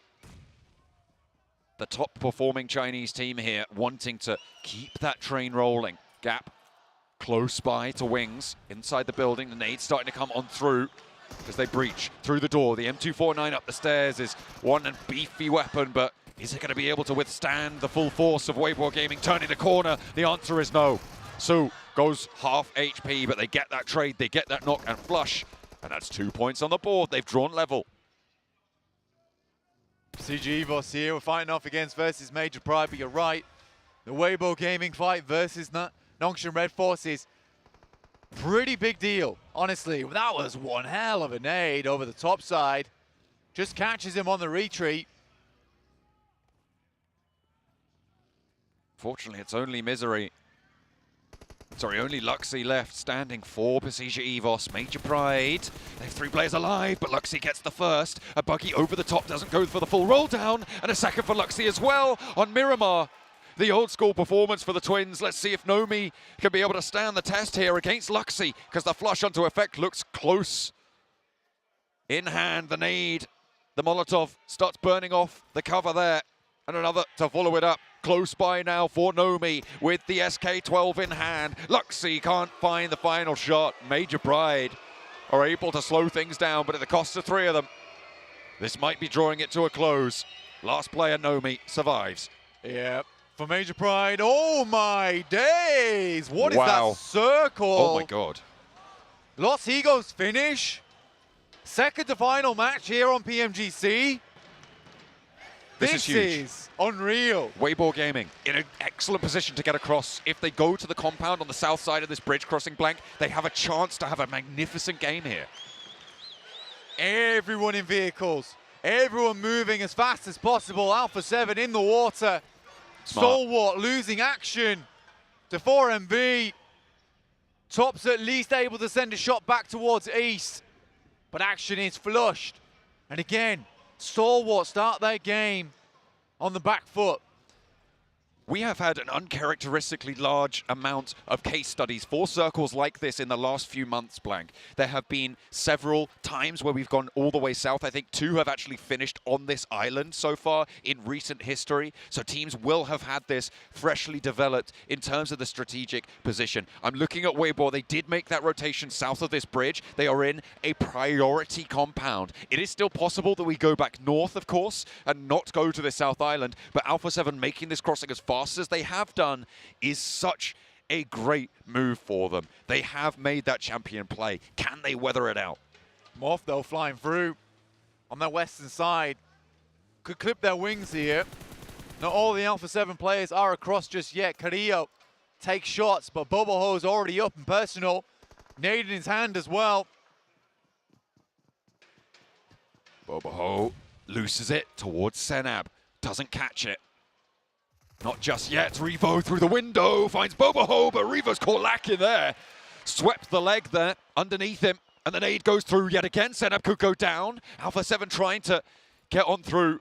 They have got the top floor still under control. Senab dodges the nade once more. Boboho's low. The heal allowed to come through. Morph not quite fully coalesced now, but IHC across the bay looking to maybe have a chime in onto this fight. Senab caught yet again. Upstairs he goes. He's allowed through and could look for the flush. Alpha 7, they're down to just Senab now, and the knock is crucial to keep them alive. 2 players on the outside looking for this flush. It will go through to IHC, also looking for that chase. 3 players on the inside, and Yoru from Morph. The bottom of the tables could have an impact right all the way to the top. A resounding chance here for Morph, and all 3 of them are there. A nade from Cleon, blankets through the window, could spell disaster, and Alpha 7 have more to worry about. The nade in doesn't find it, but there's Yoru to shut it down, and Alpha 7 out for the first of 2 Miramars. They make a good crossing, but Morph are just too quick.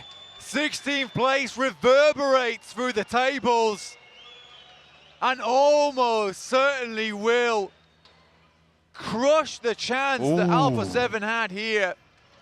Circle cleans up, but it's not confirmed. Over towards that south side. Further up towards the north, Stalwart still out in the blue. Technically still ahead. Xavier in the blue also.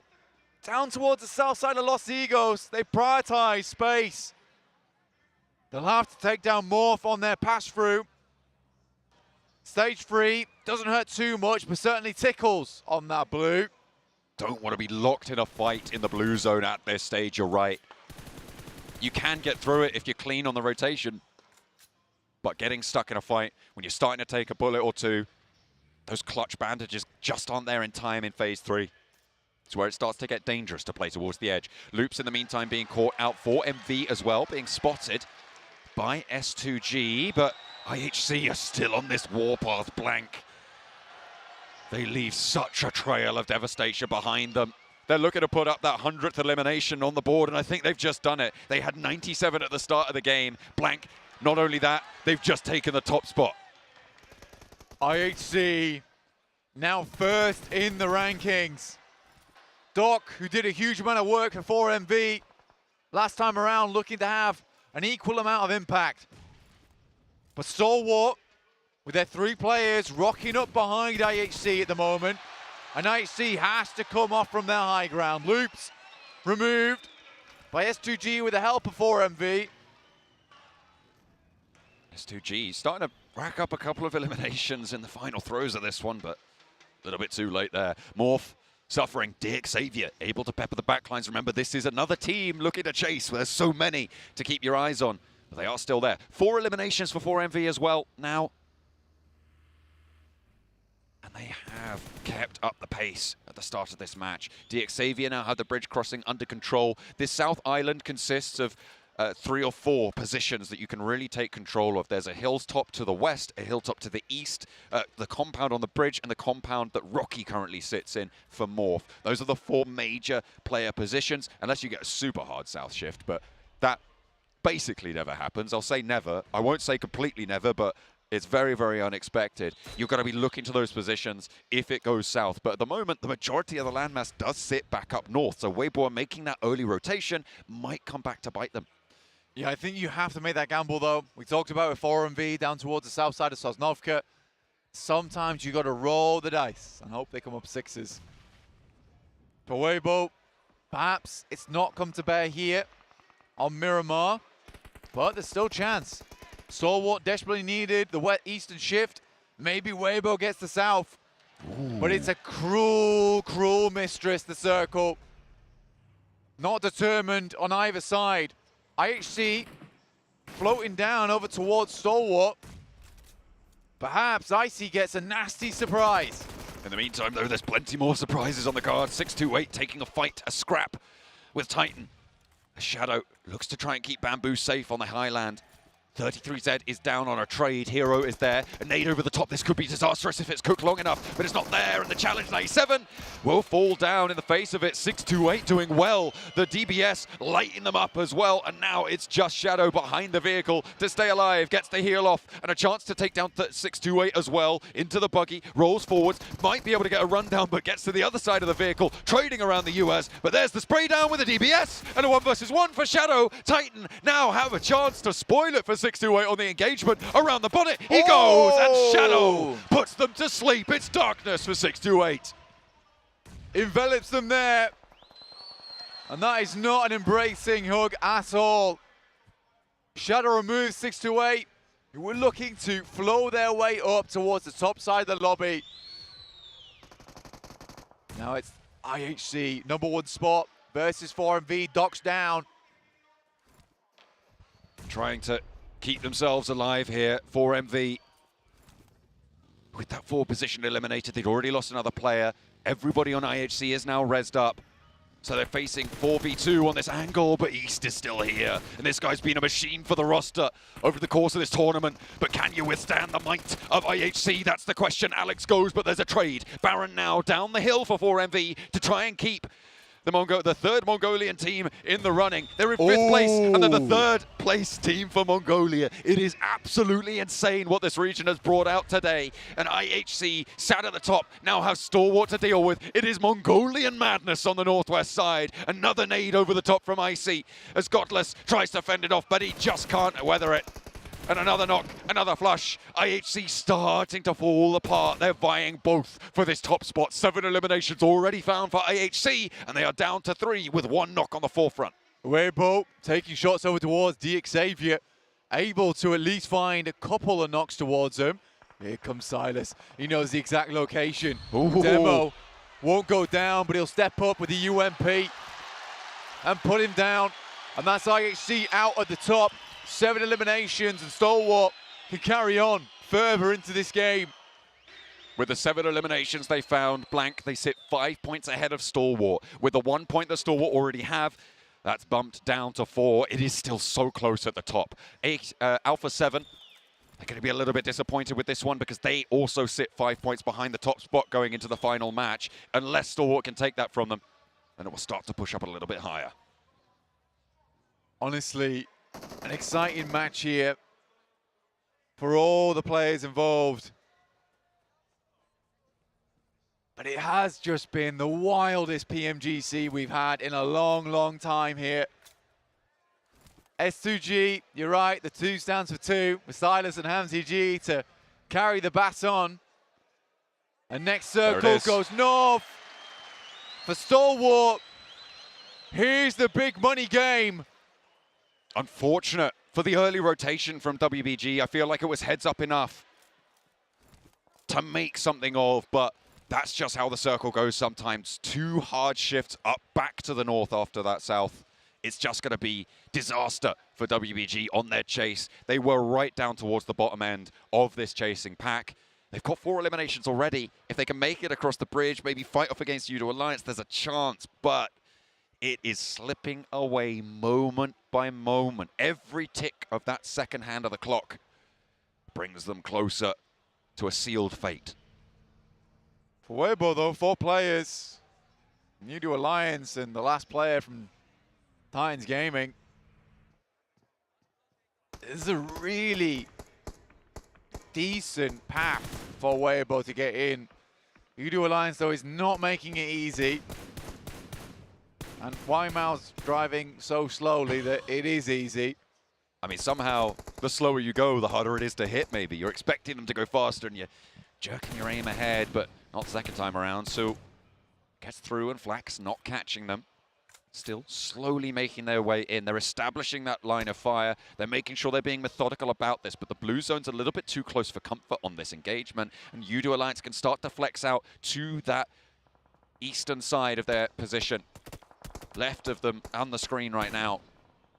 You can see Weibo just slowing down. DXavier denied entry to that main island. They're going to have to swim. FaZe are there to receive. Where WBG making the cross, and it is being torn to shreds by Udo Alliance. This might have been made easier, but Udo Alliance's compound. Famously, RRQ, Athena's roots back in the day. Such a strong position, though, to hold out the bridge side. And WBG just cannot make this crossing. Smokes are down, but vehicles are in flames. Ming takes another knock for WBG, but they've still got 3 players active. The blue zone now a major issue. You can see it creeping ever closer to WBG. Gap trying to reposition, but Olio just such dominant angles onto this area. He's going to have to move as well, but not before they do. DXavier are going to be spotted out in the water by FaZe. And this is really Stalwart's chance to keep this under control, but they're only playing as 3. WBG caught Su trying to swim. Gap and Mao underneath the bridge can make a little bit of headway here. Yeah, there's a possibility to get in, right? And actually play from the circle side itself. FaZe might have angles. Levi's knocked now as well. The last player remaining for DXavier is Paragin, with Lamborghini and Levi's both knocked in the water. Mormon repositions to assist. Next circle coming on through. DXavier trying to lead the water. It's not going super well. They will be shut down. One last match for them to chase. It is still close, but they're a little bit further behind than they would have liked. We'll need a big game from DXavier, the team from Vietnam that you pinned as a 3rd place prospect, and I think rightly so, given their performance here, deserving of that accolade of being one of your predictions there. They're going to have a tough time of it. Not quite as tough as WBG in this circle, though. I think when we look at it, you're right, the big surprise has to be IHC. Full Miracle vibes, people expect them to do very well during this tournament, and they have. A 5th place is great. But Weibo Gaming want to go a little bit further here. I think a lot of hopes from the Chinese fans were in this team. 4 eliminations found, and they have lived it. But for Stalwart, this match matters so much because it's such a huge opportunity here. With only the 1 elimination, if they go down within the next couple of teams, it'll all be for naught. Right now, 1st, 2nd, 4th, 5th place teams are all out. This is a gateway for Stalwart to push back into that 1st place spot. Remember the tiebreakers as well. Stalwart currently 3 chicken dinners, the most of anyone in this tournament right now. They do win all tiebreakers with that extra chicken dinner. That is the 1st tiebreaker. The 2nd, placement points, which is bad news for IHC. So even if they get another chicken dinner on the back of this match, they could still lose out because of their focus on those eliminations. They've been able to rack up, Blank, over 100 eliminations on this tournament so far in 3 days of games and not even 18 matches. It's probably a record. Probably a record in terms of the placement points, 2 elimination points that will never be broken again. Unless IHC return. In which case, maybe. Stalwart here, this is what we're talking about. It had to be good. Nade explodes in the face of Mela. Has to retreat back down the hill, but for Stalwart, there's also S2G on the high ground. Icy understands the position though and can hold him off. Hamzy under pressure from Icy doesn't face off for too much longer. They're trying to break through. They've left Nurzid on the back lines for Stalwart. Top trying to face off against Mela. But it's just these smokes starting to fade. They're creeping their way across the mountains, across these slopes that feature so heavily on the south side of Miramar.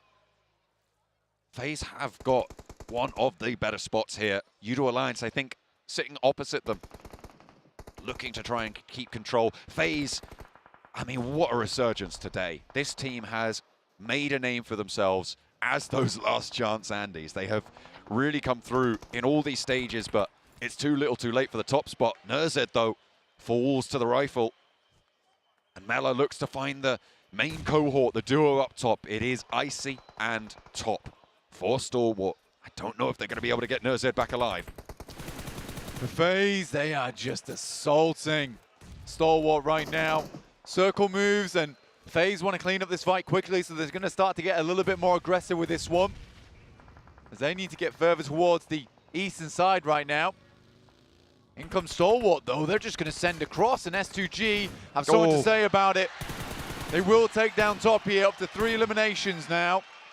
Top just under cover. Actually, potential to crawl back. The timer is ticking away, and you don't have a lot of cover, but there is still a maybe there. There's a question mark on the flush onto Top. But being down to 2, still far from ideal. He manages to make the crawl, and Icy tags that res. FaZe not yet cresting the ridgeline towards the roadside. They're going to have to move further east as well. Somewhat worried about facing off versus S2G's position.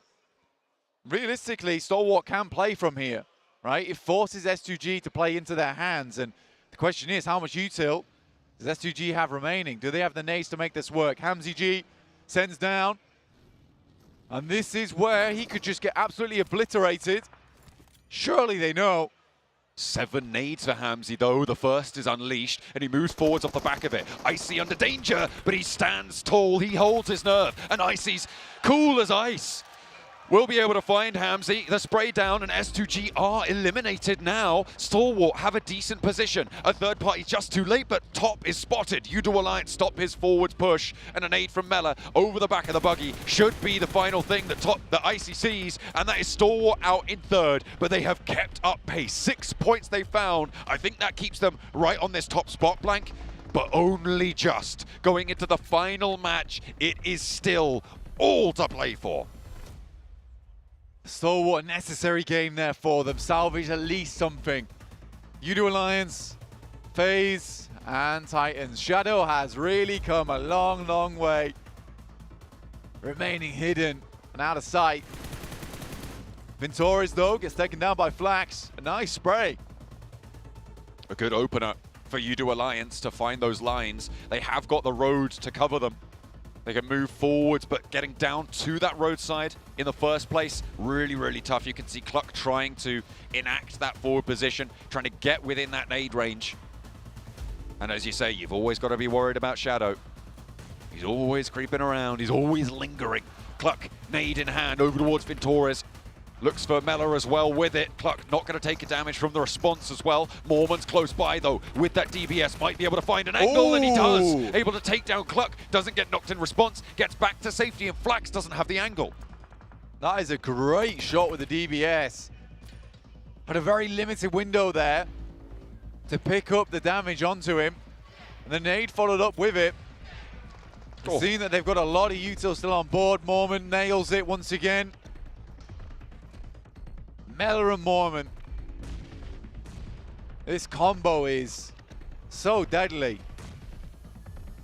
Nading out the forward positions, trying to keep control. FaZe, with all 4 of their players alive, Onsense the anchor that's keeping them safe on this flank, but Shadow is still there for Titan. If this goes hayward, it could be an opportunity for Titan to sneak on in and claim something here, but would be a very outside possibility in a 3 versus 4. You've got to imagine they're going to have their wits about them. Onsense regroups. Olio, no nades available. Udo Alliance. Some good shots again from Flax, playing up on as high as possible. Circle will push him out eventually. Shadow still in. Kind of crazy. He's popped a smoke. Nice nade. Oh, huge nade. Olio goes down. It goes right into the tree. Banks off the Birkin. Shreds him down. The forward position isolated. The smokes downhill for Shadow were popped, so position might be more known now to the rest of this circle, to Udo Alliance, to FaZe, but they continue their march forwards. They've got 9 eliminations. They're looking to put up 10, 11, 12, and 13 with this final circle. If they're able to find everything left, would be a great way to get towards the end of this day with a chicken dinner, a 13 elimination one at that. You would be happy for Thailand. We said they're representing proudly for them. Hunsen's though, tickled towards the backlines. Mormon and Mella dancing around one another, and 2 players from U2 Alliance are there. Olio flushed away, and 10 eliminations for FaZe. Massive game for them. You can hear the comms behind me as well, and they are shouting. Playzone took that one away. An 8 over the top though, won't find Iftar for the play zone. Instead, Mella claims that. He's forwards. The Mischief Maker himself looks for the challenge on Flax with the DBS on the cliffside, and it will be good. The road rash is strong, and FaZe drag it to victory. 13 eliminations denied by the play zone. They'll take the 12 though, and a 22-point gain. For FaZe, it always is last minute for them. They've got Naruto on their back, and it seems like that is just their ninja way. Always at those final moments. And they'll bring things back into focus. That top side of the lobby though, that top side of the leaderboard, that is where things count. It is so tight at the top, tighter than a yoga store, and I'm honestly not entirely sure how this is going to pan out over on the last Miramar. Who's going to be able to pull out that FaZe jutsu and claim that final chicken dinner, a last-minute resurgence? Going into the final match, there is still one more to play, and I think we're still at about 4, 5, 6 teams that could claim this one. Blank, it is absolutely mental here in Turkey. We've really been placed now in one of those pivotal moments of PUBG Mobile history, where we've got 6 teams from different nationalities, all with a shot at getting into that first place to take the trophy home, take the pride and glory back for themselves. Talking about pride and glory though, Thailand must be pleased with FaZe and how they've represented them here. They're a team that really no one had their eyes set out for early on in the PMGC League stage. In fact, they looked quite bad at the start. Yet, with time, patience, and some real grit, they have evolved into what you see now. And they still give it large, even at the end. Final day of PMGC. And with that huge point-scoring match, Blank, they might also be within striking distance of this top spot. With the top of the tables performing as they have done over the last few matches, there is an opening for FaZe to maybe sneak it on through for Thailand, but it is going to be stiff competition. It is all down to the final Miramar. Can FaZe Clan become our new Hokages? Well, we'll find out as we only have that one match left to go. And as you heard John and Blank say, so many teams still in the running for that first place position, and right now none of us can call who's going to win. Giga unpredictable. Giga. No, it really is up to so many teams right now in the top of the rankings. Who's going to make it 7? I think that everyone is going to be supporting their home team or their favorite team right now, but I can tell you that the amount of pressure you're going to feel when it's so close between so many competitors at this level of play on the final game, on the final Miramar, on the final battleground. On the final day, on the final event of the year. It's the final countdown. On the final month of the year. No, but IHC, I feel like, has been one of those teams that has surprised me. Not only with the way that they've been able to frag out. Yes, they did end up finally getting a chicken dinner. I feel like they have definitely improved in regards to placement points. But I'm with you. I don't know who could actually win, considering we have had Alpha 7. I feel like I'm losing hope on Alpha 7 with the way they've been playing, especially on the last game. I did enjoy how quick the rotations were from Pozo going all the way west down. But then after that, it just kind of slowed down because he was in... They were kind of set up in a bridge, and I don't know if they were trying to figure out if they were going to bridge camp. They just weren't committed to one spot, and I wish there would have been a little bit more commitment. And then with Star Wars, I do enjoy the change that Star Wars has been able to do. We always were wondering, okay, this team needs to be able to get in the middle of the circle. This team needs to be able to get set up. Yeah.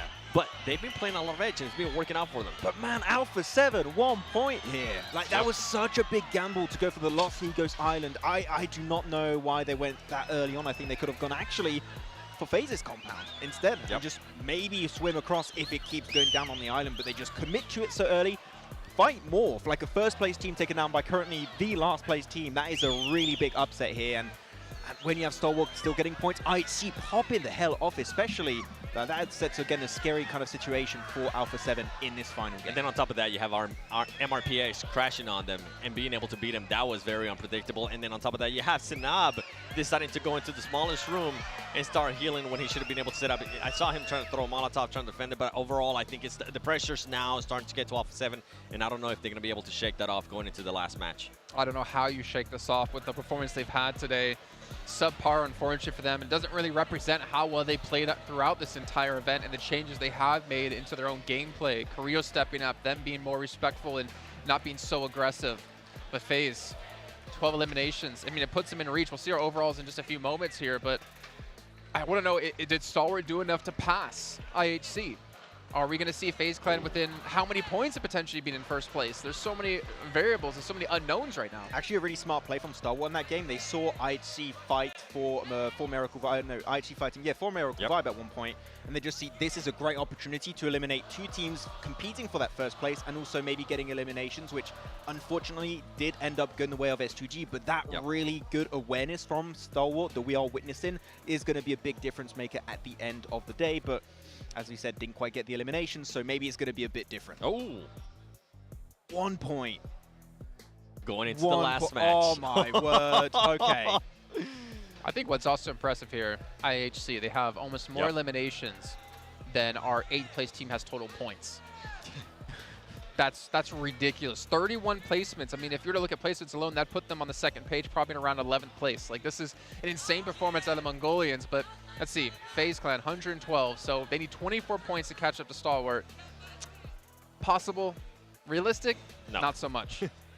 Yeah, I don't see that happening for FaZe Clan. 4MB, I don't think they're going to be able to do now. With DAX, a big disappointing day, final day here for them. We expected a lot more out of them. And then IHC, I mean, have we ever seen anything like this where the placement points are just so much lower than either first place or any of the teams near them, but they're just being able to frag out so much? The last time we saw this was like an inverse when a chicken dinner was like 20 points. Yes. Yeah.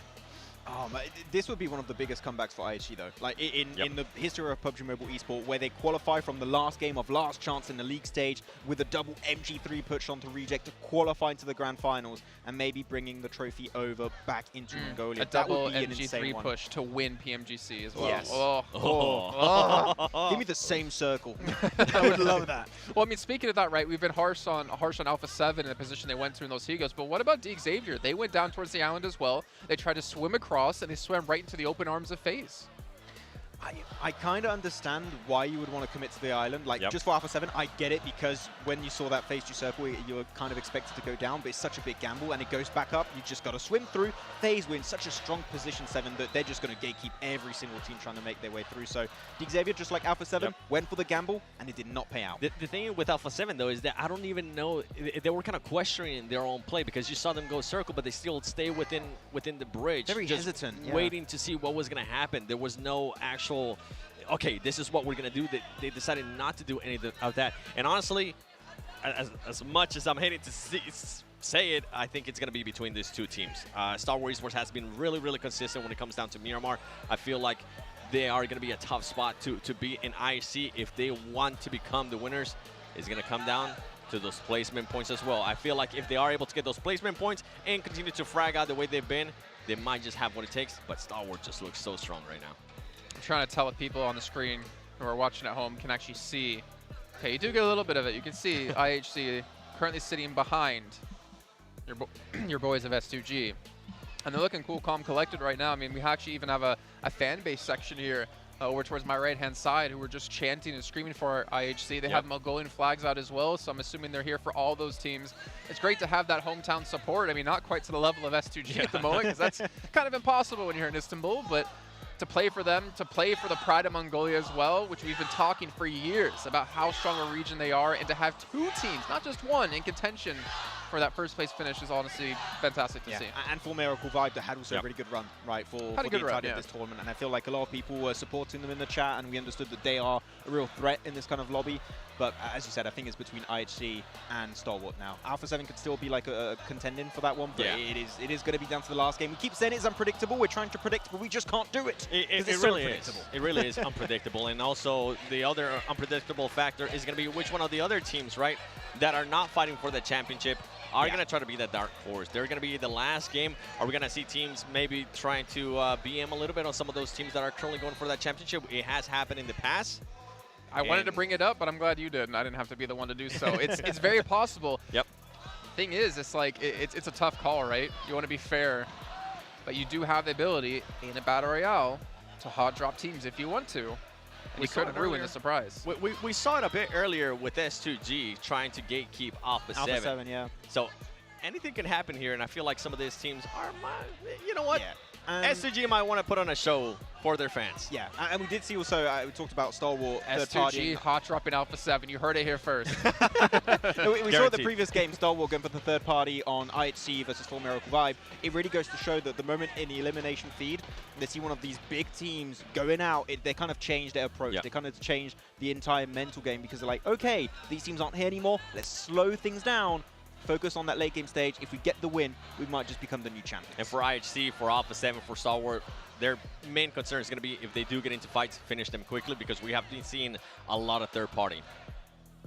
That's true. I'm taking a look at the timer. We got about 2 minutes left till we hop in the game. I mean, I'm looking around at the players as well. It is getting very intense in here, and hope for you guys at home as well. But it's time to find out who our champion at PMGC 2023 is going to be. Is it going to be Mongolia? Is it going to be Brazil? Let's find out. The final edition of Miramar, the final edition of matches here in Istanbul. Blank, we've made it all the way. Match 18 of 18. Divide them together and you get one hell of a tournament. It has been incredible to see these teams take each other on so far, and I don't think it's going to stop there.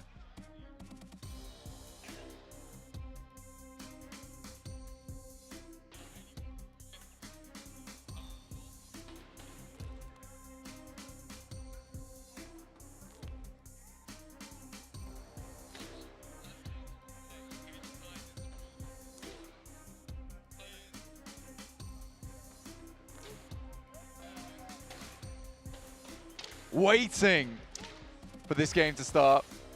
I think we've been missing you a little bit there, Blank, on some of the audio, but you're right. We are waiting for these players to start. We just can't get enough of Miramar.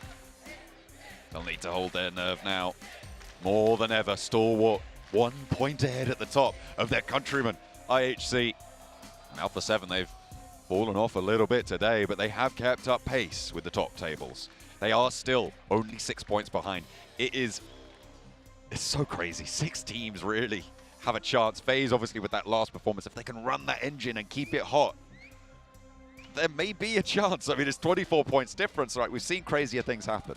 Yeah, there's realistically still room for these teams to switch things up, to get towards that top 3.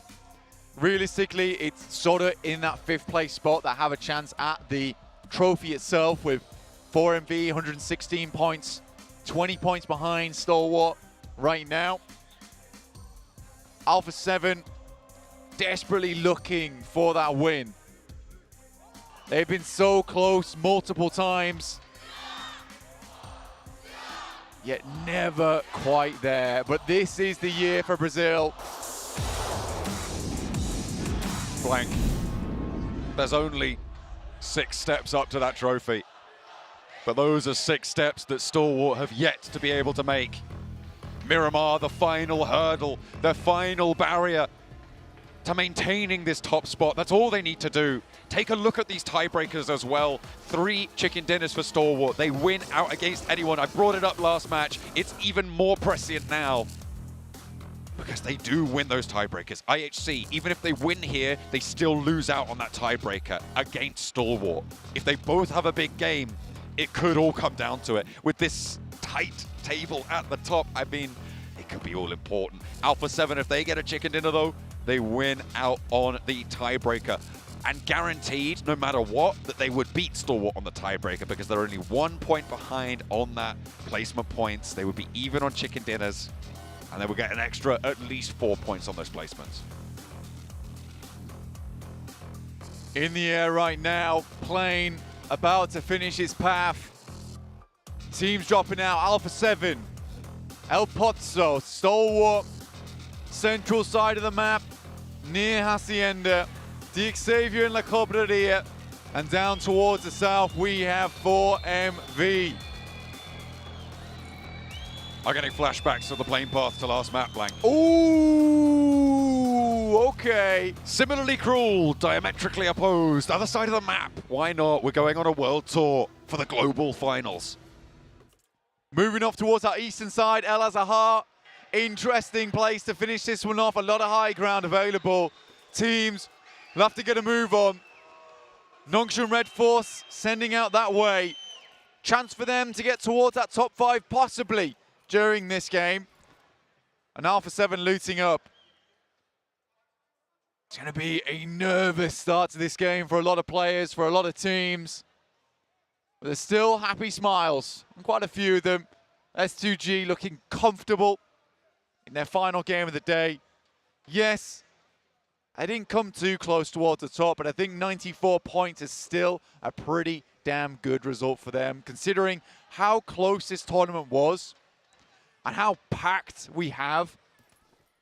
The amount of teams that are so unbelievably strong. I think 94 points, 10th place compared to 136 in first. It really is a ridiculously stacked tournament. The power being demonstrated from every single region represented here is, you're right, staggering to behold.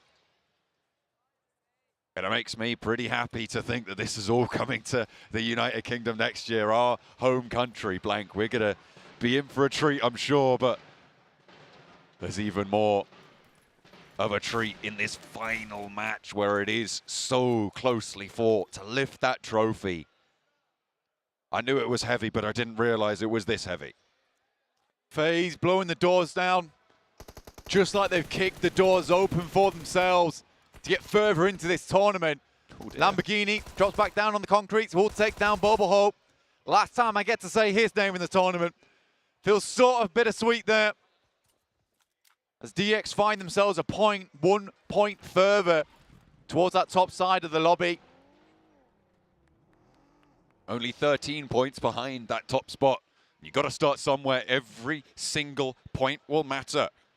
Again, they're on 2 chicken dinners, meaning they still place behind Stalwart on that chicken dinner count, but they don't come behind anybody else on those tiebreakers. It could all come down to it. And I'll keep bringing it up as long as these teams maintain that proximity to one another and keep their strength going. Morph having an impact onto the tables last match, Blank, with taking down Alpha 7 on that crossing, on that swim. Senab kind of fumbling the bag as well as the rest of Alpha 7. Not all the blame lies at Senab's feet, but Alpha 7 definitely should have been able to take Morph on in a straight-up fight. Just didn't come through. Let's take a look at the teams moving early into this circle, though, because you've got Titan Esports Club and Nongshim, both in El Azahar now. Nongshim and Titans as... Oh, that's right. Yeah. Yeah. I've still been calling them Titans. Yeah. It's unfortunate. They feel like Titans, honestly. Certainly do. Shadow does, that's for sure. Both central now towards that high ground. Alpha 7, though, I think is the main worry for me, personally. Pretty much on the opposite side of the map right now to the circle. Have a long way to go, and it's not a case of being able to do any of those cheeky rotations where they wide wrap round. No matter where they go on this wide wrap, they will run into teams. IHC underneath them in Monte Nuevo.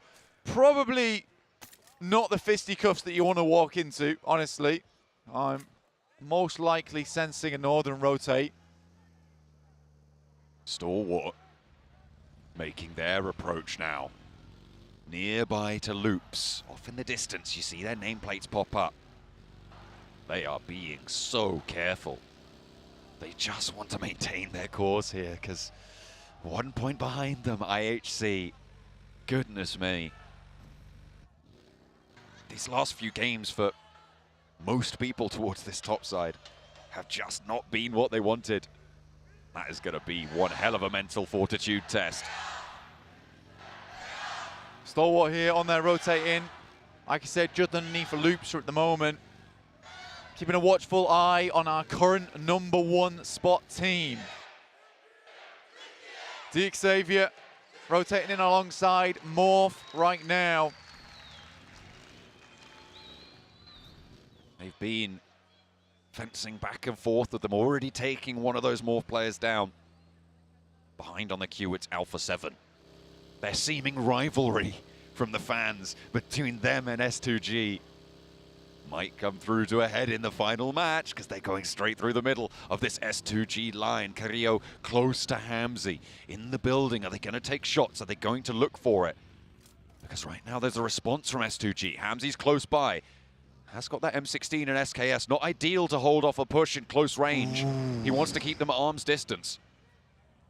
A7, big test for them. S2G's consistently been able to take down top teams from the outside edge. Nade sent directly through the middle.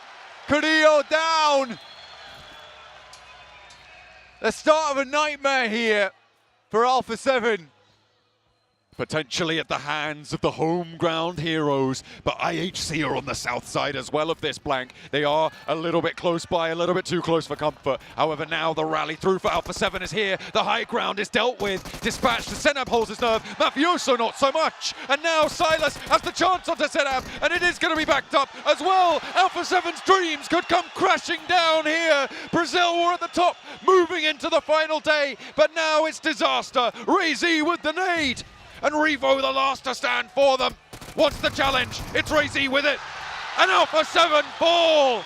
Mongolia with the top 2 spots in hand. And they're going to fight off against one another. Brazil, right at the post once again. Failed to make it to the end. Heads down, disappointment abound. A cruel finish for Alpha 7 before the game even really has begun. We always knew that Alpha 7's major opponents were themselves, blank, and it seems like they were victorious in that pursuit. It has been so unfortunate for them to get to that top spot, to smell that winner chicken dinner and have it snatched away. No afters for them. It's an early bedtime, but now IHC on the chase on the west side. The circle with a hard south shift. We've still got some water in there. South shift on the circle. Stalwart happy about this one. Quick little regroup. Reassess the scenario. We'll move south towards where FaZe are currently playing. Major Pride taking shots over towards Udo Alliance. Finning the herd towards the center here right now. FaZe equally losing players. Another team with that shot to get towards the top side of the lobby, but losing players now. Not ideal, but again, a team that can leave this game with their heads held up high. Major Pride taking shots over towards Udo Alliance and not quite over towards Xavier as well. One of the outside chances of jumping up those tables sat at the start of the game 13 points behind, so they want to keep themselves nice and tight together, but they are embroiled on the northern edges right now with Loops, with Morph, with Titan as well on that edge. Gonna have to be careful. 4MV picking up a knock as well. Can't count them out. They are from Mongolia after all. Paragen removed for Xavier. 123 points total. More damage pouring in. Chua goes down, a 4th place team. Goes down to just 2 with Levi's left low and alone. His teammate far away in the distance in the Lamborghini. But no matter the result here, blank, Vietnam and Xavier can hold their heads high for the run that they've had. The impressive displays that they've given us so far in this tournament. Can they pull something else out of the bag? It would be miraculous. I'm not expecting it, but there is always that outside opportunity. especially when Levi's is involved, but unfortunately he's pulled straight out of the buggy. Seems like more have started to decide that, no, we're going to have an impact on the top of the tables today. Taking down Alpha 7 last match, now starting to impact the Xavier as well. It has been rough being at the top. Lamborghini needs 7 points if he wants to ladder into third. 4MV losing players equally. But here are your top dogs. IHC, the legends that have changed PUBG Mobile itself. Eliminations is where it's at for them. Truly deadly. Speed, violence, momentum. IHC's tenets here. On the west side of this Miramar, the circle again to the water. S2G. Day ruiners, year ruiners for Alpha 7. Now turn their attention to the other contender at the top of the table. What a way to play for the crowd. In the final moments, they challenge two teams who looked terrifying and looked to topple them off. S2G making enemies of multiple countries right now. If we can't win it, no one can. That seems to be the mantra. IHC still carrying on though. They had a long journey themselves, just like Alpha 7. Circle moves far down towards the southeast and cuts into the water as well. It's a grim place to finish the tournament. But when hasn't it been today with the circles that have been on display? Spray from Yoru. And Morph just keep it ticking over. Yoru's on 3 eliminations, taking down some crucial picks as well. Great stuff from this team. The Indonesians did need a little bit of something given over their way because this tournament has not been their friend. The grand finals here at the PMGC leaves Indonesia at the bottom of the tables. They still have a chance to ladder up somewhat, but it's really not going to be that far, I don't imagine. IHC, in the meantime, with that 1 point difference between them and Stalwart, creeping down on the western edge, close to 4MV. Mongolia has had such an unreal run this tournament. Quite confidently the strongest region in the world right now. Morph, Yoru goes down. Morph has just been on a warpath at the moment, causing problems all over. And Alpha 7 on a map that they do so well on. There's the equalizer. Taken down, it's depressing. Stalwart, IHC, neck and neck now. But remember the tiebreakers, blank. 3 chicken dinners. For Stalwart, IHC will not conquer that tiebreaker. They need more than a tie here. There is no chance for them to jump up to 3. They only have 1 chicken dinner because of that elimination heavy focus. So they'll need more than just that tie, and they're looking for it. Over towards Weibo Gaming on that northwest edge, but S2G are there. They're waiting in the wings, ready to strike. While the iron's hot on that northwest edge, looking for a third party. It's worse for Weibo Gaming in this position, though, for it. On that third party, IHC, the backstop to this south edge. S2G like a rocket arrive on the scene. But Waimau quickly dispatches the majority of them. Yo, look at them take them off. IHC instantly up to 3 elims.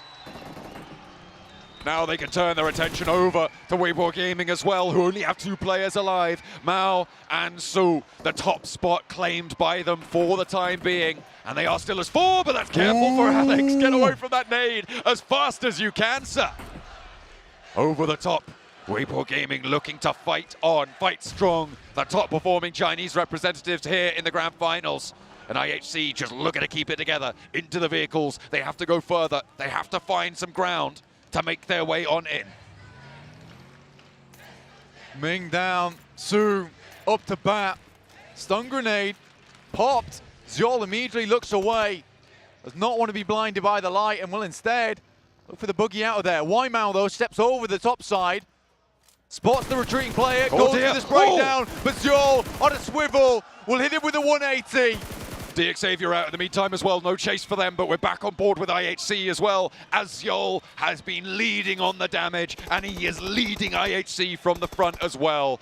Ming, very, very low, but pops the heel on the off angle. Split in twain. Now, as IHC move north, they want to encircle Ming. In the meantime, Stalwart in a battle of their own against Besieger Evos. It is just Lynx, but he's already taken one of them down. Blank, 3 players remain for Stalwart. Feels like this every time, doesn't it, John? 3 players for Stalwart. Does not look good. And with Nurzek going down as well. Besieger Evos rattling Stalwart.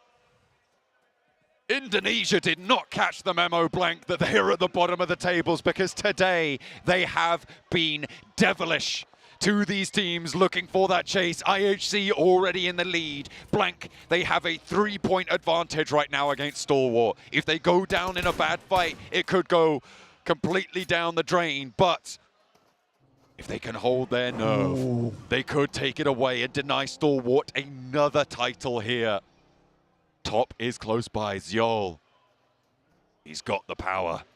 Can he bring it through? Top is crawling closer. He needs to be so careful. No nades in hand. He crests the ridge. Zjol, he stands up. He spots Top. And there's the knock. There's the flush as well. And Stalwart are looking to equalize. Looking for more. Turns his attention to Demo. Sees him dash for the shack. Gets behind the cover.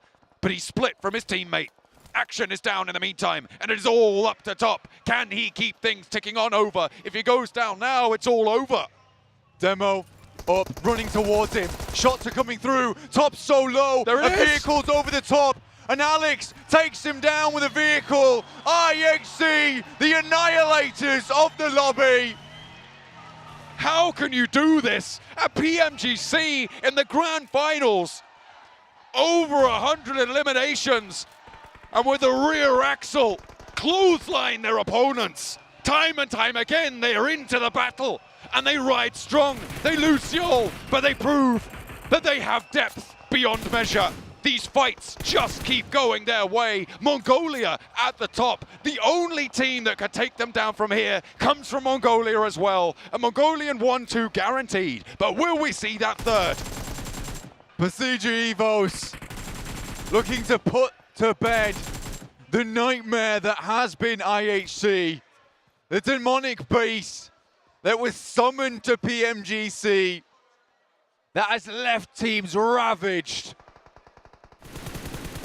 Spray over to Godless, the last player from what is very likely to be your champions here in the grand finals. IHC, a team that unexpectedly made it happen. All the way to the top with a 7-point match. They take down Stalwart themselves. What a way to close it down. It's all up to 4MV. Can they push Alpha 7 out of the top spot? You can see them on our screens. They look sad. They don't know if they've made it. Alex is unsure. But they'll be called up to the plate soon. 2 points on the cards for 4MV. Alpha 7 only getting the 1. Means that those 14 points that they were behind at the start has shrunk measurably. They were 15 with the extra elimination point that Alpha 7 were able to get. But they're down to just that 13-point gap right now between them and Alpha 7 in 3rd place. And they're into the fight now with Major Pride. They pick up another. That's 12 now. But he goes down to Dino. He's been on a tear a little bit today. He's been malevolent in these tables, in these totals. And you can see 4MV just want to find these reses. A banked nade, but Dino's in the stairwell. Puts it in through the other window. And there's a res onto East. The backstop is there. Dino with a DBS. Sees the window side and he goes down.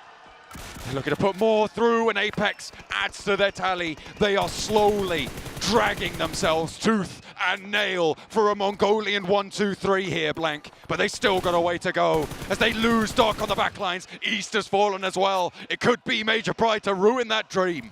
Effect out in the open here. East needs to be brought back up. Doc, the main man, removed.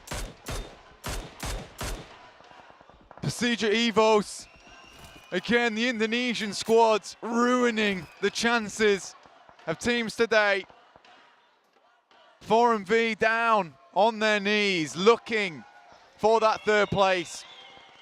11 points away. And maybe then some.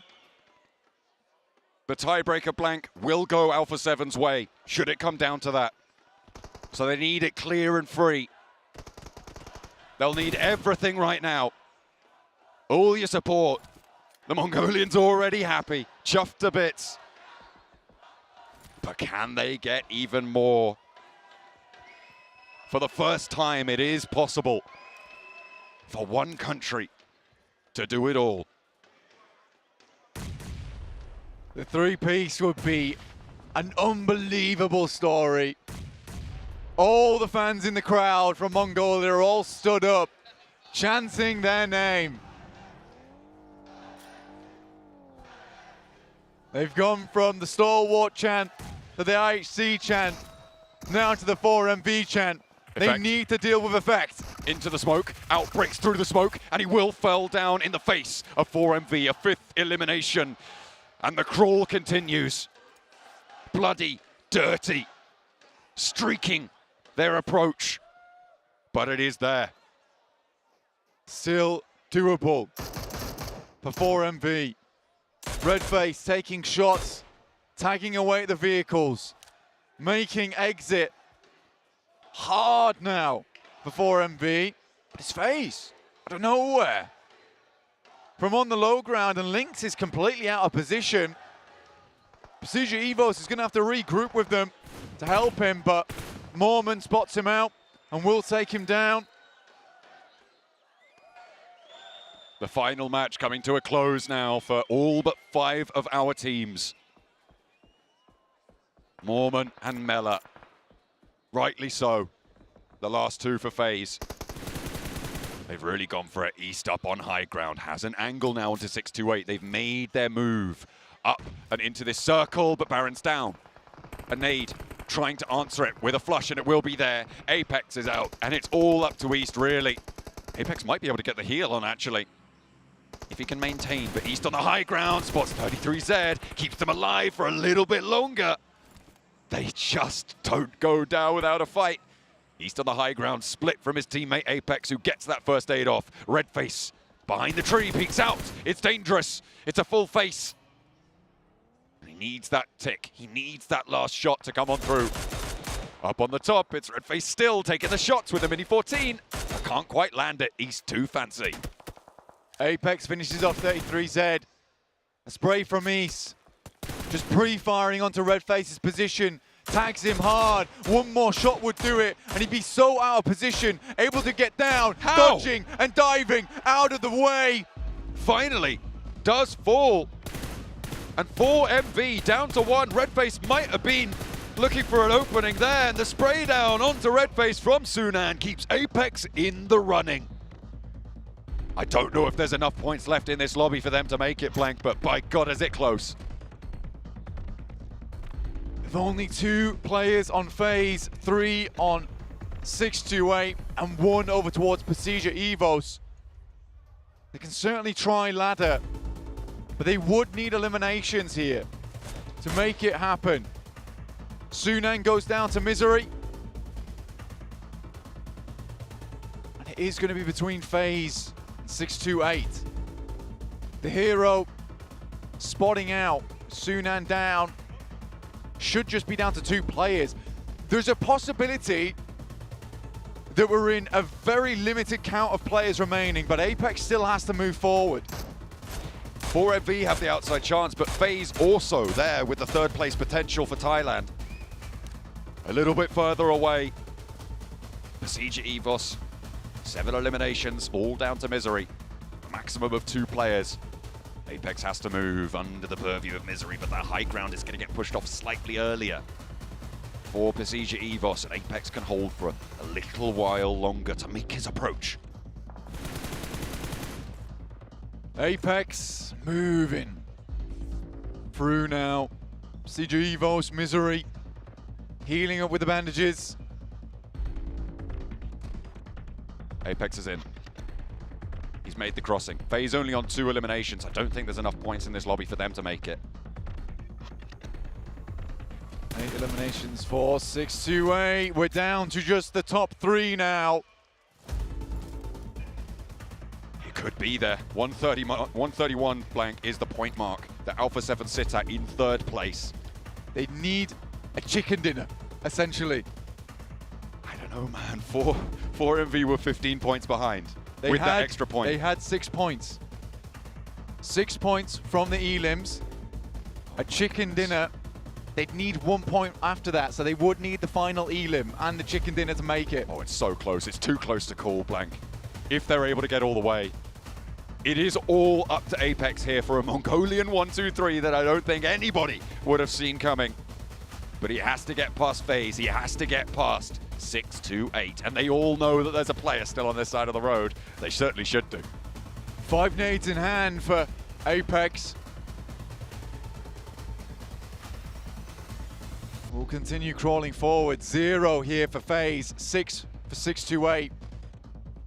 Technically, Apex has all the bells and whistles to get him through to the end game. It's just getting there. And with 628, with such an awesome compound, really hard to deal with this. If FaZe bring the aggression over to their side, Apex has an opening. This valley might give him a little bit of cover for the time being to crawl forwards, but as soon as you turn around it, look at the openness that sits in front of you. That window that Shin currently sits near, very daunting. Needs to be careful, but it seems like he's managed to escape the first volley, but position now completely known. You see Xing is calling that out. Teammates readjust. 628 do not want the Mongolian teams to find those top 3. Apex not quite in yet. Hero's pushing out. Yeah, pushing out with a nade. He gets on target with the end of Apex. Goes far. Too far. Goes for the peak. Apex spotted. And that's it. 4 MV down and out. Not able to achieve that gap, but they've put on one hell of a show. FaZe, I don't think there's enough left for them to make that top 3. As the final moments close, blank, we see IHC rising to the top. The best team in the world, redefining what it means to play PUBG Mobile. Miramar to close it out first between 628 and FaZe. A good chunk of change between them, and laddering up potential still there for both these teams. For FaZe, the last minute Andes at it again towards the final matches of the day. They did it in survival stage, last chance, and their league stage as well. For FaZe, been a tumultuous journey, but they are still here. Mormon, Mela, the double M combo, the mischief makers themselves, looking to finish out this game strong. The circle will push both of these teams together. With that high ground advantage, with the MG3 in the hands of Xing, the blue zone's the only thing that's going to take him down. Both standing in their own respective 1v1s now. In the final moments of the final Miramar, 10 eliminations for 628.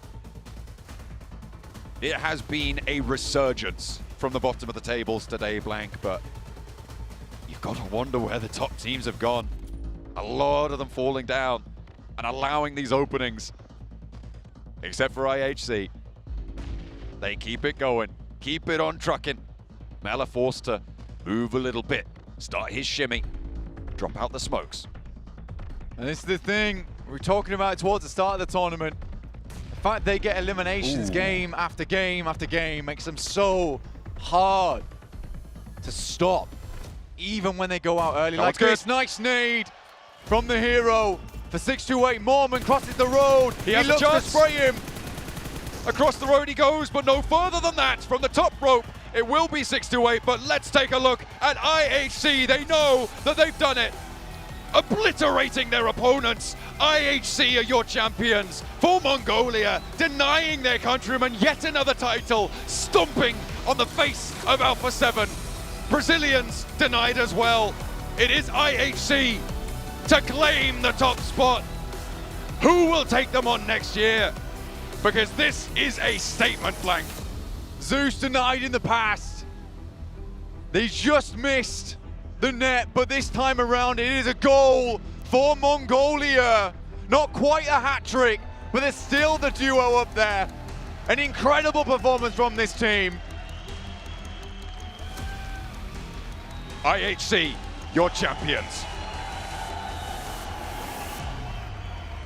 Ladies and gentlemen, your 2023 PMGC champions, IHC!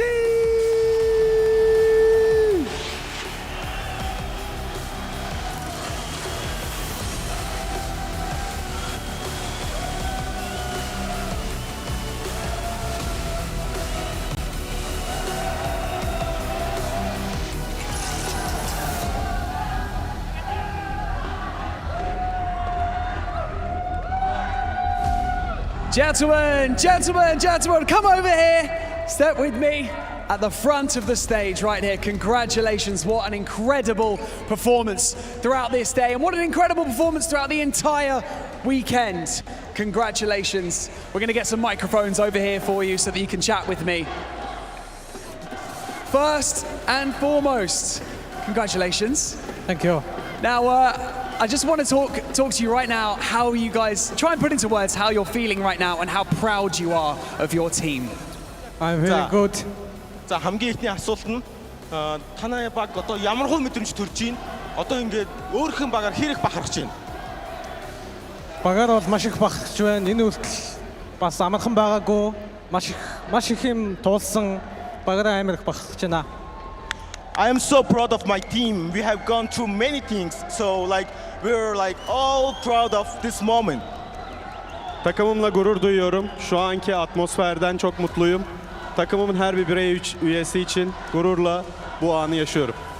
I guess it's safe to say that you were fragging like absolute crazy this entire weekend. Was that always the plan, to go for the gunfights rather than the placement points? Танай багийн хувьд энэ 7 хоногийн турш ингээд бос багуудаас оноо түүсэн энэ хамгийн ингээд давуу талтай.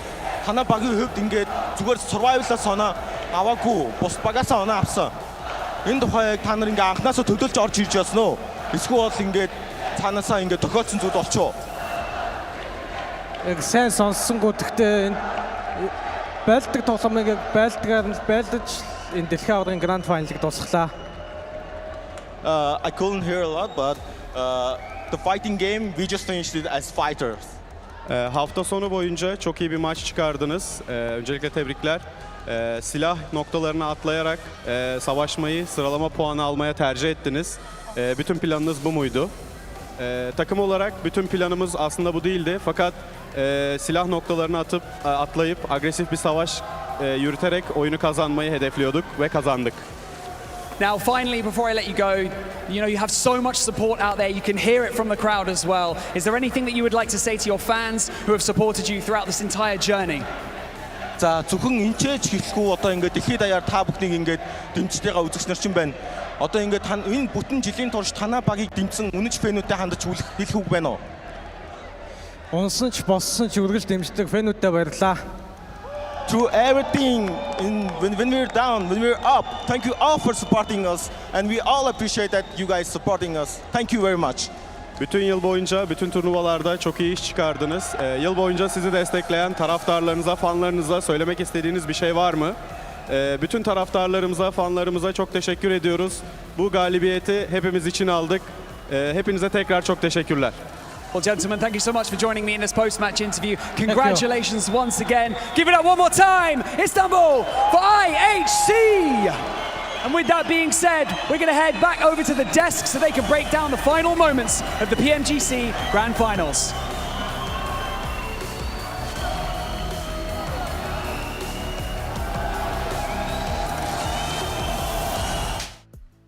Making history here, live from Istanbul, putting Mongolia on the map when it comes to a Grand Finals. And Max, I know it wasn't the team you necessarily had out. There you go. but you have to be damn proud of them. It's the right country, so I'll take it. But what a story from IHC, going from qualifying in that last game of the last chance with one of the most insane finishes against Reject to now becoming your PMGC 2023 Grand Champions. And what an insane story individually for Zyol, playing back in the 2020 Grand Finals of PMGC, barely missing out on that championship, securing 3rd place, and now able to finally lift that trophy. What an insane story for Mongolia, for IHG, and for Zyol. For IHG as well. I mean, they were here last year. They were able to get 5th place, and for them to come back to the Grand Finals and get that chicken dinner, a lot of people doubted them because of those placement points. It didn't matter. It came down to their fragging power. They were able to showcase it there at the end. It was a bit poetic, too, them being able to defeat Star Wars Esports at the end and being able to eliminate them. That pretty much crowned them the champions. I mean, you look at our top 5 here, gentlemen. 3 representatives from Mongolia. Hands down, has to be the strongest region now in PUBG Mobile Esports by far. You got Alpha 7 coming in 3rd place. A little bit of an unfortunate day for them. And of course, Xavier, have to give a shout out to them from Vietnam. But it's all Mongolia today. Yeah. And S2G won an absolute warpath. They were like, if we can ruin it for Alpha 7, we're going to do it. Didn't we call Game in it? and game out, yeah. I felt like we called it. I felt like we saw it too earlier in Erangel as well. S2G seemed like they were trying to stop some people from becoming champions, especially Alpha 7. The crowd went absolutely wild whenever they were able to beat Alpha 7. And there we go. We have the MVP, Max. From being MVP too. I mean, you couldn't write a better storyline for this individual player, becoming the best player at the biggest stage PUBG Mobile Esports has to offer right now. I'm really, really happy to see it for Mongolia. You heard it here first. 2025 PMGC live from Mongolia. Okay. That'd be kind of cool. Hey, though, looking at Star Wars, 7th, 4th, 2nd, maybe. Could happen, man. This has been a wild ride for them as well, just considering how IHC has played this out differently than every other team out there. They have placed the placement points day 1. What was it? 7, 8? It was abysmal. Yep. 110 eliminations to end off this entire event. They looked for blood, they found blood, and they came home with the trophy. It's something that we were talking about yesterday with IRC. They needed to get at least 1 win today. They needed some placement points. They were able to get that check mark, and after that, they were able to continue with those eliminations. And then you were talking about Star Wars being able to improve right throughout the years at the Grand Finals. We have some individual awards there for the Grenade Masters. For Alpha 7, I feel like it's such a disappointment. You could see it on their face of the players as well. This team has been the only team that's been able to attend to 4 Grand Finals of PMGC. They got 9th place, 4th place, and now 3rd place. It's just such a disappointment, especially with how they were acting. They were so confident. But the big question mark for Alpha 7 always comes down to the last day. They seem to just not be able to get it together. They seem to become a completely different Alpha 7. To be fair, though, at the end, that circle was absolutely crazy. But I don't know, it's just a completely different They were Alpha out 7. for blood. They were out for revenge, and they found it in the form of Alpha 7 eliminating their chances to take home the title. Yeah, Alpha 7 were just very desperate. You could see it. They understood how much was on the line for every single one of these matches. And not only them trying to play their own game 7, as S2G were just trying to ruin it. Xavier were hyper aware of how they were going to rotate in these games, trying to ruin their drop spots, trying to ruin their rotations. Alpha 7 had everything stacked against them, and unfortunately, they were not able to prevail at the end. From the beginning of the day, whenever we saw Sandhawk wasn't going to go their way, and then after that, Erangel, it started being a little bit sketchy. They were being able to get those elimination points, but they weren't able to get it together in regards to the placement points. And then S2G decided to put a target on their back and say, you know what, we're going to make it so you don't become the champions. If we can't become the champions, you are not going to become the champions in our home country. For Alpha 7, though, I will say this. I am so happy to see the change in their play style, the change in the mentality and the approach to the game here. I hope for them that they maintain that kind of level and maintain that kind of form going into next year, because I could easily see them lifting the trophy over in the UK. I'm with you. I'm hoping it continues on. We saw some great changes. We saw how they were able to pace it back too. Max? Yeah, I'm excited for PMGO2 to see how Alpha 7 might be able to do that if they go to PMGO. If you guys at home could obviously hear all the fans here through our microphones, Brazil is on a whole nother level. They are the loudest fans in esports in the world. Oh, wow, what a great finals. You guys at home are watching. We do have our play party now open. We have a chance to win up to 6,000 UC with top 500 getting a chunk of the 154,000. Just head over to Face It there. You can see at the bottom of the link, and that will, of course, start up right when we're done here with the show for you guys at home. You know what? I mean, I kind of want to go play it, actually. I feel like, you know, IHC, they just won. Can they go back into that? They don't even need the UC. You know what? Take all the money they just won, make them all the UC in the world. But, I mean, that again, for them, that's life-changing money. Yeah. We talk about Vampire all the time with PMWI, but to win here at PMGC, like... Yeah, and having money like that, you're going to be a lot more comfortable engaging yourselves in the 2024 format. Also, you're just going to know you've got that little bit of blank elf comfort. You can just keep improving in your regional tournaments now in PMSL for them. And I would love to see them maybe make it to PMWI too. Yeah, and you guys at home, of course, a big congratulations to IHC. You can redeem your in-game skins here with the code CHAMPION. So make sure you guys go do that right now. Not yet, 7. Again, we're not eligible. Can you let me borrow that phone so I can log into my account? Let you borrow my phone? But it's been a fantastic show, and it just kind of shows that if you're pre-qualified, doesn't matter. Going through that gauntlet that IHC had to do to get there was phenomenal. Coming down to the last game, like you said, Max, it could not have been a better story for IHC. I think you have to go through the league stage. You just have to. It's just so, it really forces you to adapt as much as possible. I feel like without that last game of the last chance, IHC might have not been able to have what it takes to I love the fragging power that we saw out of them. Yeah. Well, gentlemen, thank you so much for joining me here on the desk. Of course, Blank and John as well, and all of you viewers at home for participating and watching PUBG Mobile Esports. But let's go crown our champions.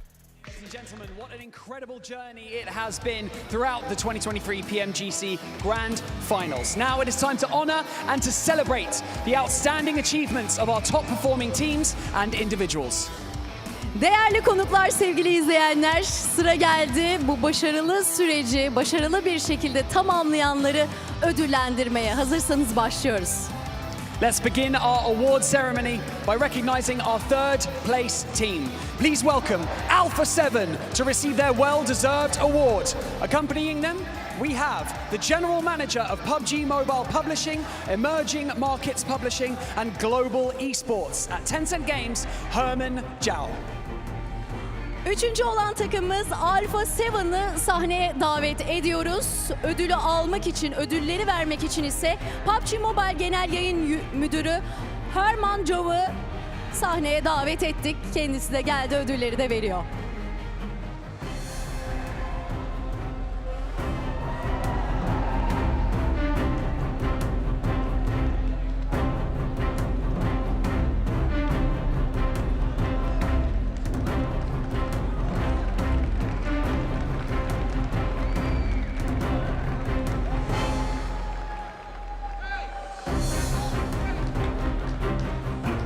Congratulations to Alpha 7 for their remarkable achievement, a truly well-deserved third place finish. You may now exit the stage.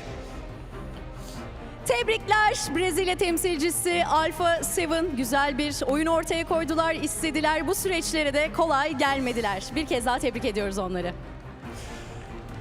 Next up, let's extend our appreciation to our second place team. Please put your hands together and welcome Stalwart Esports to the stage. And to present their award, we have the producer of PUBG Mobile and Deputy General Manager of Lightspeed Studios at Tencent Games, Rick Lee. Sıra geldi turnuvanın ikincisine. Stalwart'u ödülü almak üzere sahneye davet ediyoruz. Ödüllerini ise PUBG Mobile yapımcısı Rick Lee veriyor.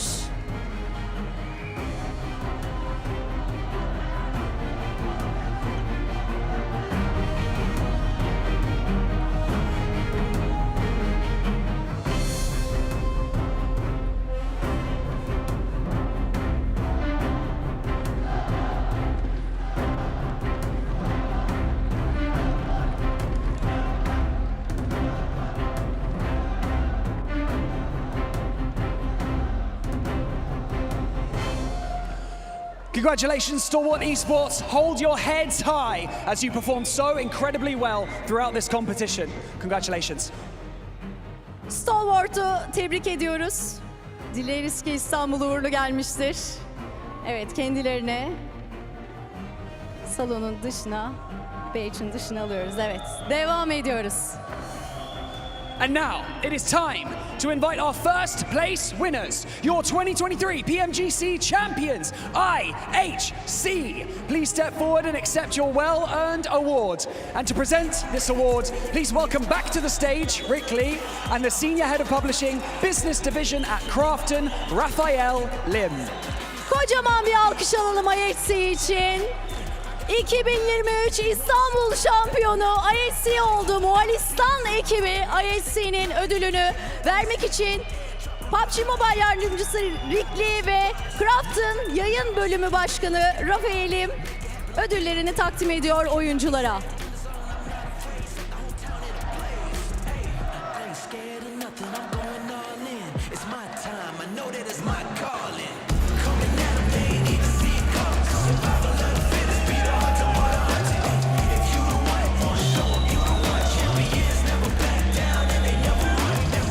Congratulations, IHC. Your consistency was unmatched, a well-deserved victory. You may now leave the stage. Thank you so much. Çok teşekkür ediyoruz IHC ekibine. Gerçekten renk kattılar. İstanbul, Moğolistan ekibi IHC'ye ayrı bir şans getirdi. Kocaman bir alkış alalım mı onlara? You may now leave the stage and we will continue. Thank you so much. Thank you, thank you. You may now leave the stage, but wait there. We will see you very soon. Wait there.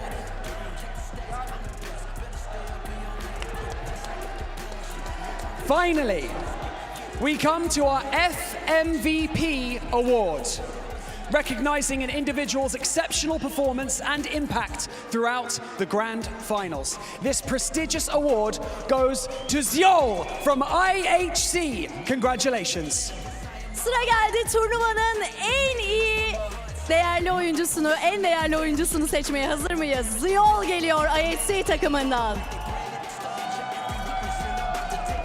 Ödülünü vermek üzere PUBG Mobile Genel Yayın Müdürü Herman Cav'ı sahneye davet ediyoruz. And welcoming back to the stage, we have Herman Zhao to present the check and the trophy.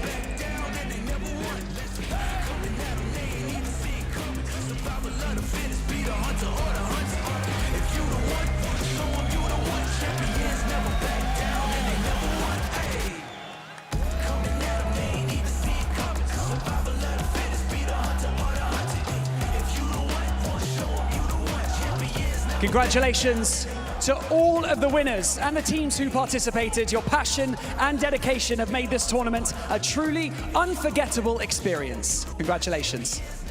Zyol'u tebrik ediyoruz. Sadece takımının değil, aynı zamanda turnuvanın da muhteşem bir oyuncusu, en değerli oyuncusu oldu. Tebrikler Zyol.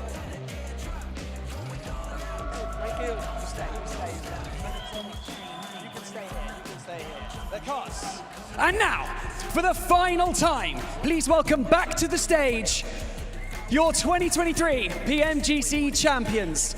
Take your rightful place in the PUBG Mobile Esports Hall of Fame. Embrace this moment. This is your year. Make some noise, Istanbul, one more time. IHC, lift that trophy. 16 takım arasında şampiyon olan IHC kupayı kaldırıyor.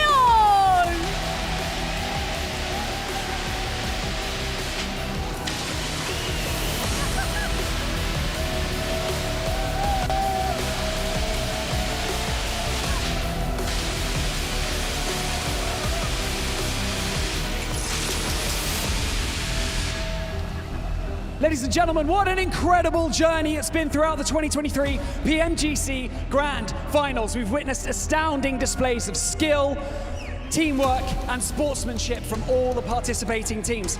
I'd like to extend our heartfelt gratitude to all of the teams, the players, the sponsors, the organizers, and of course, our dedicated audience. So, for now, my name is Barney, and this is Denise, and we will see you very soon. Good night. Değerli misafirlerimiz, sevgili izleyiciler, 2023 büyük finallerinin bu muhteşem maçlarla, bu muhteşem şampiyonuyla sona gelmiş bulunuyoruz. Sponsorlarımıza, sizlere, izleyenlerimize çok teşekkür ediyorum. Başta bana her daim yardımcı olan Barney olmak üzere herkese çok teşekkürler. Yeni turnuvada görüşmek üzere, hoşça kalın.